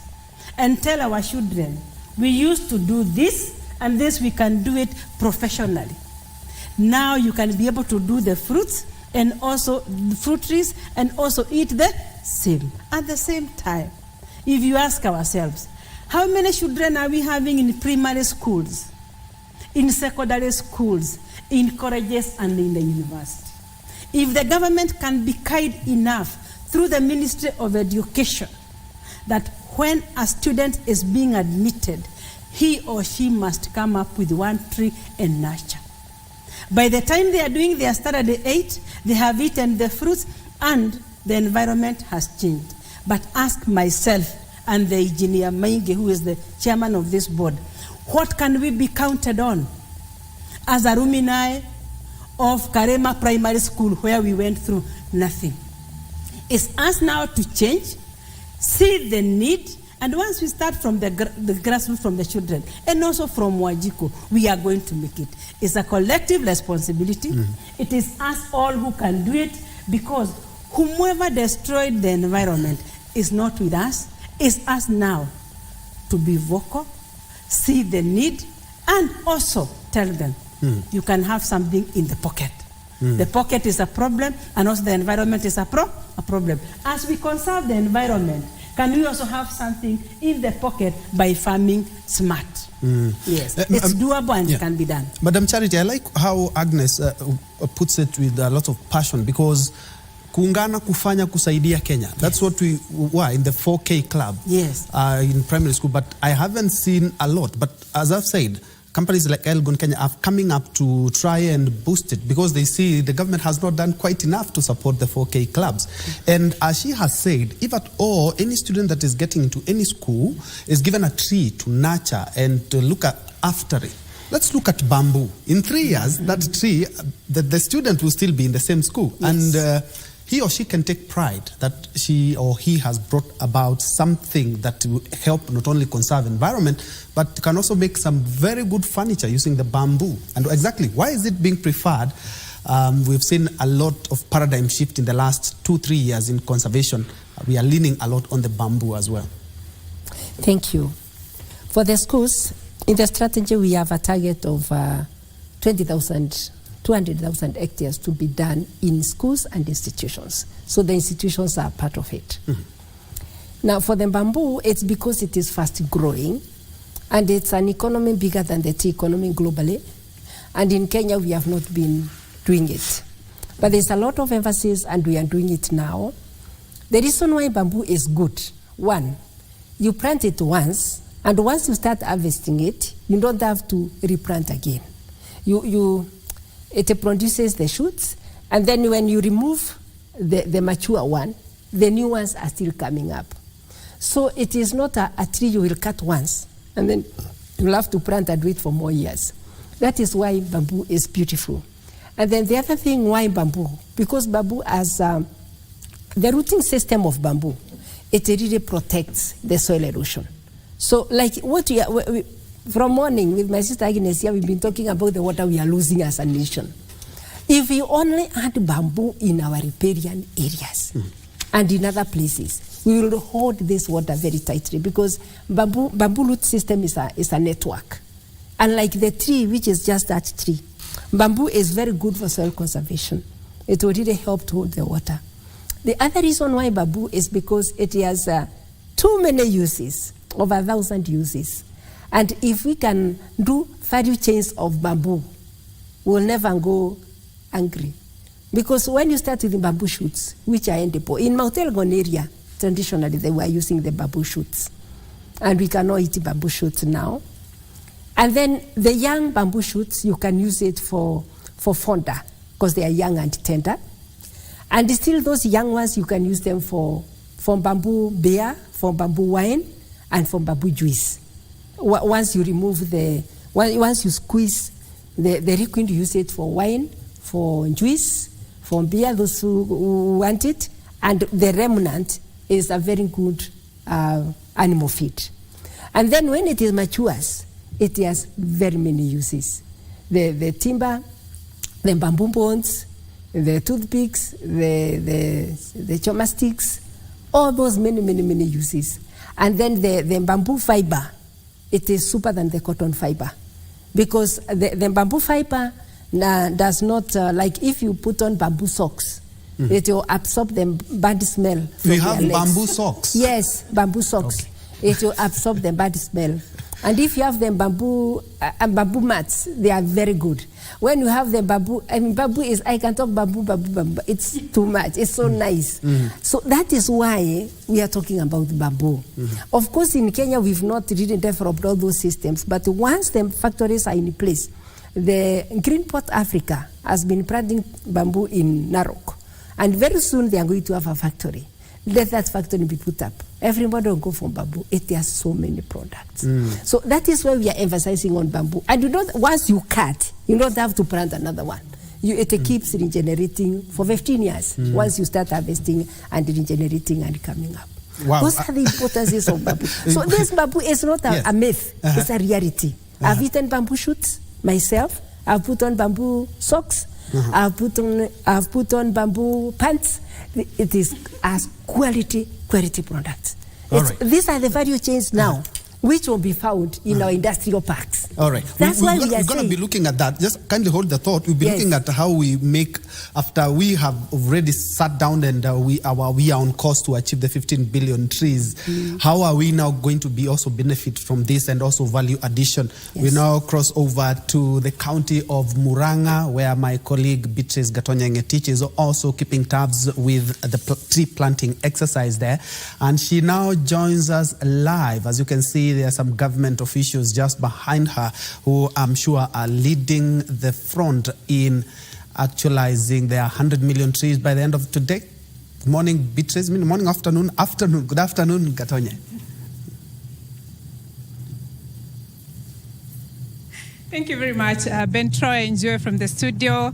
Indeed, it's a good afternoon here at Maragua, Murang'a County, where the community, the school, the government administration or officials, plus the private sector have heed to the government's call or the president's call to make this a national day where Kenyans come together to plant trees. And indeed, what is happening here, it's exactly that. And just to paint for us the picture of what is happening here at Ikondo Primary School in an exercise that is being led by Eco Network Africa. I'm joined by Maragua ACC, who is here, and Mr. Okello. I would like just paint for us a picture how it looks here at Maragua. Kenyans out here planting trees, ama wameamua kulala nyumbani? Thank you very much. Thank you to the KBC management. We are live indeed at Ikondo Primary School. You can see the team here, very vibrant indeed. Of course, they are heeded to the call of the president to plant trees. The exercise taking place all over the division. I think by the end of the day, we have a target of close to 100,000 trees that will be planted. So thank you very much. We are going to the president has made, right? We are prepared to plant as many trees as possible. Thank you very much. Is there other places where Kenyans have come together, like what we are expecting here?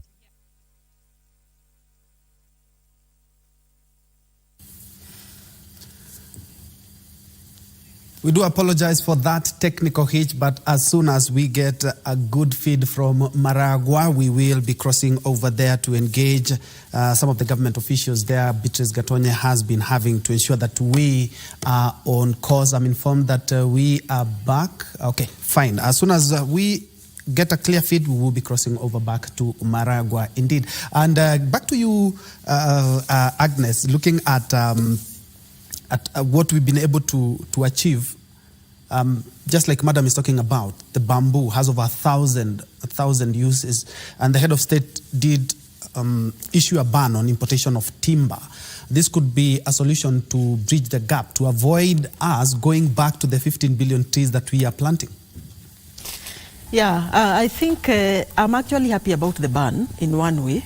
On the other, I'm not sure whether we have sufficient timber as is now, for the Kenya market. But the ban also means, we are looking at the entire, as I said, ecosystem. It's not just about Kenya, it's also those other areas that are critical for our survival as Kenyans, as Africans, as global citizens. What I like about the 60% trees that are going to be planted in people's farms means that is already an economic activity in itself. Actually, if I were honest, I don't know why we have plantations in government forests, if I were honest, because we are not at 10% yet forest cover. So if we could get the entire forest cover as indigenous and then encourage citizens, Kenyans, to plant the trees, they would be able to provide, timber for the market. Because what is in the government forests is not enough. And what we realize is as soon as people know there is a market, whether it's for fruits, whether it is for timber, you don't really need to push them to plant that. We are saying we have forests, we have lands in our homes that maybe are left, unattended. I was challenged this morning by Agnes, even in terms of our own, those of us who are in offices, in terms of our own retirement, or those that are even farming, who will not be able to farm after 70 years. We usually say the farmers in this country are old, they are 60 years end. So in 70 years they'll not be able to do the farming that they are doing. But if you had a tree in your farm, that becomes your retirement plan. So I think we need to look at it the way we look at ourselves as pensionable, for those that are lucky to be pensionable. You can also be pensionable on your farm. And I think that is where the 15 billion tree, is going to help Kenyans as an economic activity. And there are not many. If you count against 52 million, that means each one of us sitting here owes this country 300 trees. If you have 5 children in your home, then you owe this country 1,500 trees over the next 10 years. And I think it is doable if we look at it that way. And if I were going to plant 300 trees that become my retirement, why wouldn't I do that? Without, whether it's a government call, that's nice, but it is an economic activity for me personally, as a Kenyan. And I think that is the call that we all need to have, that it's not, and if you are using firewood in your house, if you are using makaa, the Nairobians and the people in towns using makaa, you owe this country, 300 trees, because the makaa that you are using, you didn't plant. Most often it was planted by others. We have cut it, we have made the fuel wood, or we've made the charcoal, so we owe this country. And I'm always, I actually look at us and I think we are on a crime scene as adult citizens. Because we have children that are 2 years, 3 years, 5 years, who may not benefit from what we benefited because we have destroyed it. They have a longer shelf life. So as a Kenyan citizen, actually anyone above the age of 18, you need to plant your trees and also help the children to plant their 300 trees in the course of the next 10 years. Then let me pick from where Agnes has mentioned, which is quite a good observation. Looking at the cost of fuel in the country, a lot of people are gravitating towards the makaa and the firewood. It's still a burning issue, for that matter. And when the cost of fuel surges, is a shift to charcoal and firewood and the options which further puts pressure on trees and the environment. How do we strike a balance here? The first thing to say is that using firewood or charcoal for cooking is an environmental friendly way of management. It becomes bad when it is not sustainable. If you can grow trees and use them for firewood, you are better than person who is using LPG to cook. I hear people saying that is green energy. It's not green energy. It's actually, it may not be coloring your ceiling with black with the soot, but it is actually messing the environment when you use LPG. So, as an environmentalist, I would like to encourage people to grow trees anywhere, anyhow, whichever, like the way you are planting. We don't have to plant in our own land. We can plant along the highways. We can plant in those schools compound where there's nobody using that land. We can use, we have lunches like in my county, like Kipia, we have lunches where nobody's growing anything there. We plant trees. Bamboo does very well in some of those areas. Plant trees without expecting a direct benefit to yourself, because that way you're actually protecting the environment. The other thing that is normally overlooked is the use of biogas. When you look at all the homesteads with cattle and goats and chicken, they can do biogas and bypass the need to use firewood. And this, a simple system that will cost us 100,000 will last another 25 years or 30 years, 50 years, and you're getting gas daily. That's something that actually the government should be promoting more than even any other technology, because biogas, literally, other than those people living in towns, any rural setup in Kenya, there are goats, cattle, or chicken. That is the way, as an environmental, that's what I would push to go. And then the aspect of wastewater management also comes in. When you are doing biogas generation, you also get fertilizer, and the fertilizer can actually be used for growing more trees. And that's a technology we so much promote, because it helps get that free water. The reason why we actually in this large to plant trees overnight in one day is because we have not used wastewater as a source of water to plant trees. And I see both sides. These exhausters carrying water, wastewater from Rongai, from Kitengela, taking to Ruai. If you'd ask me, we should never do that. This water should be treated, recovered, and we use it for growing crops behind gong hills. Growing trees in some areas where the problem we have now is just taking off, the trees taking off. We can plant them and irrigate them with wastewater. And this is something that should actually, by virtue of you doing that, actually you are garnering a lot of carbon credits, which you can actually now use even in trade, as we've been told recently. So look at wastewater as a resource that should help you secure your food security, secure environment, and also when you recover biogas, you're actually protecting trees. Madam Charity, let's look at something that we haven't quite looked at in this session, the wetlands. The president is that it's Kamba for water, but unfortunately they have an issue with water. We have Mtituandei, as Daniel observed, which means a forest in Bantu, but unfortunately there are no forests. The wetlands are also under siege. Yes. How are we conserving them, and especially in this program? Now, for the 15 billion, some wetlands have been selected so that we can have nurseries there. Because these wetlands, most of them are not in the forest, so that we can protect them by planting trees around them. And that is where we are bringing in bamboo very strongly, so that they can help in conserving the wetlands. Because the wetlands are the source of these rivers we are talking about. Like Enopuipui wetland, which is in Mau, it is the source of River Mara. So you find that a wetland in a place, it is the source of that big river. So if we conserve our wetlands, we'll be able to have sufficient water. So, and in the 15 billion, there's a target for the wetlands and the riparian areas. So it is still part of the 15 billion target. But as I was, before we went to the clip, I was talking about bamboo. Bamboo is also very good. If you like nyama choma, you must eat bamboo, because bamboo helps in these things of gout. So bamboo has so many uses. But that one is very critical for Kenyans because they like nyama choma. Yes. Yes.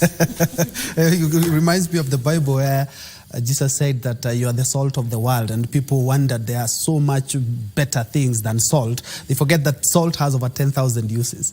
Anyway, as we wrap up, I want to give you each a minute each for your closing remarks, beginning with you, Agnes. Yeah, thank you for hosting us. Kenyans, let's plant fruit trees in our yard. Harvest the water because the water is plenty. We don't benefit anything by the water going to the Indian Ocean. In our own small way, let's have the small tanks, and also let's harvest the water using dam liners in our own small way in our farm, such that January, February, March, we will be able to. At the same time, we are struggling because of the fertilizer. And we have so many cows in this country. Can we harvest the urine and put it on our shambas, and then we'll be done? The trees that we are talking of, they will be able to pick with no cost. Kenyan, we are an agricultural country sitting on gold, and we don't realize this is the time to wake up and assist one another to be able to have the economic benefit and assist this country to move from the quagmire that we are already in. Ushumi umeharibika. It is us who are going to do it. Thank you. Daniel? In the aspect of wastewater management as a way of increasing our green cover, that is what I would really like Kenyans to do, because when you call in an exhauster to take your 10,000 liters of water and you pay 10,000, it means you're actually losing that money.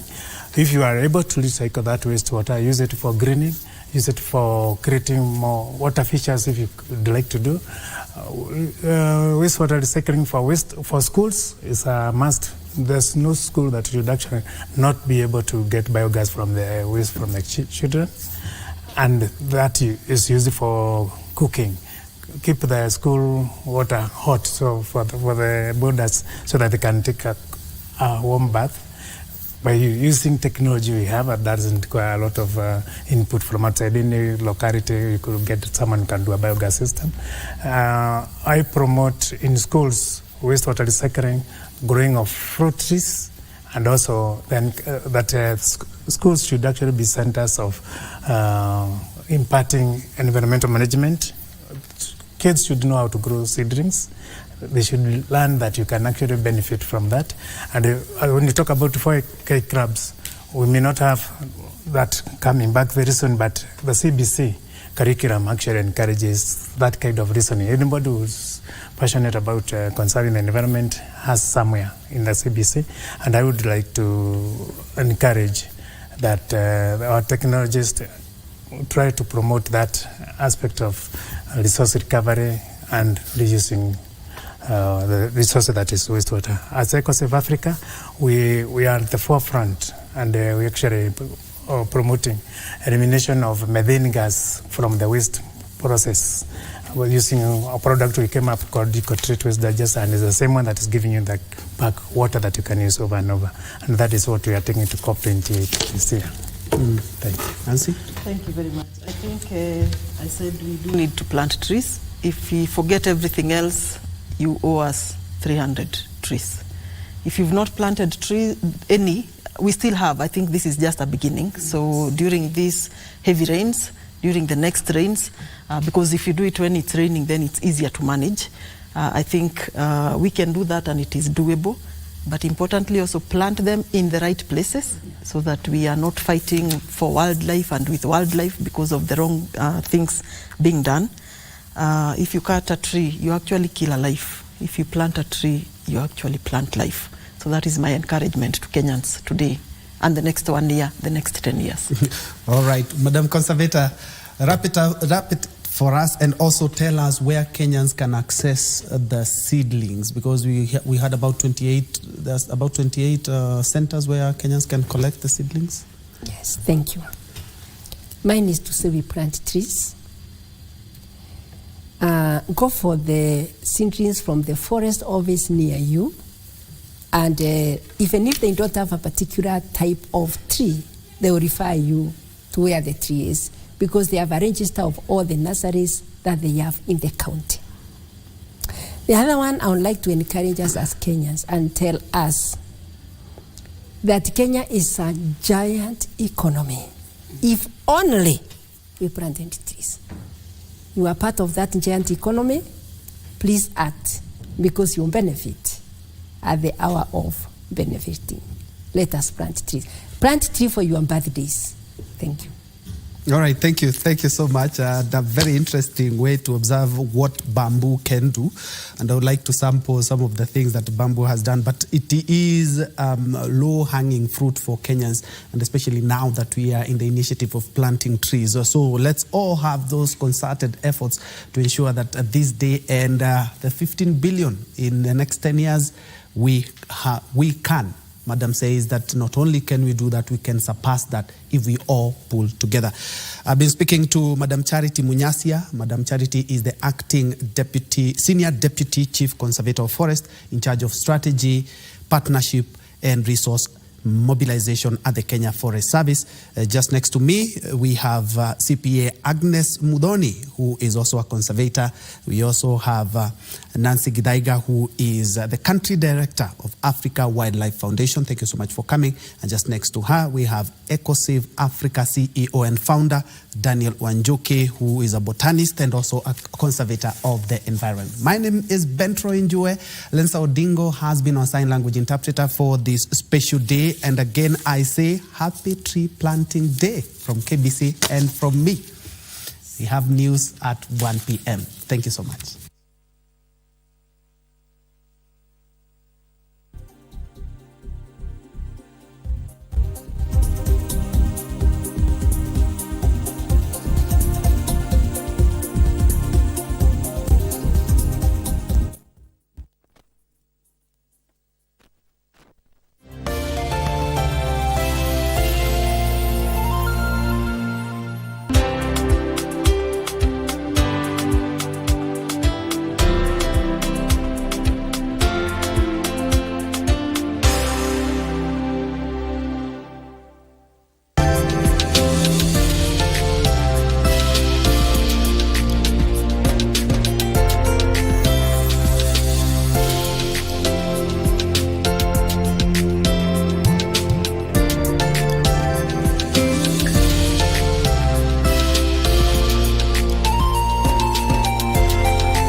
Something my grandpa would always say to me, evil never wins. Please thank him for me. Oh, is it possible for you to make the audio what it was before it got edited? Saying that the audio might not all be from the person who reported you? I'm not sure. Stop asking about this. It's none of your business. It is my business. Jan Yifan is my boyfriend. Did you report Jan Yifan? Whoa. Excuse me, ma'am. Would you, like a ride?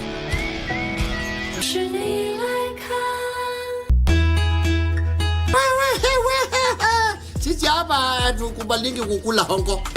Mkaka fungua mlango, najua uko hapo ndani. Unaona niko na maibu. Basi no, logati. Mkaka apendangi wasichana wa teen, awe ni kakonde. Sasa una imagine bibi yako amevalia the same things, alafu amepelekwa out na mtu mwingine msee.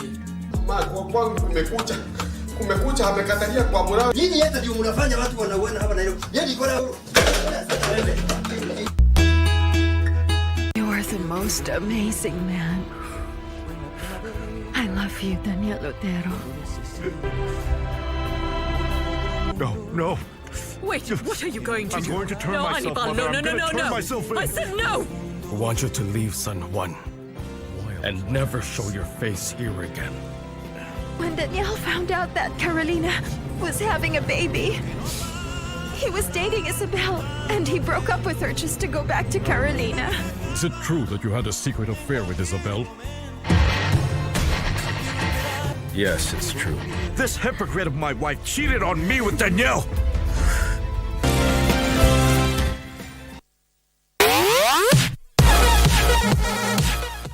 These are the moments we live for every Friday as we catch up with the world of football.